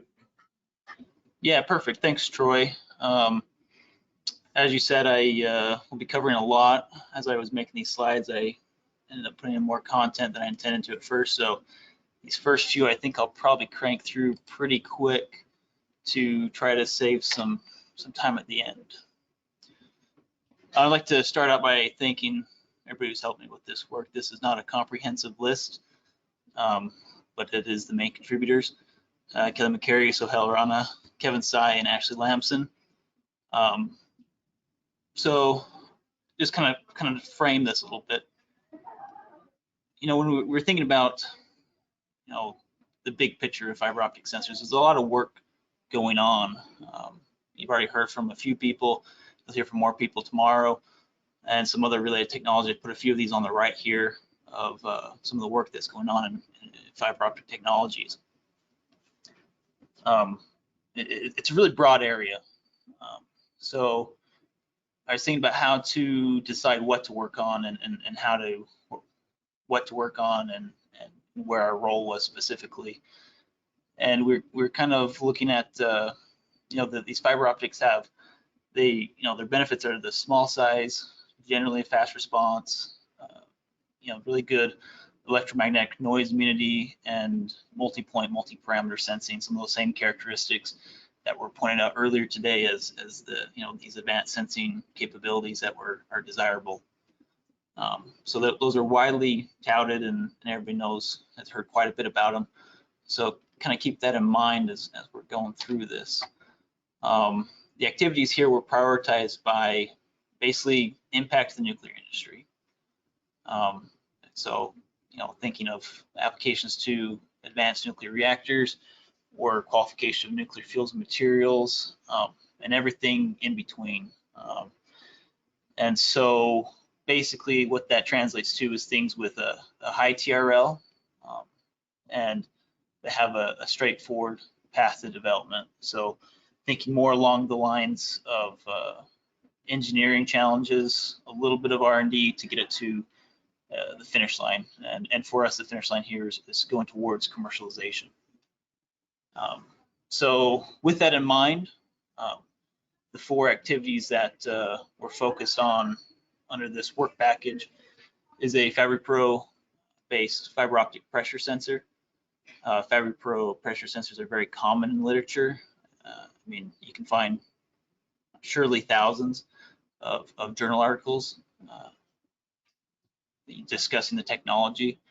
You don't see this trifecta of high temperature, radiation resistant materials, small size, and you kind of get 2 of those 3. So there was really no technical limitations that I was seeing with that, so we started working on developing that you could qualify for several applications in nuclear reactors or experiments for fuels and materials. Intrinsic temperature sensing is another very important one. So the multi-point or distributed temperature sensing in an optical fiber is of high interest. And so qualifying that and testing it in different reactor conditions was of high importance. And then another one that was pretty interesting was this in-pile imaging. So being able to take an image fairly easy out of a reactor without putting the camera in the reactor is a huge advantage, and I'll talk a lot about that. And then what I call active compensation of radiation effects. The talk earlier, I heard Dr. Blue from OSU refer to something similar as drift correction, I think. So very similar thinking there of how to remove those radiation effects. But I refer to that as active compensation. You're compensating for those effects in real time. So I'm going to be talking about those 2 in bold today. And like I said, I've got quite a bit of material between the 2 of them. I chose those 2 because I presented previously on the first 2. So starting out with the in-pile imaging, there's a million applications for this, and I don't think I'm exaggerating there. There's in other industries, it's really commonplace to have imaging video feed as part of a diagnostics or measurement techniques. So I put an example of an image from a SpaceX landing that failed. Right, so that video feed that they had of that enables a ridiculous amount of analysis to understand what happened and how it failed and correct it. And I'm sure everybody's seen their video cameras along all parts of their operation during launch, and all these critical pieces they have these video feeds of to look at and understand any unexpected events or off normal conditions and try to understand it. It's really like many sensors in one, you can think of it. But you can also get quantitative and qualitative information. The quantitative through things like digital image correlation or particle image velocimetry are just 2 really straightforward means of getting things like that. And then I already mentioned the diagnostics of something that could go wrong. So if you're getting sensor readings that don't quite make sense, and sometimes having a picture of what's going on explains everything. So how this is done is there's an image bundle. So it's a whole bunch of optical fibers. All right, so I've got a diagram here. It's actually from the company. So it basically ends up being one optical fiber. It's all fused together, but there's individual fibers in there that make up quote unquote pixels. And so if you image project an image on one end of the fiber, it'll translate through to the other end of the fiber. And basically the challenge here is taking whatever you want to take a picture of on one side, focusing it on that fiber, and then collecting on the other side. Practically speaking, it looks like a microscope on one end, and the other end is the end that goes in the reactor. So high temperature materials, radiation resistant materials, things like that. A little bit of an engineering problem there. These bundles are, on the size of a 0.5 millimeter to a couple millimeters. The biggest benefit is, this looks like a regular instrument in general, right? It looks like a wire. You can use standard feed-throughs, things like that. There's an image here on the right from a video that was obtained from the transient reactor here at INL many years ago, but it was not through this means. It was through free space optics, but it required significant facility modifications to implement. It was a series of mirrors basically to get through the bioshielding and a very complex optical path. So you imagine the ease of, you can make it look like just a feed through instead of a facility modification to get your video feed out. So there's several challenges here. I already mentioned the harsh environment on the inside, right? So just designing that in general is a challenge. And then on top of that, you've got these radiation effects in your optical fibers. So the radiation-induced attenuation, radiation-induced emission, and both have these wavelength dependencies. And then there's like, what are you looking through? So some people would be interested in, a gas environment. Some people would be interested in a water environment. And those have an absorption spectrum, transmission spectrum. So on the top here, I have a plot of the RAA, so the attenuation of the fiber. And you can see there's kind of this sweet spot between, I don't know, 800 and depending on how much attenuation you can afford, 1200, 1300, a little bit higher. That's the optimal. You do get transmission shorter and longer. It really depends on how much attenuation you can afford and how much dose you can receive and the conditions in the reactor. And then the radiation-induced emission. So this is Cherenkov radiation or radioluminescence that is occurring in the fiber itself, or it could occur in the surrounding material that gets collected into the fiber.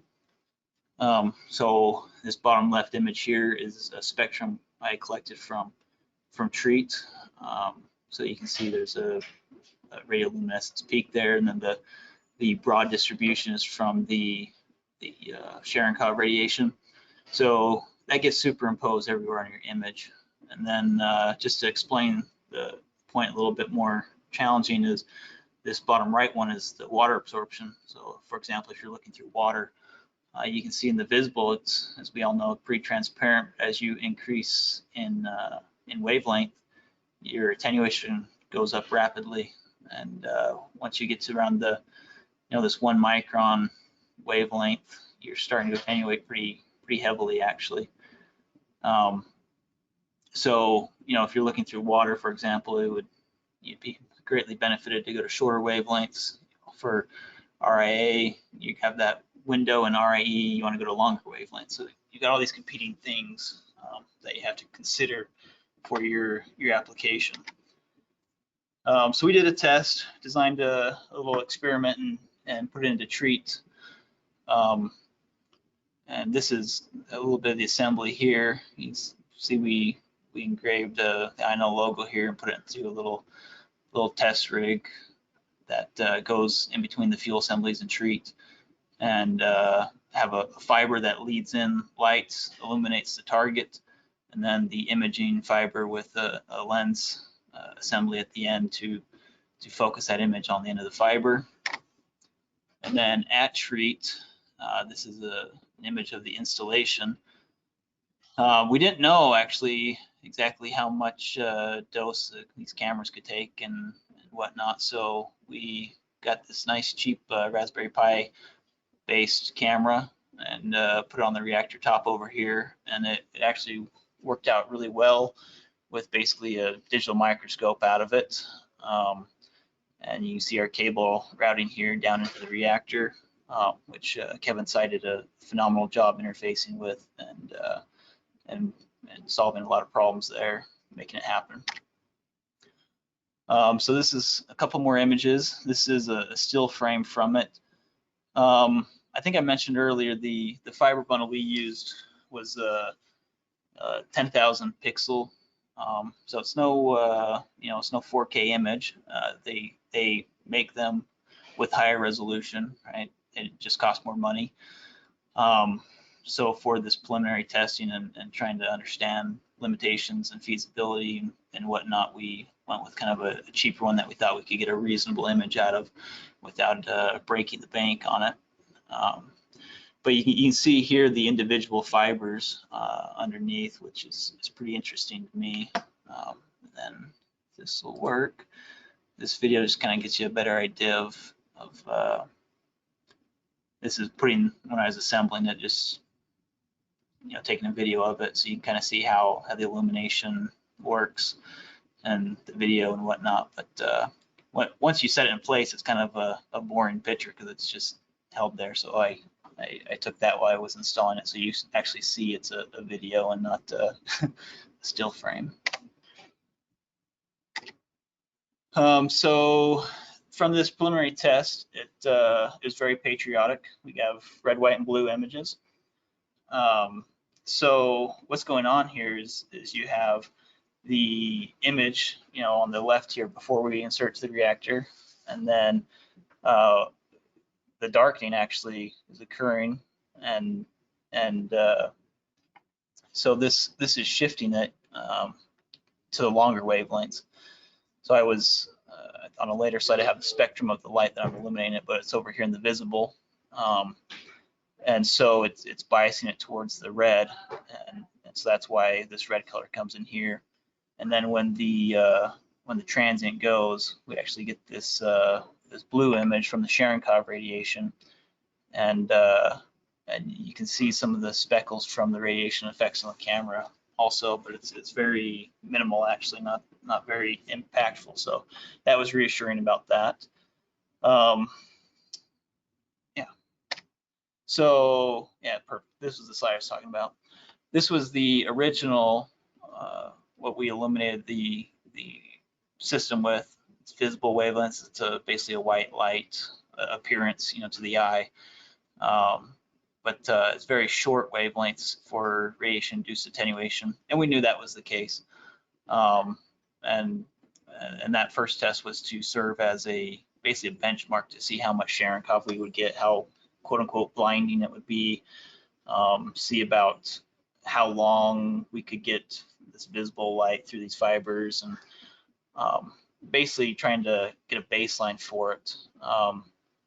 And then recently, actually it was last week, we put the new iteration in. It's actually the same exact sensor. It's gone through a handful of transients. All we did was change the light source and the filters on the outside, and we've done this a couple times now. The one that we just installed is this combination, so it's a longer illumination wavelength and a bandpass filter centered around that. And so what the strategy there is with the bandpass filter, you block the Cherenkov, and you only let through basically the wavelength that you're illuminating at. And you can go, the further to the right you go, and this, further into IR, at least to a limit, you get in that, 1 micron range to 12 micron range is kind of the sweet spot there. You get obviously better transmission through your fiber, but you need to consider that with your media that you'd be going through. For water, for example, it's pretty opaque in that range. So it definitely takes some engineering and judgment on the specific application.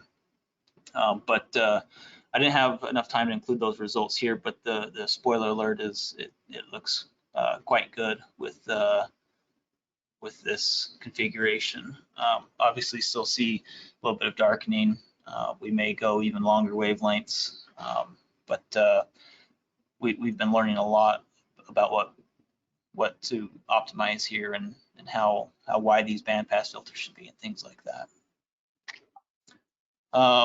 So now I'll roll into the second piece, the active compensation, which is pretty different but pretty interesting. So radiation effects on optical fibers cause significant drift. Specifically, I'm talking about intrinsic fiber optic sensors, things like intrinsic Fabry-Perot sensors and fiber Bragg gratings, commonly known as FPGs. Both these sensors, their sensor response is basically determined by a geometry parameter, so like the length of the cavity or the period of the grating, and then the index of refraction. So in that case, the Fabry-Perot, it's the index of refraction of the media between the mirrors, or FPGs, it's the change in the index of refraction. Radiation-induced attenuation and radiation-induced compaction affect those parameters. RAA changes the index of refraction through the Kramers-Kronig relationship, and then RAC changes the geometry. Right? It actually compacts it, so those geometries, features change. Then also through that compaction, you change the index of refraction through the Lorentz relationship. So the thinking here is, if we know how the radiation is impacting the optical fiber, then we can take that into account in our signal, basically, to remove that drift due to the radiation. So how do we do that is the question. So there's been a lot of research done on radiation-induced attenuation and radiation-induced compaction, and it's still ongoing. It's great work and very interesting, actually. I think one of the most interesting fields right now in fiber optics. But the summary here is it greatly depends on a whole bunch of things. I list a few here: dose rate, the irradiation temperature, and fiber composition. That is not a comprehensive list, but it's already a pretty difficult list. And then there are some predictive models in literature. Most of them are for pretty narrow scenarios. So if you, it's kind of a chicken and the egg thing. If you were to know your radiation conditions, you could, very, very well, and had tested something, one of these fibers in it, then you could predict how the fiber sensor response would change. But then why would you need a sensor there, right? So it's kind of a chicken and egg thing. If you know your radiation conditions so well, you probably don't need a sensor there. So that's not really a feasible way, at least that I see, to go about it there. So we try and take a little bit of a different approach, and that is to kind of exploit this multimodal capability of fiber optics.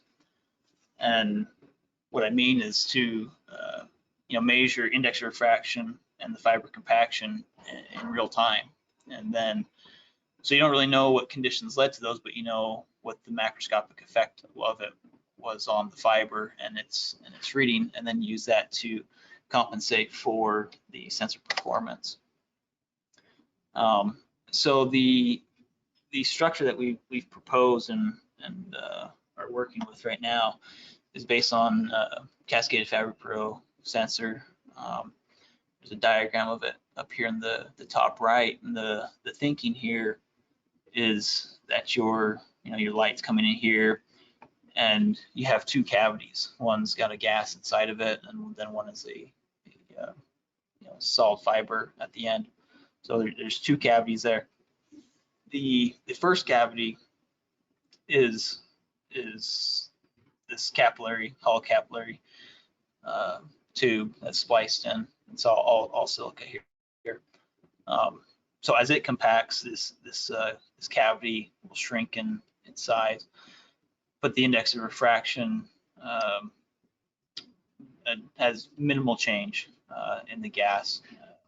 You can calculate it's very small due to the volume change, but it's determinable.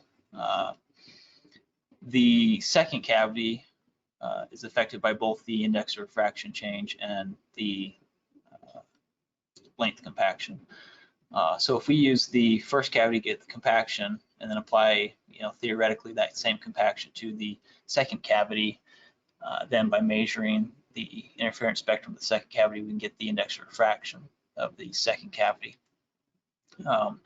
So that's the measurement strategy here, is get these independent structures that give us information about one of the unknowns uniquely. That's really the key to the problem here.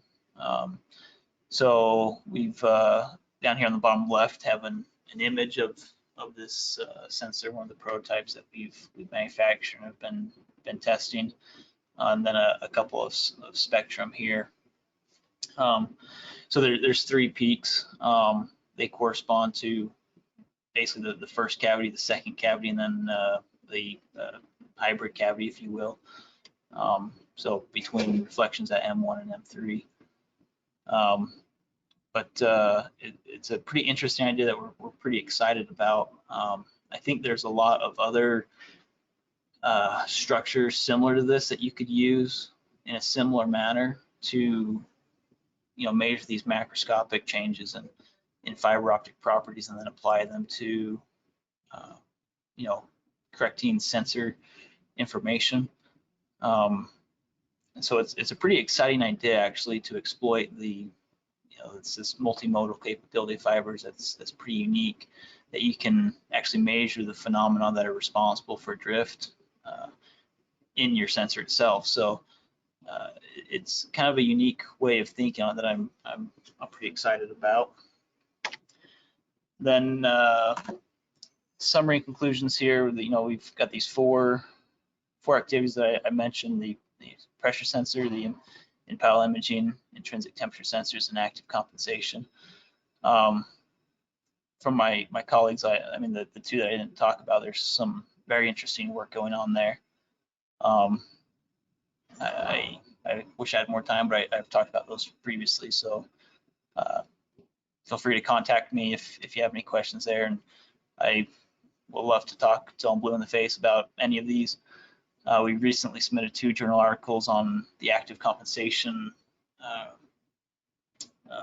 results that I went over briefly here, and then we've got a preliminary in-pile demonstration of the in-pile imaging, and it is ongoing, as I mentioned. We've tried a couple different filters and light sources at this point. I'm really excited about that work. I think it's going to be great. We have some plans to do another higher resolution one, more of a mature demonstration of it, and then we will be publishing on that. And then we have another journal paper in preparation in regards to the pressure sensor results that are not discussed here. And I'd be happy to take any questions at this time. Yeah, Austin, we had one pop up. I'll read it here for you. Doesn't your active compensation strategy effectively eliminate the possibility of distributed measurements?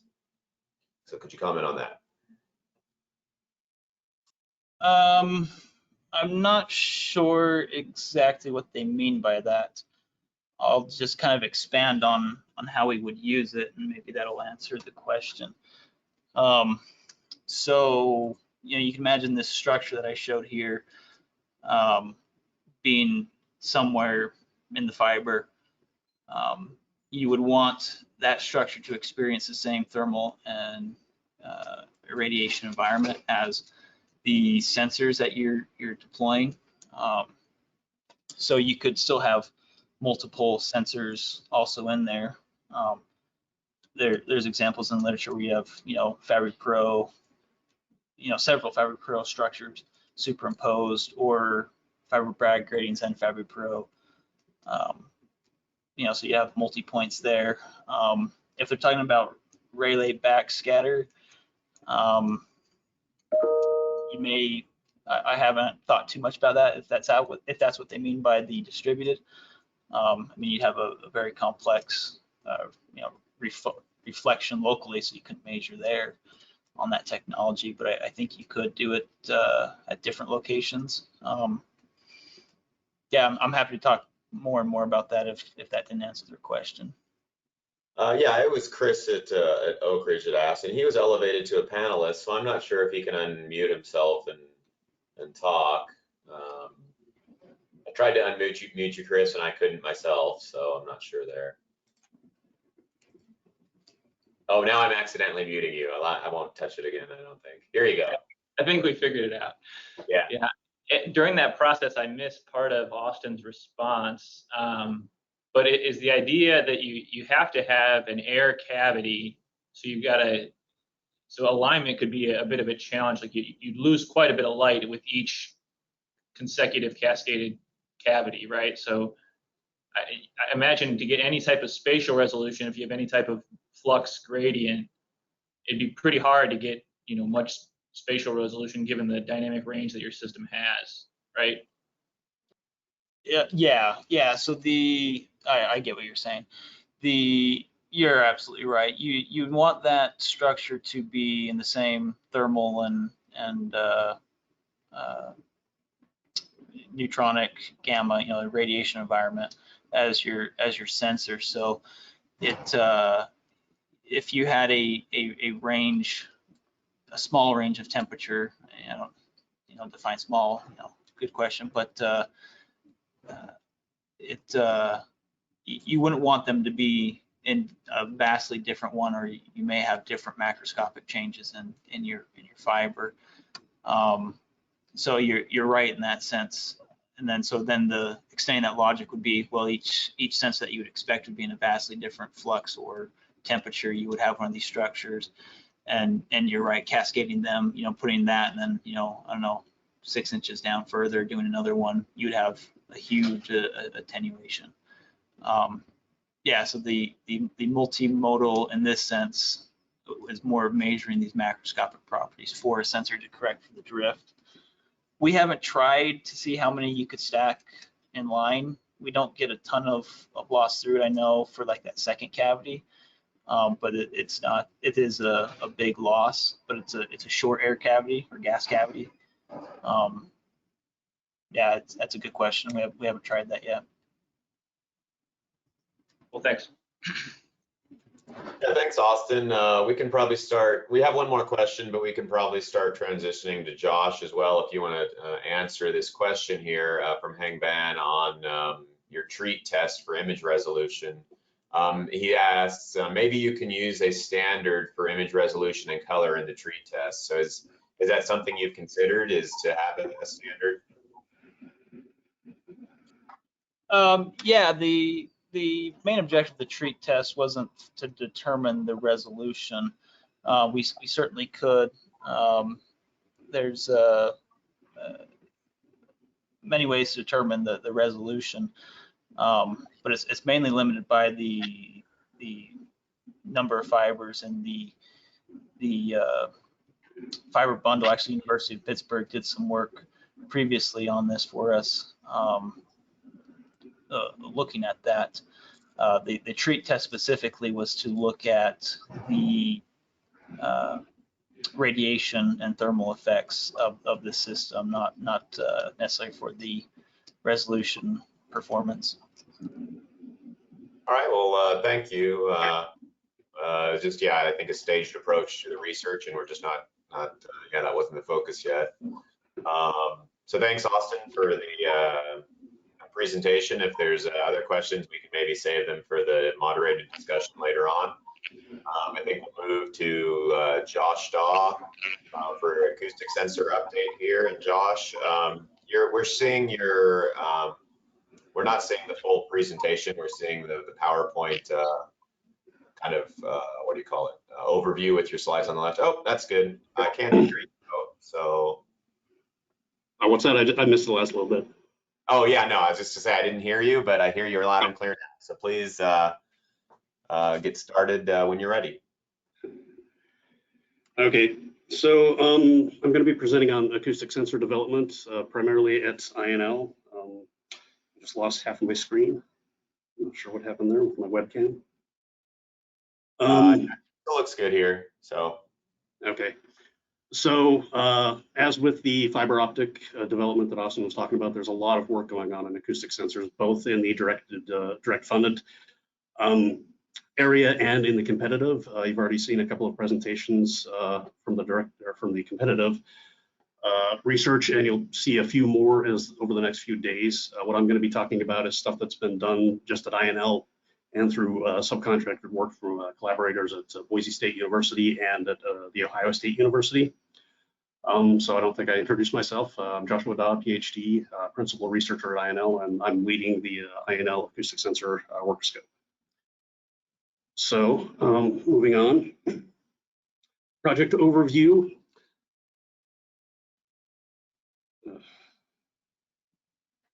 Acoustic and ultrasonic technologies are extremely versatile. What the heck? And can be used to measure most of the parameters of interest that we've been talking about: temperature, pressure, vibration, accelerations, even can be used to measure gamma, neutron radiation if we design them carefully enough. They can be spatially distributed. They can be multiplexed, again, depending on the sensor. And the goal of this research is primarily just to raise the TR level of the entire class of sensors and make them ready for deployments. At INL, our main focus, in addition to having kind of a broad coordinating role, has focused on the development of the waveguide-based ultrasonic thermometer. That's work that I've been doing for quite some time, and I'm hopefully getting to a point where it can be passed off to a commercial partner. We have a collaborator at Boise State University, led by Dan Dang, that's been focused on development of multi-physics models, both of the ultrasonic thermometer and of various saw wave type sensors. He's also been doing experimental validation of those models, and he's been working in additive manufacturing of acoustic sensors. Work going on at the Ohio State University. It's led by Murat Kavazov, and I think they'll both be presenting tomorrow on various research. He's been performing an assessment of technologies that can be used for pressure and acceleration measurements.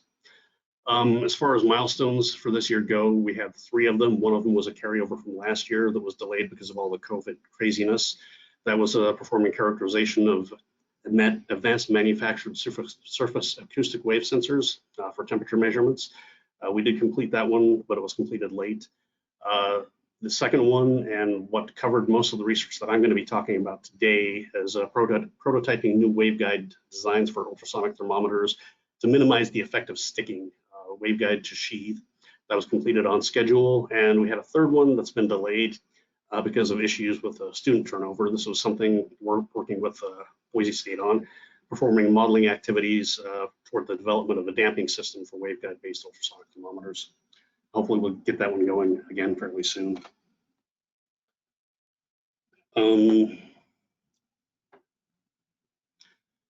So technology impact, where does it operate? Who should be interested in it? Who are the stakeholders?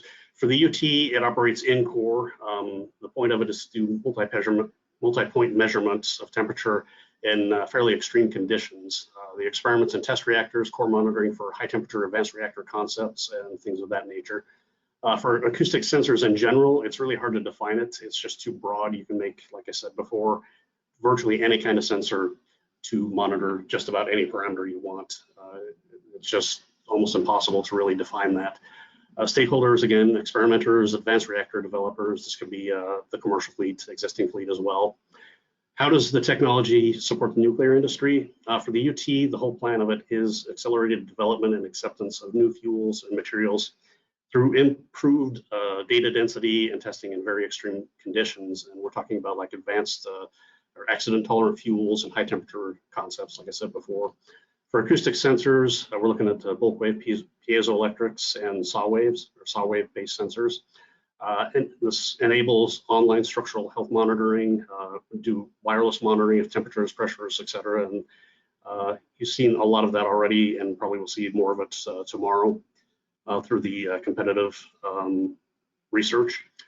through vessel communication, and various other things. It's just such a broad technology. So getting down to the results and accomplishments of this last year, like I said, my research has primarily dealt with the ultrasonic thermometer, and this is kind of a busy slide, but this is some background that I want to go over before I talk about what we actually did this year.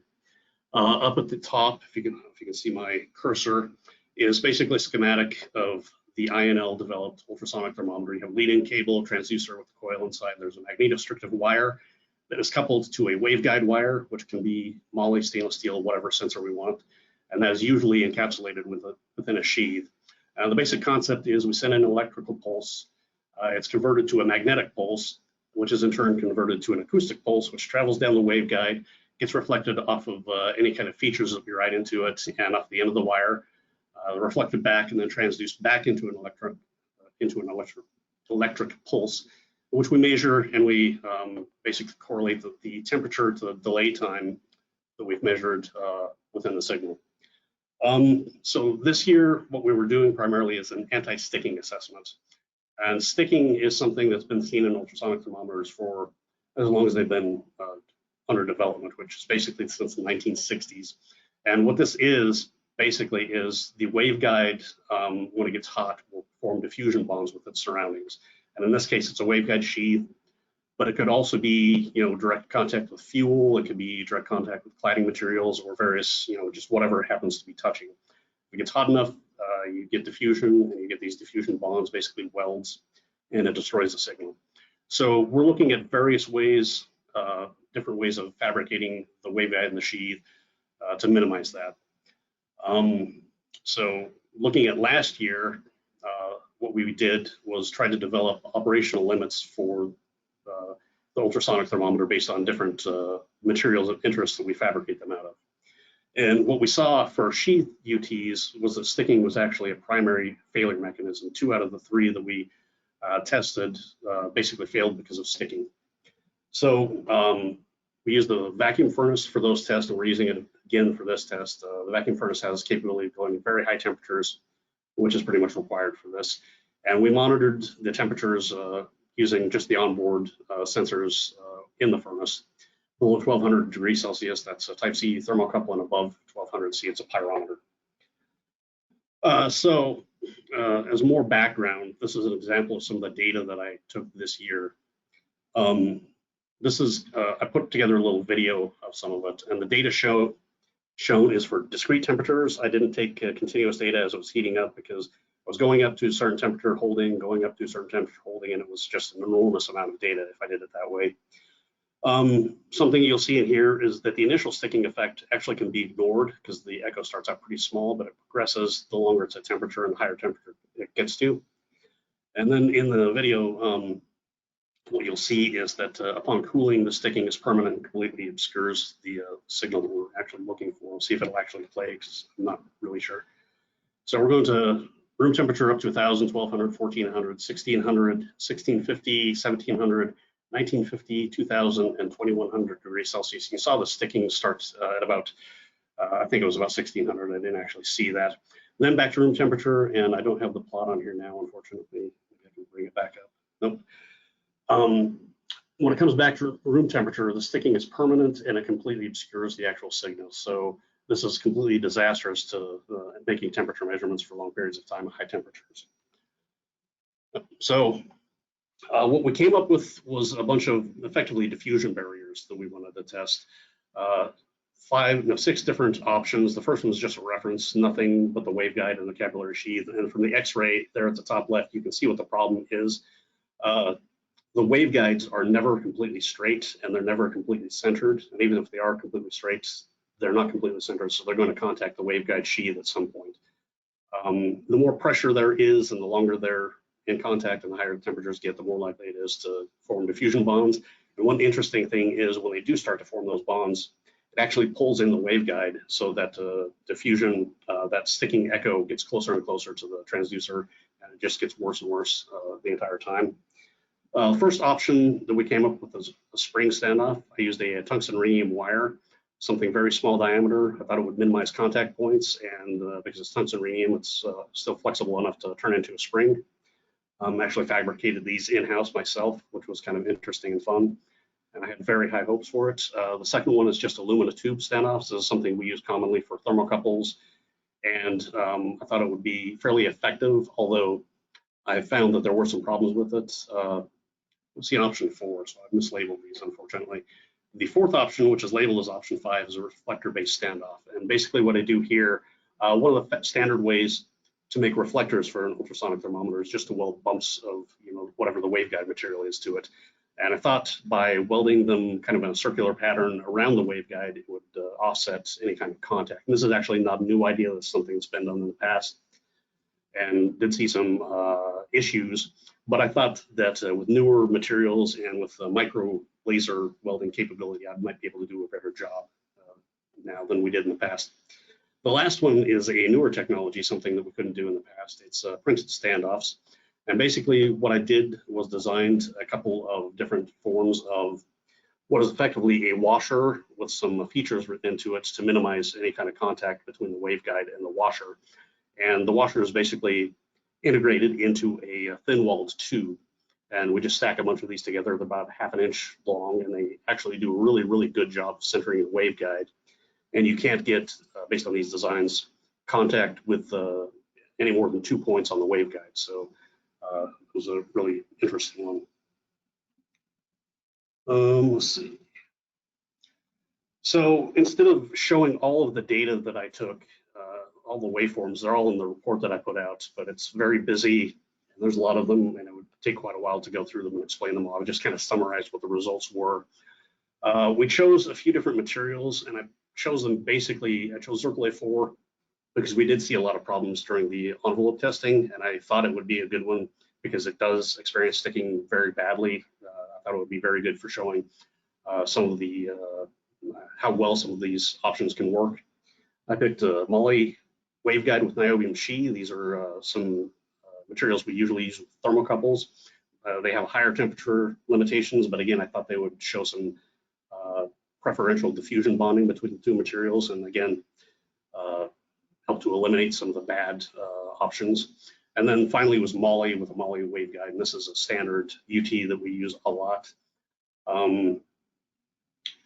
And has the highest temperature operation out of all of these. So with the Zircon 4, with the reference model, we saw sticking onset at 860 degrees Celsius.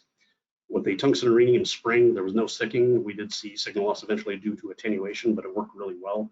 The aluminum tubes worked just as well. No sticking, signal loss again due to attenuation.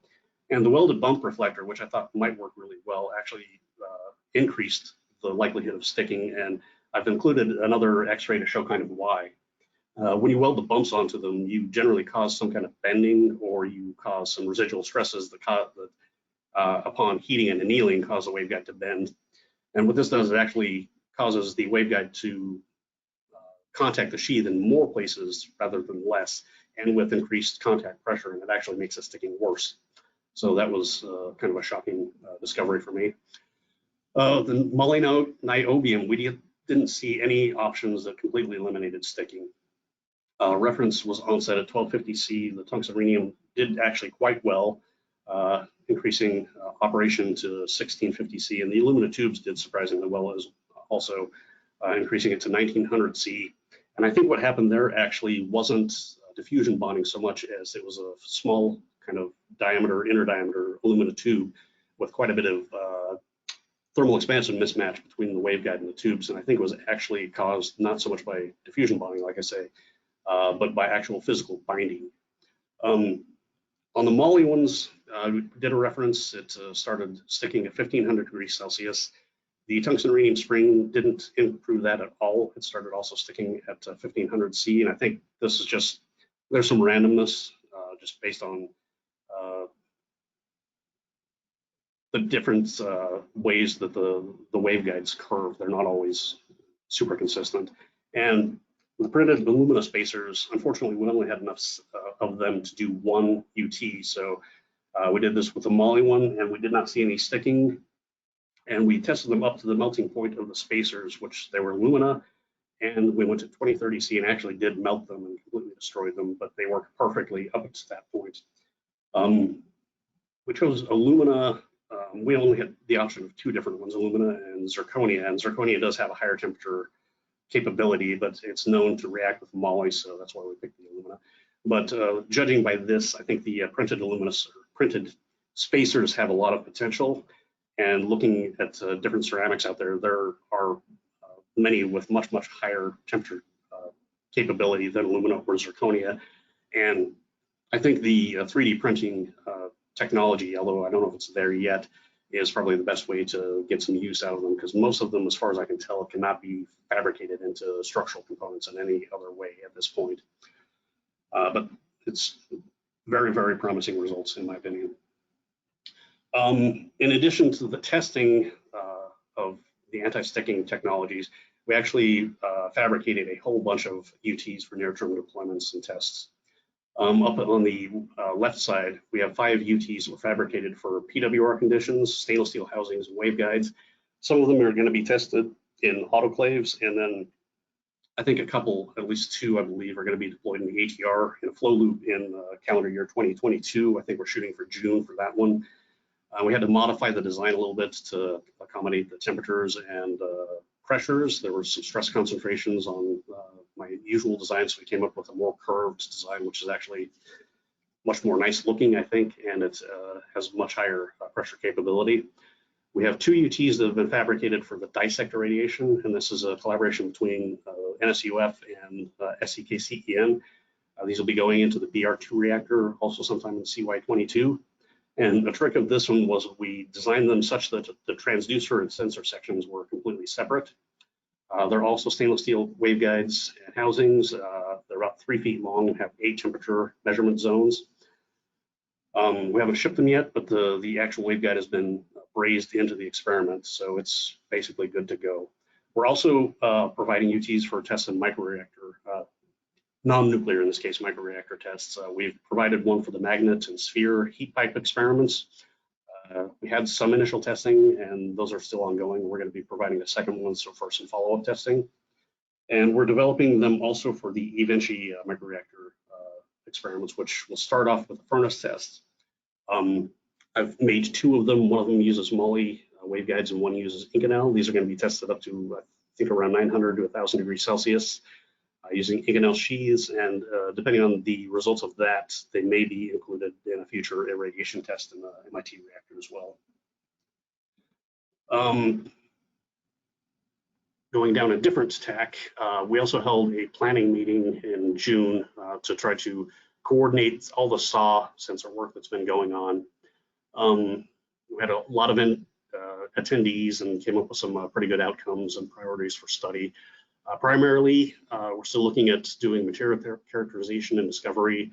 We looked at several different materials and are kind of looking at where they are in terms of development. Lithium niobate has very good performance, but it's a little bit still unproven under irradiation. I don't know if there's been any really thorough long-term testing of it to this point. Aluminum nitride has done a lot of radiation testing, including some of my own tests, but it doesn't have the best piezoelectric properties. Magnetostrictives, which I use for almost everything, very high radiation tolerance, pretty high temperature capability as well, depending on the material. They have very limited bandwidth, so they're not necessarily useful in all the same places that piezoelectrics are. And we determined that corrosion has not been sufficiently studied or understood and needs a lot more work. Fabrication issues, integration into sensors, miniaturization, packaging, optimized designs, adhesion of electrodes. There's a lot of work still to be done there. Wired versus wireless, where can each be used? There were a lot of other things that came to light during this meeting, but I didn't have room to put them all, and I felt like these were the highest priorities. I've been working on a white paper. It should have been out a long, long time ago, but I've actually been just too caught up in end of year activities, beginning of year activities, and a bunch of other things. So it's been delayed a little bit, but it should be out for review very shortly. So talking about what's been going on at our partners, Murat at OSU has been doing some piezoelectric sensor development. So this is the assessment I mentioned earlier. I don't know if Murat's going to be talking about this during his presentation tomorrow or not, so I don't know how in depth I should go into it. But some of the initial findings are that traditional capacitive and resistive sensors are high impedance devices, and they make Electronic signal rate readout fairly challenging. Piezoelectric-based surface acoustic wave devices are being explored for vibration and pressure sensors as an alternative. There's a lot of work going on that, not just at OSU, but Mike Larche was talking about as well, and there's a lot of work going on there. Murat's been looking at a beam cantilever configuration for vibration sensing, membrane configuration for pressure sensing. He's determined, which is kind of well known, SAW sensors require temperature compensation, and based on experience with piezoelectric SAW devices, irradiations, the sensors will have to have gamma ray heating compensation as well, which kind of ties in with temperature compensation. Next slide is work that's been done at BSU, and I know for a fact that Dan's going to be talking about this stuff tomorrow, so I'm not really going to go into any real depth on it. I mentioned before he's been working on advanced manufacturing and multi-physics simulations and experimental validation of those simulations. And the simulations is something that I want to kind of point out because Patrick and Troy and everybody have talked about the digital twins and hardware in the loop type applications, and this is a perfect fit for that. But I'll let Dan go into depth on that one, I believe, tomorrow. So in conclusions, we've tested a bunch of promising methods of mitigating sticking in UT waveguides, and it looks to me like printed ceramic spacers are by far the most promising. We provided multiple UTs for deployments in ATR, BR2, and several non-nuclear experiments. I am developing a prioritized list of SAW wave sensor research activities, and I'll be coordinating that with all the people on the meeting attendee list that you saw on the previous slide. And through OSU, we're assessing pressure and acceleration sensors. With BSU developing UT physics models and developing SAW wave models, SAW wave sensor models as well. FY22 work, I'm going to focus mostly on what I'm doing INL. We are optimizing the fabrication of the UT. This goes to things like welding of dissimilar metals, heat treatments to make refractory waveguides flexible, ductile, because right now they're not if they get very hot. Development of electronics specifically for the UT. I typically just use off-the-shelf pulsar receivers, and they're okay, but they leave a lot to be desired. And I think one of the big steps towards commercialization of the UT is going to be developing an electronics package specifically for it. Continuing assessment of SAW wave sensors for use in the mechanisms engineering test loop, metal demonstration, that's being done with Argonne National Lab. Assessment of structural health monitoring technologies, that's with Oak Ridge and PNNL. And lastly, Andy Casella was talking about it earlier, adding UT development to the ASI sensor database, which is actually a bigger job than you might think, because there's historically a lot of research that's been done in UTs. And with that, that's all I have. All right, thank you, John. I'm not seeing any questions yet. That's not a bad thing from my perspective. Sure.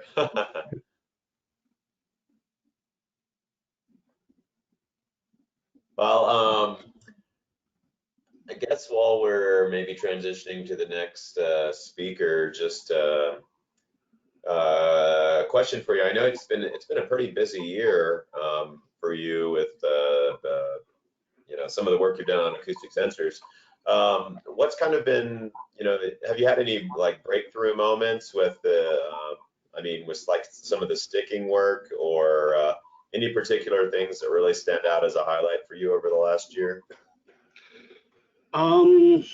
That's a good question. This discovery of the printed printed spacers is a big one, because like I mentioned, historically sticking is one of the most difficult to overcome challenges with respect to waveguide-based ultrasonic thermometry.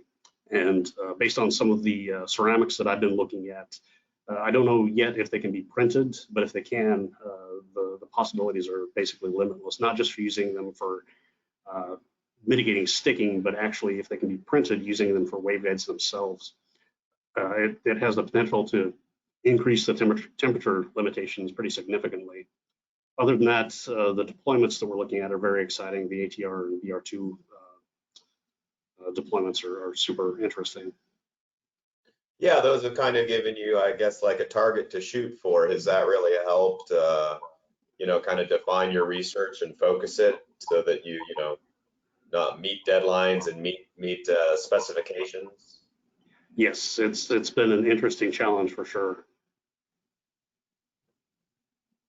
All right, great. I had a quick question, actually. Sure, please go ahead. So I was just curious, is for the AC and the DC coil, for the UT, is that experiencing the same temperature as the waveguides, or is that removed from the high temperature environment? So for the AC-DC coil, that is something that Dan has been working on. I typically don't use a DC coil or a biasing magnet because I use a material that doesn't need it. The material that I use has a lot of cobalt in it, though. So one thing that we're looking at is using DC coils. It's not exactly obvious, but in order to get a strong signal out of magnetostrictive, it generally has to have some kind of pre-biasing magnetic fields to pre-align the magnetic domains. As far as what temperatures they are being exposed to, generally speaking, no, they're not at the same temperature as the waveguides. We design them such that the transducer can go into the core if it needs to, and they are capable, depending on the material, of being operated up to, I would say, in the 700 to 900 degree range. But no, they ideally will be backed off from the maximum temperatures that the waveguides will be seeing. Okay. Is there any concern at high temperatures that there would be damage associated with those coils or the constrictive material that you're using? Yes, the coils in specific. The coil materials that I use have they are generally either a nickel-clad copper or a silver palladium alloy wire, and they have much lower melting points, obviously, than the waveguides I would use. Well, in some situations, I mean, some of these ultrasonic thermometers are designed to go to temperatures over 3,000 degrees Celsius, and that's something we're looking at for an upcoming treats project, actually.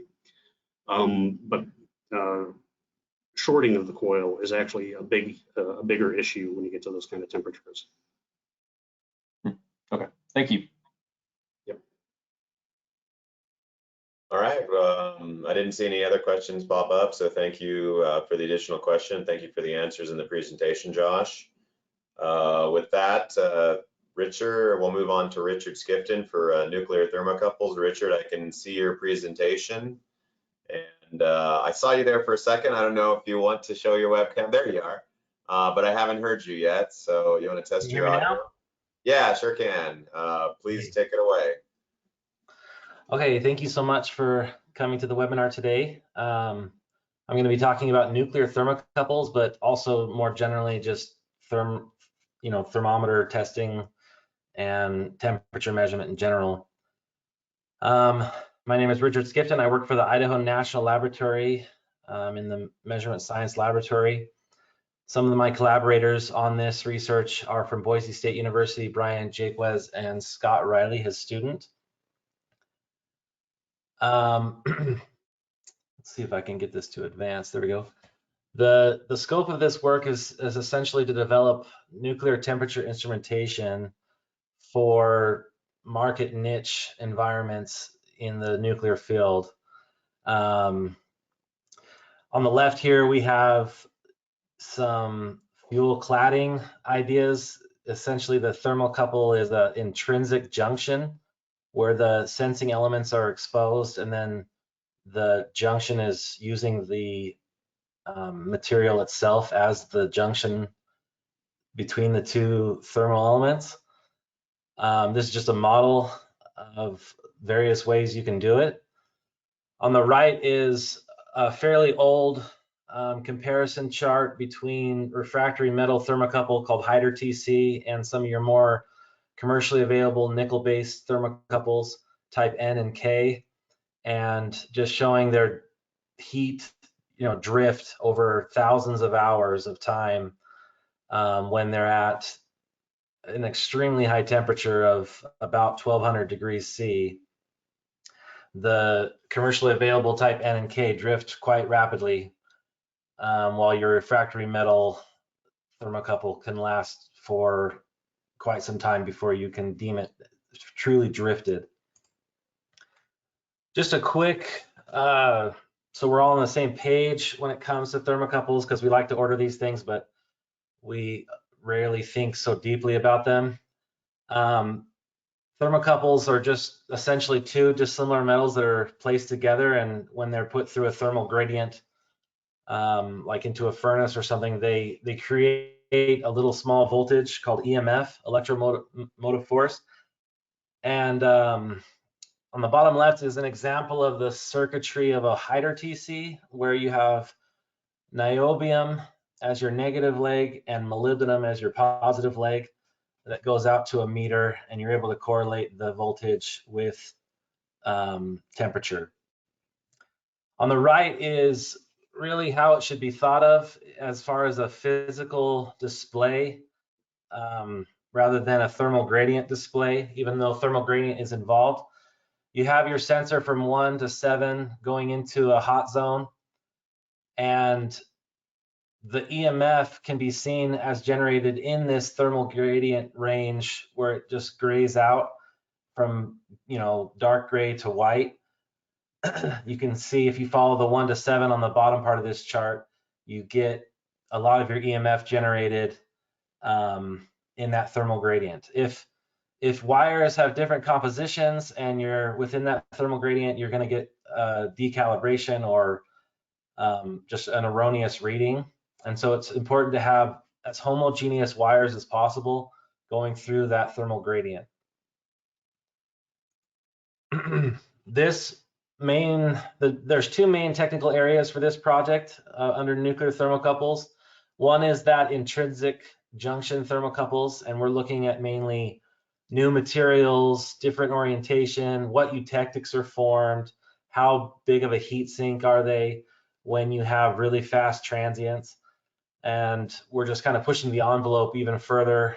As been stated before, this has been researched in the past, but with the new materials and faster transients, we just really want to up the resolution and keep those thermocouples attached where they're supposed to sense. On the right is to do with the second technical area, and that is an assessment over nuclear grade thermocouples, either commercially available or just coming into market now, like the Hyder TC.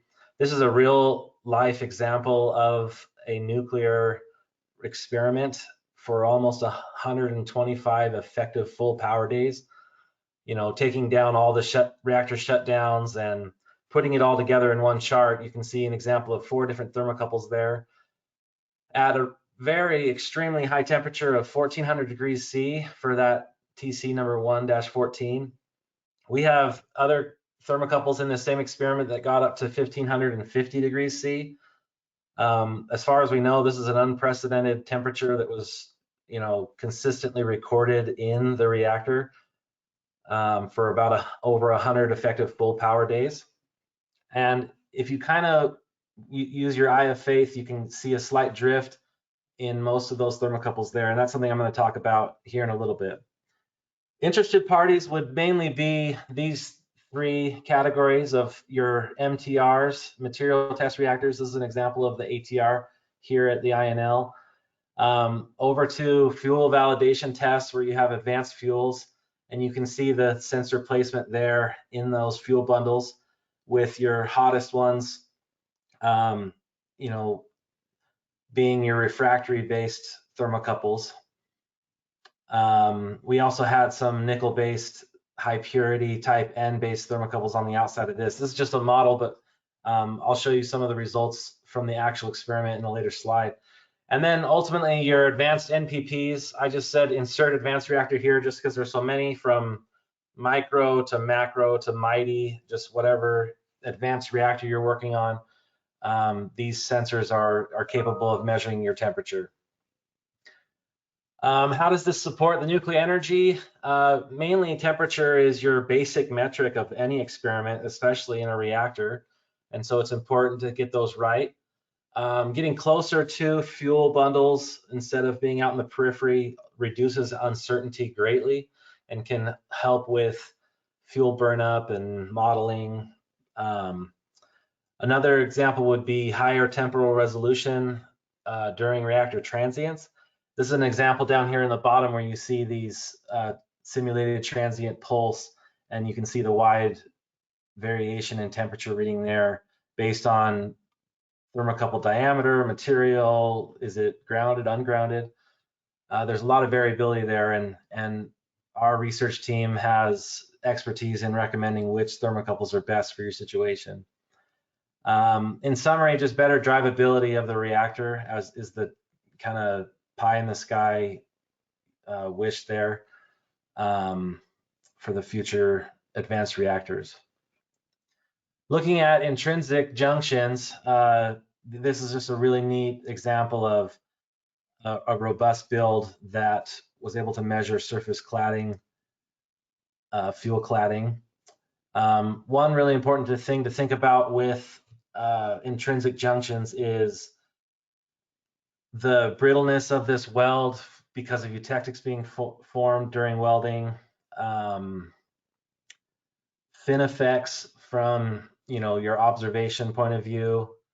Are you affecting the experiment? And also we found one real neat takeaway is the TC orientation, parallel versus perpendicular to the axis. Parallel was preferred. I have a video here from the NE website of an experiment we did here at INL for a fast transient. A really high powered current goes through this filament here, and hopefully the resolution of your computer is enough. You can see these fine wires of surface cladding thermocouples coming down and measuring this critical heat flux experiment. I'm going to hit play here, and you'll see this wild steam explosion as the heat goes through that filament. And so just designing experiments around getting better resolution and better accuracy for that critical heat flux event is one of the main takeaways of this research project. Making sure we have the best thermocouple positioning and materials and type. Next, I'm going to get into the drift model that's going to be used to analyze most of the commercially available thermocouples plus the Hydra TC. And looking first at the neutron effects, there's kind of a 5-step equation here for the effect that the neutrons have on that Seebeck coefficient that drives the EMF in the thermocouple. So at first you have your Seebeck coefficient times by some thermal gradient over the length of the thermocouple. So you have to take into consideration how deep your thermocouple is inside the reactor, inside the thermal gradient. Is it homogeneous wire? Has it been heat treated fully? Those kind of questions. Then you can hit that by a reduction factor, taking into consideration both the thermal and fast neutrons with their relative constants. Multiplying that Seebeck coefficient by a reduction factor gives you a new Seebeck coefficient, S star. You then plug that back into your Seebeck coefficient EMF equation with the latest dt dx, and you get a new EMF star, and then you can compare that to the original EMF and you get your drift based on neutron effects. Looking closely at what this looks like, here's an example of the Hydra TC's Seebeck coefficient at temperature. So at various temperatures along the cabling of that thermocouple, you're going to have various Seebeck coefficients and their relative thermal gradients. So the hotter you go, the more Seebeck you have in this case with these particular metals. You can think of it as an area under this curve. Looking at the dTdx of the specific advanced gas reactor experiment we've done over the last couple of years here at INL, for thermocouples that went the full depth of the reactor to the bottom capsule of that experiment, they were measuring temperatures around 1400 degrees, and then the cabling quickly not only physically diverted away from the center of those fuel bundles, but it also went down in temperature. being in those coolant channels that are further out in the periphery of the experiment. But we still had, as it went through the various upper capsules, slight heat ups and cool downs. And it's fairly symmetric, but there's also some asymmetry here. So we went ahead and took into account all the DTDX that we could model. And we're looking at the latest time, number 5, which is this like aqua blue curve here in the front. Then you look at the profile that you have for your thermal and fast neutrons. The thermal neutrons are slightly perturbed by all the material in the reactor, and we got a peak of just under 3 × 10⁻14 for the flux. And then the fast neutrons were unperturbed, and they had a max about just over 2 × 10⁻14. Keeping in mind that something that we found out is not to just take this max value and multiply it into the equation, but to also take into effect the cabling is traveling outward beyond the reactor, like through the reactor and out. And so that cabling is being bombarded all the way down the length of it. And it may or may not be negligible, depending on how strong the thermal gradient is at that region. Going back to that point I was making about the wires being homogeneous. This over time will make the wires unhomogeneous. Your constants here for just your general situations in this model would be, anywhere from 2 to 3 for thermal neutrons, and then about 0.5 for the ATR material test reactor, and then negligible for your NPPs. The last 3 steps are to just quickly, drop these into the equations and get out your new EMF, and then to compare to your original EMF. So we have an example here from neutron fluence for both thermal and fast in the advanced test reactor here at the INL of about just under 0.5 percentage point drift downward for the high temperature irradiation resistant thermocouple. And this particular thermocouple had a max temperature of around 1400 degrees C. So extremely hot temperature, and only about 0.5 percentage point of drift. There's another element here entirely that has to do with heat treatment initially of the thermocouple and making sure that you don't go above that heat treatment temperature during your actual experiment. So here's just an example of various curves that were at, say, 300 degrees below your heat treatment temperature. The drift due to high temperature is minimal, as you see in this green curve after several thousand hours.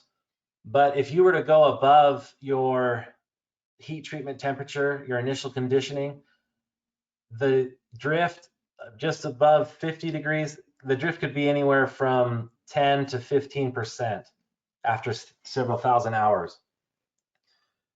In summary of this experiment and this model, just looking really quickly and how this applies to commercially available thermocouples is what we're going to be doing next.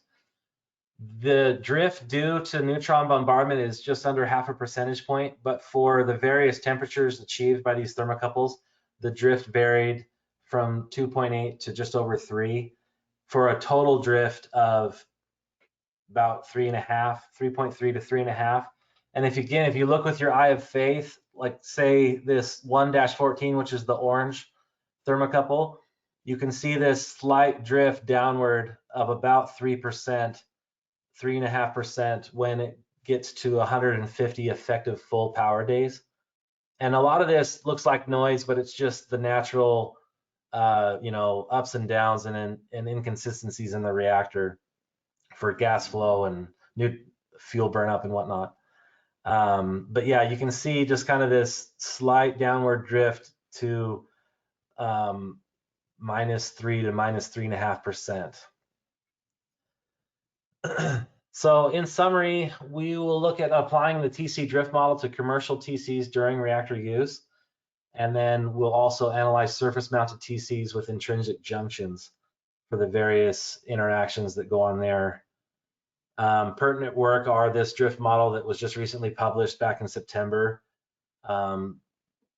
for the AGR or for the HIDER qualification test. And also a recent publication by Lance Hone on cladding temperature measurement via thermocouples for transient irradiation experiments. And I know I'm short on time, but that's all I have for today. Any questions? Yeah, thanks, Richard. I don't have any questions in the question box yet. But well, if we're waiting for some to come in, I guess. You know, I know this thermocouple development has been kind of a long time coming, and there's a lot of work that's happened in previous years to kind of like lead you to where you are today with some of these detailed models, with a lot of this data that you've had over the years, or that you've been able to use now over the years. Yeah. What would you say has had like the biggest impact for you? Was it the irradiation testing? Was it the model development? Was it, you know what I'm trying to ask? Like, what's really made it all come together now? You know, a lot of the manufacturing of this thermocouple has been really hairy just because we are going to such extreme temperature and environment that we've had a really hard time keeping the sensor, what's the word, just handleable. Being able to hand this off to the customer before, you know, they can put it into their final position and have it work. And we've made just immense manufacturing improvements on the thermocouple itself. The HIDER TC is what we're talking about. But also just being able to have access to this data, you know, took several years to collect, and to be able to analyze that data and how the drift in these thermocouples proved out during the test was also very enlightening, and to be quite frank, quite fun to see it work so well. Yeah, no. I mean, like I said, I know there's been a lot that's gone on in the background with this one. I do know Austin sent me a message that he had a question. So Austin, if you want to unmute and ask, since I think you can easily. Hey, Richard. I might have missed it in your presentation, but you talked about the drift due to the neutron fluence, fast and thermal, basically based on those cross sections. What I missed was how do you get from that to the change in the Seebeck coefficient? So the main one here is this reduction factor. So it's this, you know, e to the negative power, just taking into effect the thermal and fast fluence over the lifetime of your experiment, how many neutrons have actually hit this thing, and just a constant multiplied by a constant. And then you do that reduction factor, you multiply that by your original Seebeck from like a fresh unirradiated thermocouple, and you get your new Seebeck. And then you can plug that back into your integrand and get out a new EMF, which is, you know, a slight decay. You can see here, unirradiated EMF, 17,000 microvolts, you know, 17.8, and then calculated EMF after irradiated is just slightly less, 17.7. So those reduction, those constants, those are experimentally determined, or are they? Yeah, they're empirically determined, exactly. Okay.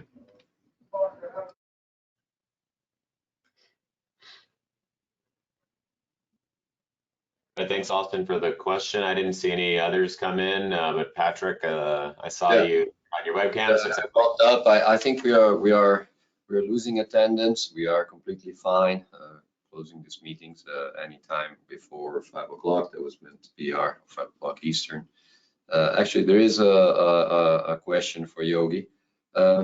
In this last half hour, I think for the time that's remaining, I would like to open this to a broad conversation. So anyone that puts the question in the box, I would encourage to actually be a part of the conversation. I'll make a panelist. I think I can do that, or yeah. So in the case of Yogi, for example, I'll read the question for now, Yogi, but I'll make you a panelist. So if anyone else wants to jump in the conversation, ask a question, I will raise you as a panelist so you can unmute yourself and we can have a broad conversation. In this case, Yogi first, so Richard at this point is asking for measuring temperatures in nuclear power plants up to 1,000 degrees C. There's no drift to the temperature and less than 1% drift to the neutron flux, which is very useful. Oh, so more than a panel, more than a question. I think this was a comment or a statement. Yogi has been working very closely with Richard to qualify this mine niobium junction TC. So this was basically a statement. So if you have other questions, then unless I misunderstood, Yogi, so if I misunderstood, just jump in. Let me. So for anyone else, if you want to jump in here, ask your questions, and I'll mute you if you want to participate in the discussion. Otherwise, we'll just have a few broad element to discuss here, maybe with the panelists, with everyone that presented. I think those again are not questions; they're mainly statements or conclusions, if you want, that I am drawing. But what we have seen here is that through research, ASI has established several technologies that are now going to be able to provide a different type of measurements to advanced reactors. This we have demonstrated in radiation experiments, and I think what you've seen today is that now we can measure local flux and we can measure temperature through different technologies. So the main point here is now when we interface with designers of this advanced reactor system, just like we do when we interface with the designers of a radiation experiment, it's really becoming an engineering question and a design integration question. In the temperature field, you have seen several options. We have last discussed the most advanced one in terms of commercialization, the thermocouples, but you've seen other options. And at this point, they are all at a level in which they should all be considered, or they can all be considered. And we are actually seeing reactor developers are considering them, right? So even the optical fibers that were mentioned by Austin, with the limitations they have in terms of fluids and darkening, so they can be used only across a certain window of operation, but they do have a use. And so these ultrasound thermometers, which allow to expand positions from one single measurement point to several in very reliable and reproducible conditions. So this is a difference, a change, let's say. Now there are all these options available, let's say, to designers. And as we move forward with designing experiments and reactors, we should consider them all from the standpoint of a balance and engineering optimization.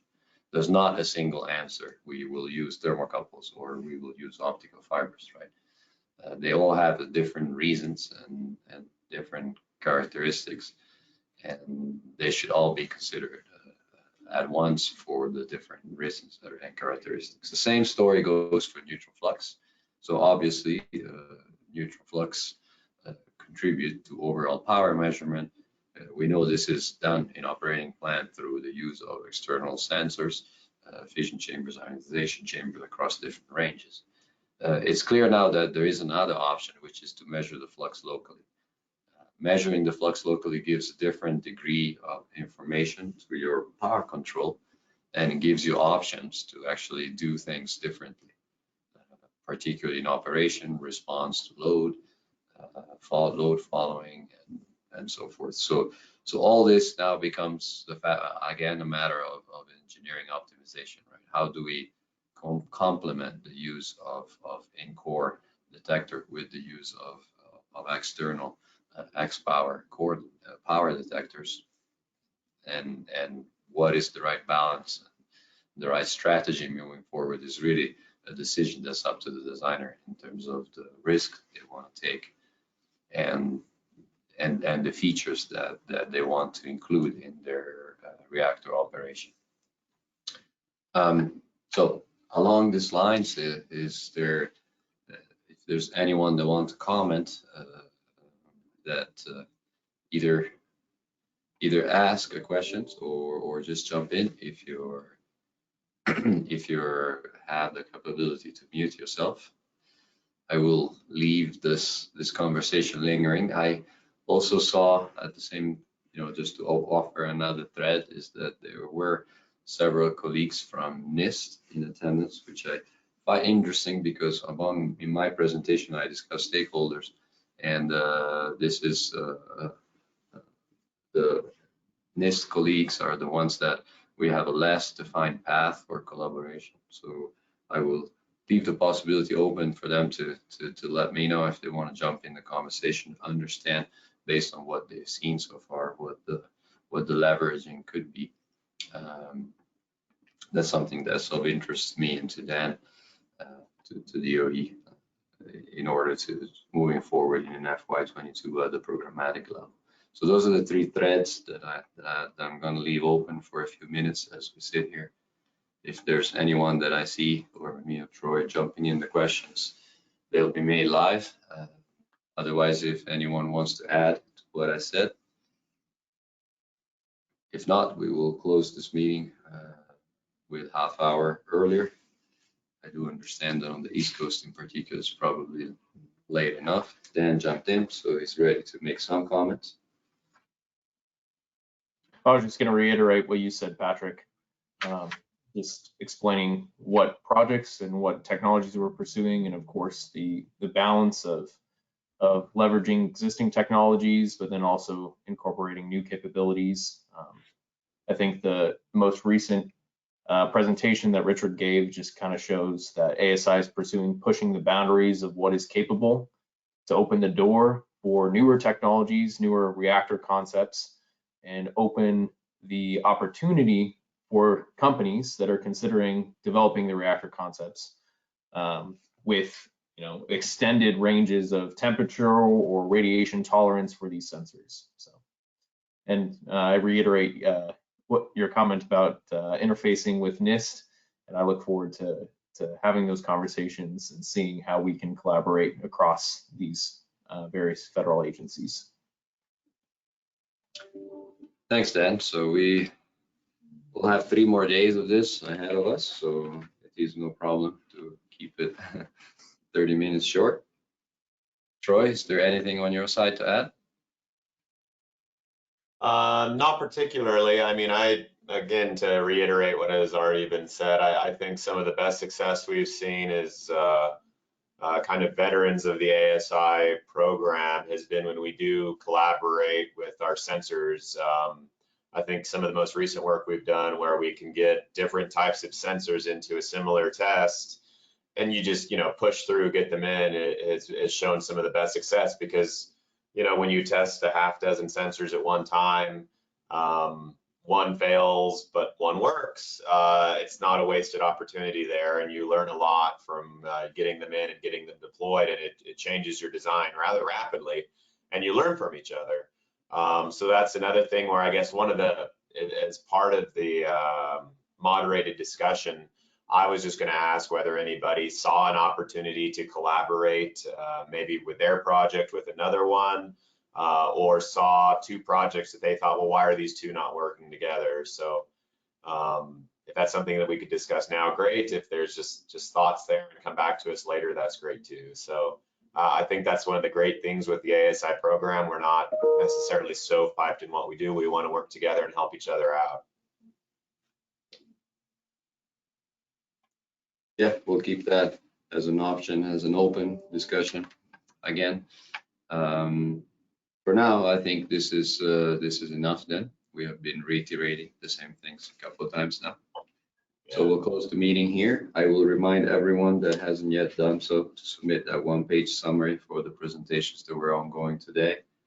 I think all the presentations today have been collected, so they will be posted shortly after this week on the DOE website, and then shortly after, once we'll have ASI INL based, we'll post them there as well. And I will thank everyone for participating. I will thank, actually I'll let Dan close the meeting since he was the one opening it. So I will for now just say thanks and say goodbye, and I'll let Dan close the meeting. Sure. Thank you everyone for attending the first day of the Advanced Sensors and Instrumentation Annual Review webinar. Appreciate your time and your attendance, and look forward to any follow-up that you have. Don't forget to join us tomorrow starting at 10 a.m. Eastern, where we'll be talking about the session 2 topics, addressing advanced materials and manufacturing methods for sensor applications. And we look forward to the dialogue. All right, thank you very much.